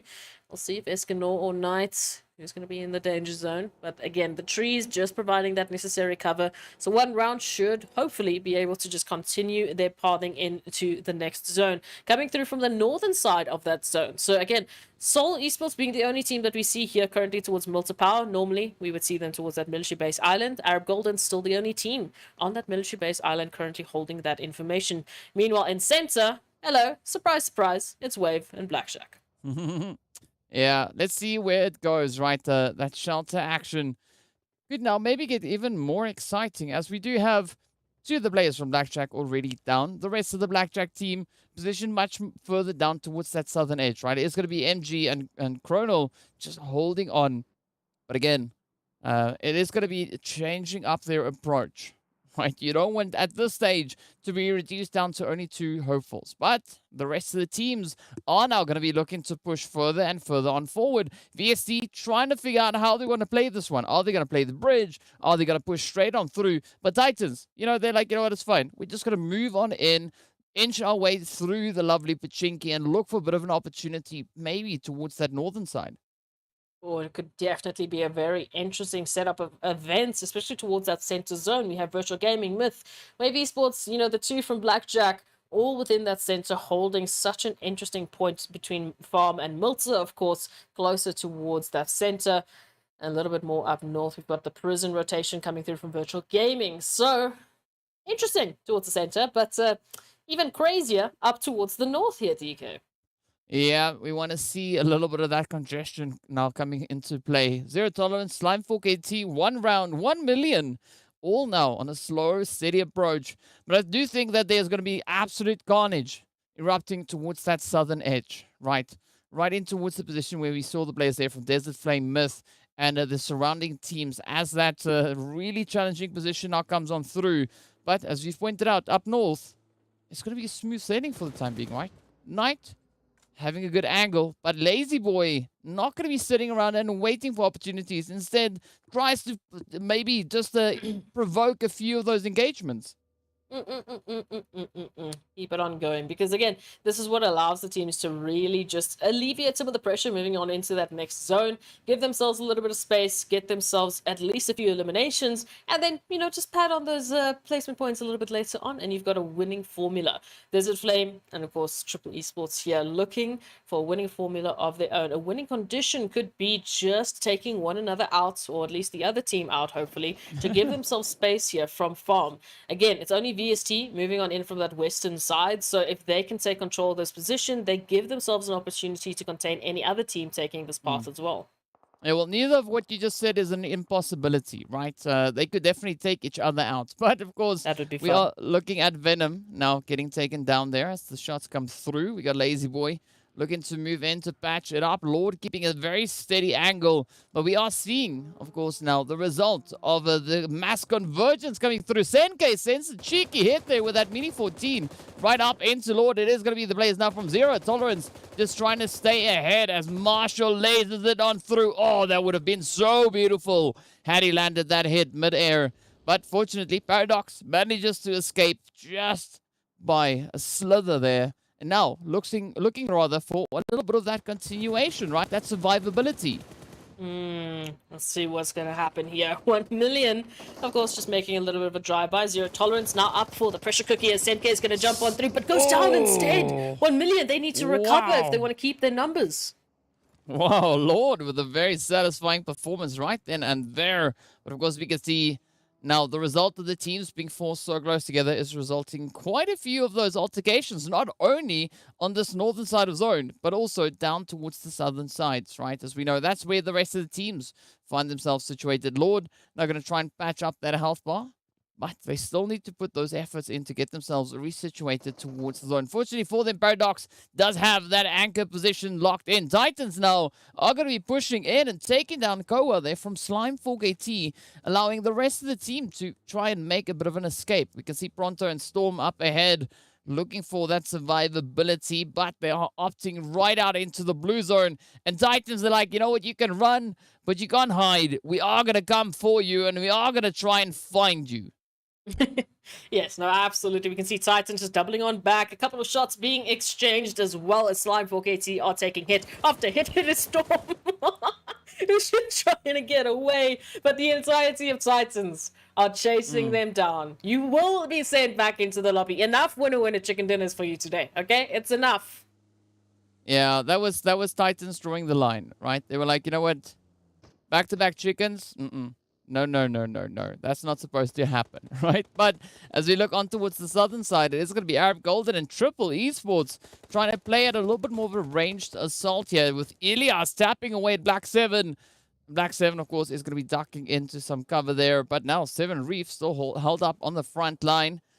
It's going to be waiting at the toll gate, looking to see whether or not Arab Golden is going to be trying to make an aggressive push or maybe go for a little bit of an alternate rotation. Meanwhile, up into its prison, there's Virtual Gaming and Leaders Esports looking to continue their altercation. We've had a bit of a finish here once before, but it is one round on the other side, looking just to apply that pressure as well. Meanwhile, Virtual Gaming and Leaders looking for the answers to their engagements here. Lag now joining the fray, but there's so much information. Are we going to be taking a peek at it? Oh, connection's not quite going to be there, but at least Lag, they've had their warning shots. They know what's about to happen if they move on into this territory. Yeah, I mean, as we know, right, connection there could be absolutely key, but it is going to be Lag now to get met by an even stronger connection from Zakaria. One shot, also going to be trying to pop off a few as Lag now continues to try and find a more opportune angle. A9Q is so close to having that vehicle go boom. Let's see, will one shot put the final few hits in and make that a reality? Yes, off goes the vehicle, but fortunately, A9Q not there to receive it. Oh, Myth holding the line, finding one already. And as you know, 1 million have literally been going from team to team to team, unfortunately not having an opportunity to recover any of their numbers. And now, well, it's all now down to Marshall to fly the 1 million flag high and see how far they can take it out in the smoke, out in the grasses. But Myth might be looking to change that up. Desert Flame just up ahead of them as well. Oh, I do not see an easy way out for Marshall at this point. Yeah, I think it is going to be inevitable, right? Marshall could meet their end pretty soon. But Myth locked into center zone. Desert Flame also now going to be trying to play the advantage here. So you can see Buden knows the whereabouts of where Marshall is more or less situated. Fortunately for us, we can see exactly where that is, so we don't have to guess. But Buden doesn't have that luxury. Instead, sends the nade out, tries to find a bit of an opening, but not having the necessary reach. Myth, in the meantime, are going to just lock in their position up in towards shelter, right? And now they can continue to stay here. And again, this is going to be such a graceful position for Myth to play at. But AXA, and the rest of Titans now going to be moving into Vortex. Vortex not knowing where to go. Trying to put up a bit of a fight. Let's see. Is it going to be sufficient? Could there be that clutch to come on in? P6 now on the rush on forward, but it is going to be Vortex to take so much damage. Oh, And down they go. Now, zero tolerance. They're going to be down to 1. Only 1 remaining hopeful. And that is Paradox. Just a little bit further off. Lord is going to be the next one to be confirmed. There we go. Done and dusted. And, I mean, Titan Gaming just out here farming eliminations. I mean, already up to 8. They are definitely leading the pack in this lobby once again. Unsurprisingly, just based on how they have been performing this entire weekend. And, of course, this entire league phase. But Paradox, snaking it up into the grasses. Yeah, look, the rotation they have to take into the zone is going to take them right past either one round Virtual Gaming. And, well, we know the Titans aren't done just yet. Looking at Seoul Esports now. I mean, Titans out for vengeance, not pushing in, but Seoul has a good answer to that, getting 2 knocks, 3 knocks, and almost locking in the entirety of Titan Gaming. Teak now about to receive a nice little warm welcome here. Beautiful cross-section, and that is Titan Gaming wiped off of Erangel. That was disgusting, but I loved it. I want a little bit more of that. That was beautiful from Seoul Esports to take out the Titans, who are looking to go on another rampage, and they just put a stop to it right then and there. Now Triple Esports and Leaders, well, they need to find an answer of their own, especially with Vibe 7 up so close and personal to the 2 here of Leaders. Oh, hello. But there we go, right? Vibe 7 getting greeted with a nice little warm nade. Of course, now it is all down to 7 Reef and the rest of Triple Esports looking to see what their approach could be. But look into the zone, right? Seoul Esports, they've got the entire Northern Territory to themselves. The only team situated to the north. And they can just sit back and look on as the rest of the lobby now descends down into carnage, right? The southern position looking absolutely brutal. We've got Arab Golden, we've got the players here from Triple Esports, we've got Leaders just north of them, we've got Lag Esports as well as Wave, we've got VST, 1 million, Myth, bigger team, everybody else pretty much situated towards the southern side. And now Arab Golden looking to just rotate around, get themselves into a little bit more of a favorable setup. But Triple Esports still going to be trying to squeeze themselves into the zone. Black 7 about to meet up alongside Angelo. Angelo has the plan for M7MD. Let's see, is that going to be the one though? Oh, it goes off. No, does not find it. Oh, we hype those nades up because they can just be so devastating. And we've seen all of these teams do some crazy things before, like Black 7 are getting taken on out with the reach from Carry Boy. Now really putting Triple Esports into the pressure cooker here between Arab Golden and Leaders. Moving on in from the southeastern portion of the zone, it is going to be a fight for control in this shelter position. But Seoul Esports and Desert Flame up into the northwest also doing the exact same. Yeah, it's a good, healthy position coming through there. As we can see, Seoul quick on the trigger. They find Flacco. Off they are. The zone now centering up towards Myth and VST right there alongside them. Blackjack, Wave now in a position where they could look to bring in those fortifications. It is going to be Seoul now looking to move in from that northern position. But down south, still quite a bit of carnage to ensue. It is going to be the end of the road for Zero Tolerance all the way towards that western side. And as we saw, the hits still connecting their way on through, coming towards the southern edge. Right, 1 round. Looking here for Virtual Gaming. And again, if 1 round manages to take Virtual Gaming out, they would have taken, well, surprisingly, the entire lobby would have taken 4 teams out of our top 5 out of this lobby, out of Erangel, to make sure that they can close the gaps, to make sure that those teams are not going to pick up any more points. Titans are out, 1 million are out, Slime 4KT are out. If Virtual Gaming go out here, it's only basically VST and Lag that really hold an absolutely surprising performance there towards the overall rankings. As we can see, Leaders now starting to pick apart Triple. Oh, yeah. It is going to be that be-all, end-all play coming through, right? Let's see what will be in store as we have Leaders situated towards that southern edge, looking for that opportunity. Lag held up ahead of them. Of course, 1 round going to be making that mad dash, pulling in on the side right alongside the players there from Wave. Rab Golden also on the receiving side there as they could bring in a beautiful answer. Now it's going to be Morteza and Co. looking to rain down chaos as 1-9 is up ahead, pretty isolated. Could that be that extra angle? Gaddafi also then getting spotted out as Carry Boy locks it in. TEAMLAG bid their farewells. Off they go. Done and dusted. 11 plays going to TEAMLAG.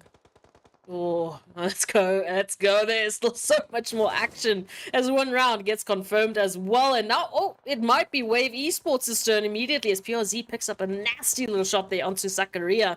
We still have a lot more to follow as Shadowin picks up Gaddafi. And Leaders Esports seem to just be keeping their heads on a swivel, looking at a 360 degree of eliminations. Well, let's see how many more they can find, right? Wave, Zakaria is going to fall next, and up comes Rhino, but PRZ and the rest of Leaders on an absolute rampage. Down goes Rhino. Bruti, D3S, positioned up ahead, but they, of course, can be hit by those nades. As you can see, not the most favorable position to be in. Arab Golden also right there alongside them. But Leaders now looking to double down. They want to secure themselves an absolutely glorious performance. Already 9 eliminations to their name. And we know they were reigning supreme on the overall standings out of the teams that we have left. It's just VST, really, that was that contention. Lag have been sent back. Virtual Gaming have been sent back. So our top 6 is going to be looking some spicy way, DK, when we finally get to take a look at it. But now Seoul Esports looking to stop Leaders in their tracks. Just applying that pressure, already picking up PRZ. Oh, loving these positions. But Arab Golden now finds a bit of an opportunity on towards VST. Oh, Zuxi up ahead. That mound doing some favorable things now for the position. Let's see whether or not VST are able to capitalize. Arab Golden are going to come rushing straight on forward, not settling for those ranged assaults. Instead, Golden and Ban move on forward. They find the angle on towards Hansley, but Ban gets lit on fire. Will he be able to survive? Yes, makes it through. Now, the restate coming in. Will they be able to apply the necessary pressure? It is going to be the confirmation secured. Oh, Zuxi getting met in the face there as Myth sneak in behind them. Oh, this is what we love to see, VST. Back into the lobby. Thank you very much. It's Arab Golden. It's Myth. It's their time to shine alongside the rest of this fantastic lobby that has just lit a fire into their performances. Wave Esports down and into an opportunity to pick up Myth. But of course, Arab Golden here just towards the exit, just towards the outskirts of the zone. Who knows what they will have to say about it. Now, Leaders need to move themselves into the zone. DWAS from Desert Flame still outside, needing to get into a safer position, but having these bunkers in play in the final zone is going to lead to some absolute chaos, as we've seen before, DK. Yeah, it's going to be a big cat and mouse game, right? But it's going to be so dangerous as this is not where you want to be playing cat and mouse, right? Up in the shelter, some very challenging positions are going to come through. But now it is going to be Arab Golden still trying to make a bit of a push coming in from this more southern approach. As we know, there are several entrances leading down into that shelter position. But as we can see, up on the ground level, we still have several teams trying to secure a more decent approach. DWAS, as you pointed out, still surviving, going to be lying on the edge of zone. And meanwhile, Seoul Esports turning all their attention towards Leaders. Good morning, everyone. Welcome to the absolute chaos that is this final map of our finals. Leaders Esports, they are holding on by a thread, but for how much longer can they survive? Arab Golden now just applying the pressure. Seoul Esports just above, looking for Morteza. Morteza is down. It's only Carry Boy now to hopefully carry on the line here for Leaders. Well, there we go. It is going to be the end of the road. Arab Golden reaching in, stopping the players from Leaders Esports in their tracks. Down to the final 6 teams we go. The zone also getting ready to move up. Blue zone inching its way on forward. Desert Flame getting taken down. 5 teams now remain. The zone sits on towards that southern side. Blackjack and Seoul Esports now having to get themselves repositioned back into that zone. It's now repositioning again with the numbers they hold. It's only really Arab Golden that can be their competition on equal footing. But of course, we have to think about these positions. We have to think about the angles the teams have to work with. We've got a few underground, we've got a few above ground. But when will they be able to find each other? What is going to be the answer? We've got 7 phases deep. We're going to be coming down to the last possible moment because these teams have just such an interesting positioning to hold here. Myth down. We've got Wave Esports down. We've got Blackjack in the bunkers as well. The rest, they're up top. They're looking for their competitors. Yeah, and I think they are going to come to the conclusion, right, that the teams and the players they're looking for are not on surface level, right? They need to go underground. But what's going to be quite tricky is once this blue zone then starts constricting once again, like it is now, the next phase, that is going to be an absolute troubling play, as the teams won't have much of an option as to where they can move towards, right? So even though the bunkers are pretty cool to play, it also brings in quite a few challenges, as it limits your approach, right? You can't really get to where you want to go, especially if the blue zone is in the way.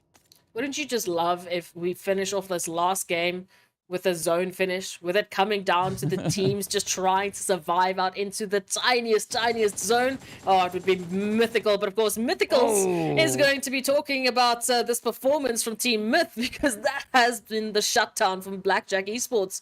Now it's Arab Golden and Seoul Esports. Remember, our two teams with the only 4 player setups here. What are they going to be able to say about it? Well, they're going to be trying to survive up top, as we can see. Now, a little bit of a dance around coming through here. Soul trying to reach across into App Golden. Hemo cooking up that nade. Golden already found out. Ooh. But now Ban gets a beautiful one on the reception there. Definitely no stopping coming in just yet. And this is going to be that opportunity for Seoul Esports now to full send it. Weiss is knocked down alongside Omar. But up comes the push as Hemo once more. But it's going to be Angelo with a quick answer to that. And all the pressure now riding on Angelo, who's going to be quickly trying to get that res secured onto their teammate. Same going for Raouf. So Seoul, Arab Golden, trying to patch up these positions, right? Now Wave, Myth, still in contention. Still holding on to the bunkers, but there's a very good chance that we could see Myth and Wave finding each other in the underground. There's an opportunity here, but again, towards the surface level, we've got Arab Golden, Seoul Esports.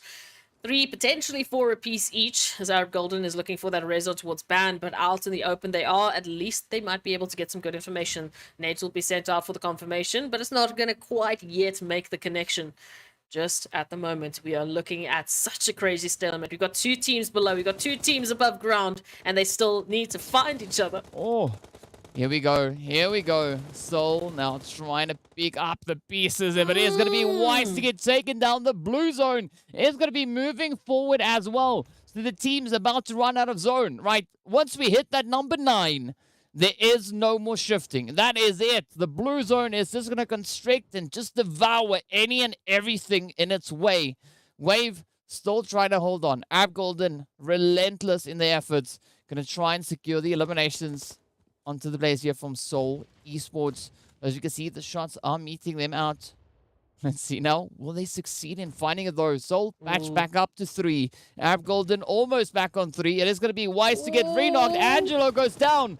Golden is down. This could be the opportune play now, as Omar is going to be looking for those hit markers. Finds the hits right onto Golden yet again. And Ilias standing between the players here from Seoul. And a beautiful amount of eliminations to come on through. But now Seoul already sitting on 12, looking for number 13.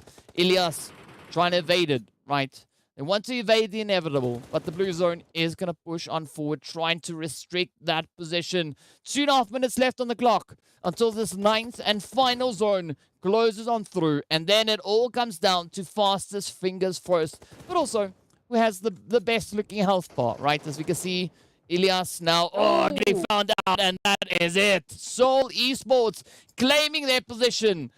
On the surface, we still have Seoul, the players here from Wave and Myth positioned down below, but it is now going to be a heal strat. And I mean, you've already got 4 of those medkits over towards Bruti. No other bandages to work with. Ramsey and Farouk, they can share the bandages that they have here.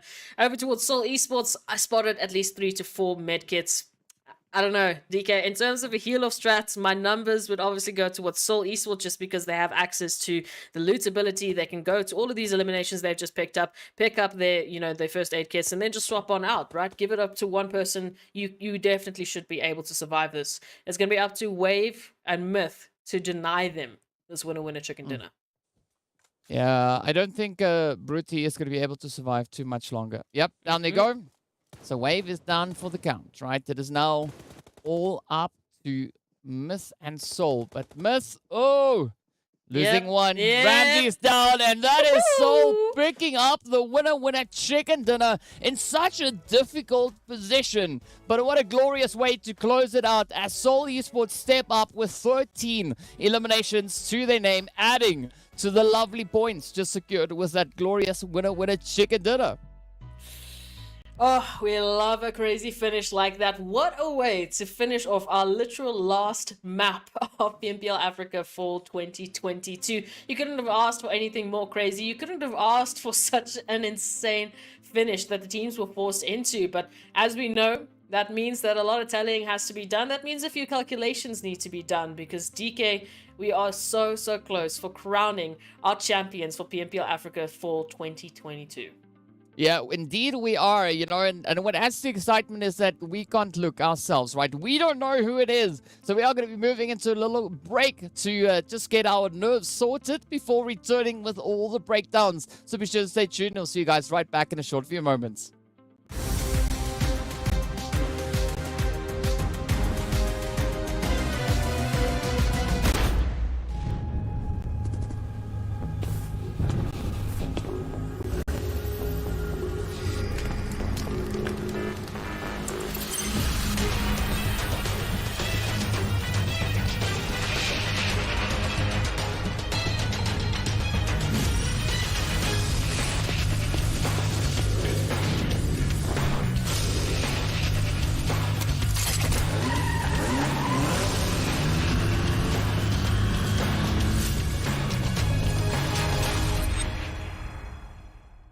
Hey there, fellow PUBG mobile players!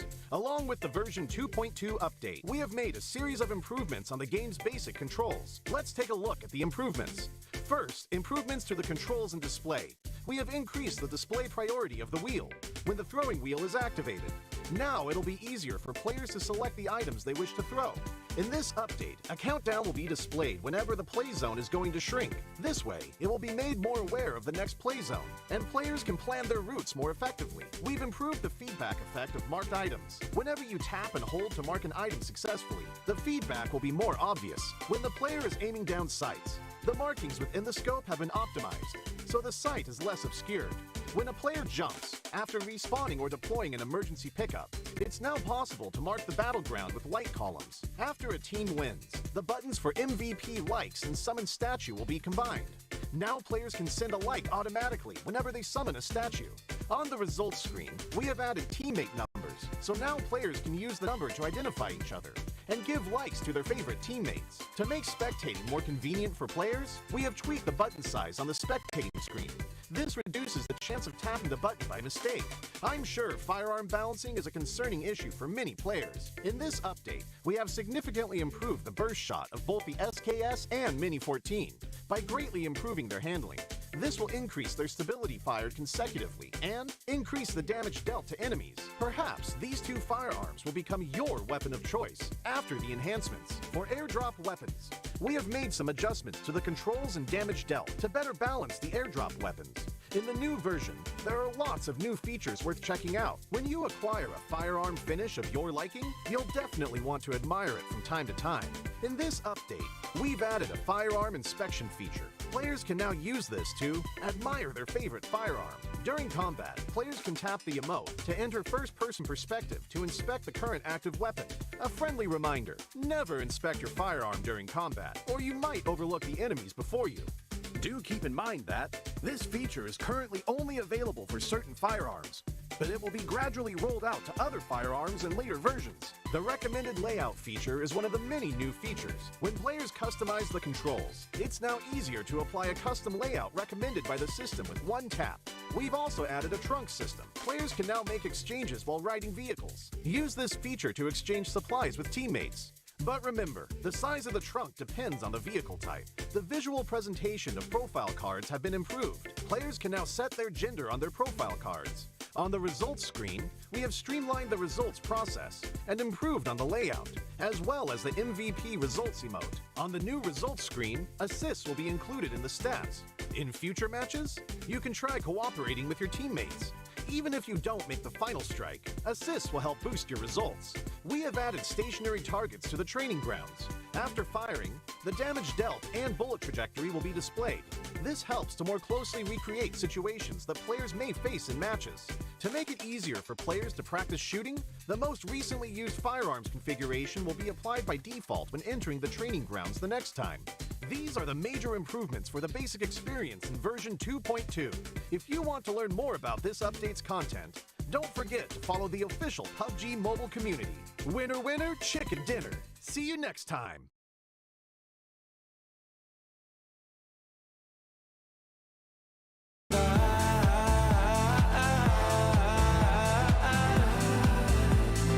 Better to say goodbye.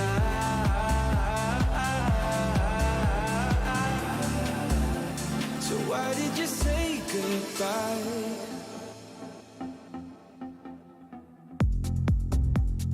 Quiet like the ocean, with the rumble running deep. This is how I see you, when you hide your feels from me. Why you heavy-hearted? Cut the silence, talk to me. Release your mind, get what you need. Easily, we've been falling in disbelief. I think I'm ready for another try, but this feels like the last time. So why did you say goodbye?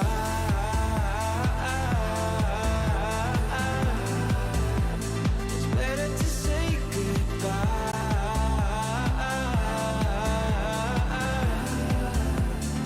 Why did you say goodbye?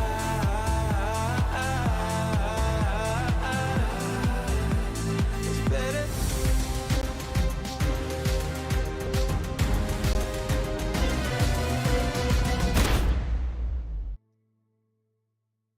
Hello guys and welcome back. It is of course the PUBG Mobile Pro League Africa Fall 2022 season finals, right? It is, everything is done, right? We've played all the matches, we've played everything, and now we get to see where the teams find themselves with regards to those points. Of course, the very exciting Erangel coming through with it ending over in Shelter, but let's take a look and see how many points the teams were able to secure. Seoul Esports picking up 28 points to their name. Of course, Team Myths then following suit with 17. 15 points being awarded to Wave Esports. And of course, 13 going to App Golden. I mean, then we have leaders with their absolutely insane bulldozing effort, right? 9 eliminations, 8 eliminations coming through for Titan Gaming.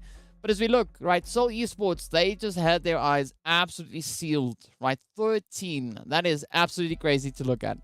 Oh, no, we love to see it. And again, as we mentioned, very early on into that Erangel, we had the heavy hitters being taken out. We had the Titans, we had the 1 millions, we had, you know, our Slime 4KTs being taken out of Erangel. So no opportunity for them to add anything to the overall standings really this time, other than Titans with their crazy eliminations, as per usual. But of course, onto this side of things, we have Desert Flame, Virtual Gaming, even a 1 round, a little bit of action there towards Zero Tolerance as well, picking up some well-deserved points. And as we know, these will be the last points they will be adding to their tally. These will be the only points they will be adding to their tally as we are finally concluded. This was our last match ranking for the season. Yeah, I mean, you were talking about Titans, right? They secured themselves those 8 eliminations, as we saw, even though they got taken down in 15th position. I mean, that's quite scary, right? 8 eliminations all the way to the finish. But as we know, right, we need to know who our winners are. And we'd love to hear what our viewers' thoughts are. Before we get into the overall standings, tell us, where do you think your team ended up? Right? If you're supporting 1 million, tell us where you think they are. Tell us where you think Titans are, where Slime 4KT are, where leaders, or even the players coming through from the side there of the lovely Team Myths, right? We saw Virtual Gaming, we've had Seoul. Tell us, who do you think are the teams sitting at the top? Who will be those top 6 teams moving through to the MEA Championship? Before we get into that, hit us up on YouTube, Facebook, and TikTok, and be sure to include the hashtag PMPL Africa alongside your predictions. And while you're there, you can also just tell us how much you enjoyed this season of the PUBG Mobile Pro League Africa, right? It's been a pretty exciting play. The team's definitely stepping up the performances from what we saw come through in that spring season. And as we know, that's just the way it goes, right? Evolution is absolutely key for the success, wow, of these teams to move further on forward. But as we know then, we are inching ever closer to seeing what those points are, right? We know it is going to be just a few more moments until we see where the teams will have themselves situated. But to add a little bit of spice to it, we're not going to be starting on the first page. We're going to be starting on the second page, right? Because we want a grand reveal to see where the teams find themselves. But we are going to be having a little bit more suspense before we get to that. And of course, well, let's end the suspense, right? Page number 2, we are going to be moving in. It is Blackjack sitting there on 121 points, 2 points behind Wave Esports. Of course, 1 point behind Arab Golden and Desert Flames. So still a very contentious push coming through across the board. TEAMLAG securing themselves that 9th position. And of course, 1 round on par with them. Both teams sitting on 172 points. So some absolutely phenomenal performances that we've seen, right? We know coming into today, things looked quite differently. Ab Golden was sitting all the way in 16th. They now find themselves up in 13th position. And Blackjack started off in 13th. They got moved to 16th. So quite a few movers and shakers being brought in. But Zero Tolerance being able to maintain a relatively consistent performance, right? We know they started off the day in 10th, now only in 11th, so not a major move, but still a very strong effort being brought through. And absolutely, a phenomenal move in from TEAMLAG, especially as we saw, you know, in yesterday's games, they had a massive push, being one of the teams to pick up the most amount of points.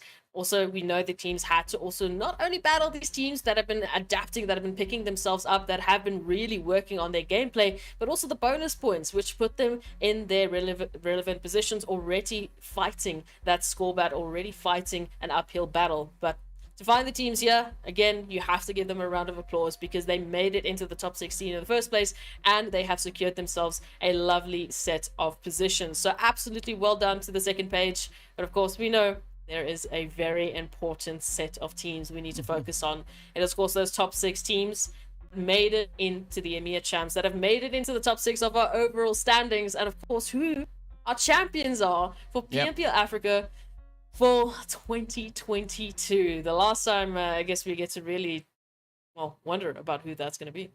Yeah, well, no time left to wonder, right? We are going to be moving in to see what that first page holds. So let's move in and see who our top 6 teams are. It is 1 million sitting on 299 points, 1 away from 300. So 1 million definitely stepping up so phenomenally, but they are met by a very close second, right? Titan Gaming hard on their heels, sitting on 270 points. Slime 4KT locked into third on 241. Absolutely phenomenal. Those 4 winner chicken dinners looking so great. I mean, it actually works out, right? Slime 4KT, I think they kind of they were trying to tell us something in advance. But what a glorious position that is. Of course, leaders of esports locked into 4th.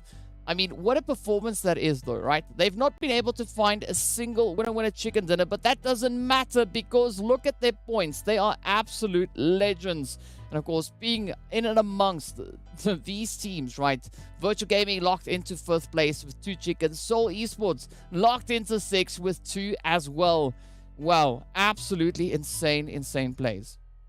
Of course, just absolutely congratulations to our top 6 teams who will be going through into the Middle East and Africa Championships. The 6 slots from Africa to go up against the 10 slots from Arabia. So a massive opportunity for them to go up against some, a few different competitors, you know, not the same ones that they've been used to over the last 4 weeks of gameplay. Now they need to shape it on up. They need to change it on up and really show us what Africa has to offer in the MEH champs. It's going to be an absolutely crazy set of games. And of course, well, we know 1 million.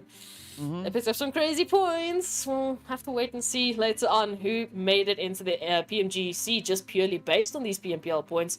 And, well, what else they're going to be able to do on those side of things. Yeah, I mean, it's been absolutely glorious looking at what these players have been bringing through and now pushing on the legacy, right? Moving through into MEA, moving into PMGC is going to be absolutely exciting. We're going to be supporting the teams all the way through, making the region very proud, right? I mean, all that's left is for these teams to now just, you know, bring the best performance they can to wherever they go from here, moving on forward. But, you know, having concluded the season, also the proceedings for the PMPL for this year, it makes me so excited to think of what the teams are going to be bringing through come 2023, because we've already been seeing how these teams have been evolving, how they've been moving.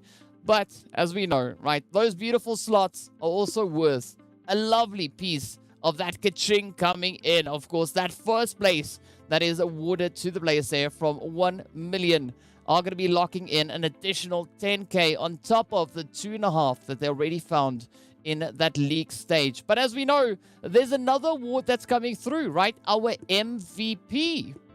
Oh, yes, we do. And that MVP, I am so proud to announce. It will be going to Teak from Titan Gaming with 180 eliminations throughout the proceedings, throughout this incredible season. So, Teak, congratulations, man. You were absolutely stacked. You know, you were absolutely terrifying on Sanhok as well. But this is what you have to show for it. So that extra $1,000 actually going to be going back to your pockets. And absolutely congratulations. Bring in that performance in the MEA champs, please. Yeah, absolutely glorious things coming through. And I mean, yes, we've seen some pretty tough contenders coming through for those MVPs, right? We had the T coming in, we had Axa, we had Koa from Slime 4KT, we had Morteza in the mix as well. I mean, I'm pretty sure we had Puncher in the running as well, Yes. right? So it was such a contentious position to be in. But as we know, the players stepping up and just holding true, just coming in with the aggression.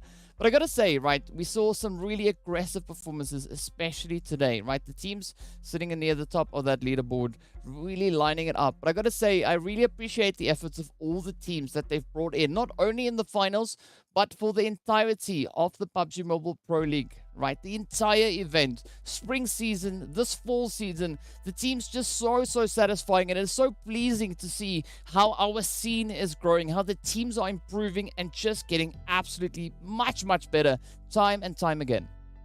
Again, from that previous season into this season, from the first week of league stages up into this weekend, we already talked about just how much points they picked up compared to the first week. We talked about the time and time again that we've seen these teams going in from week to week, picking up points. I've covered this a little bit too much for my liking as well into this season, but the teams just showcasing how important it is to have a tournament like this, how important it is to have a stage like this, to develop as individuals, to develop as teams, and to develop as a region. Well, much love going out to everyone for joining in the chat in the YouTube that we could see. I know 56 Red Dot said I forgot a shout out. So there's your shout out, 56 Red Dot. But of course, we'd love to give a shout out to everyone that tuned in to watch and shared the action here with us here on the PUBG Mobile Pro League Africa Fall 2022 season. We really appreciate your continued support for these teams and the region as an entirety. But of course, with that, we are going to be ending our proceedings right here. Love you guys so much. Stay fresh, stay frosty, and we look forward to seeing you all back again as we continue with the next few stages. Of course, next up is going to be the next stop towards the MEA Championship, so be sure to come support your teams even more. So a big thank you going out to everyone, the teams. You guys are absolute legends. Of course, a big thank you going out to our production team for all the amazing things you have brought our way. Until then, guys, stay fresh, stay frosty, and have an absolutely amazing time.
know you gotta meet one. Gotta find a good thing, have a little fun.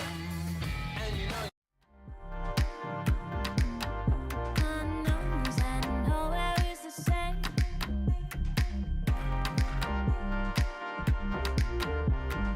Grow a little closer, we're water, we flow.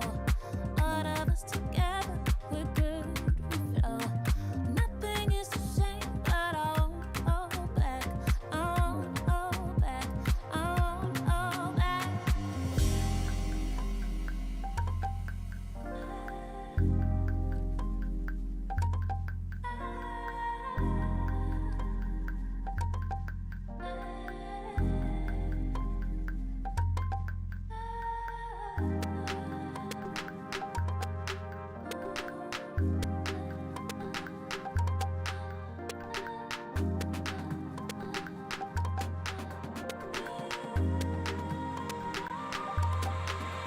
Cause we're better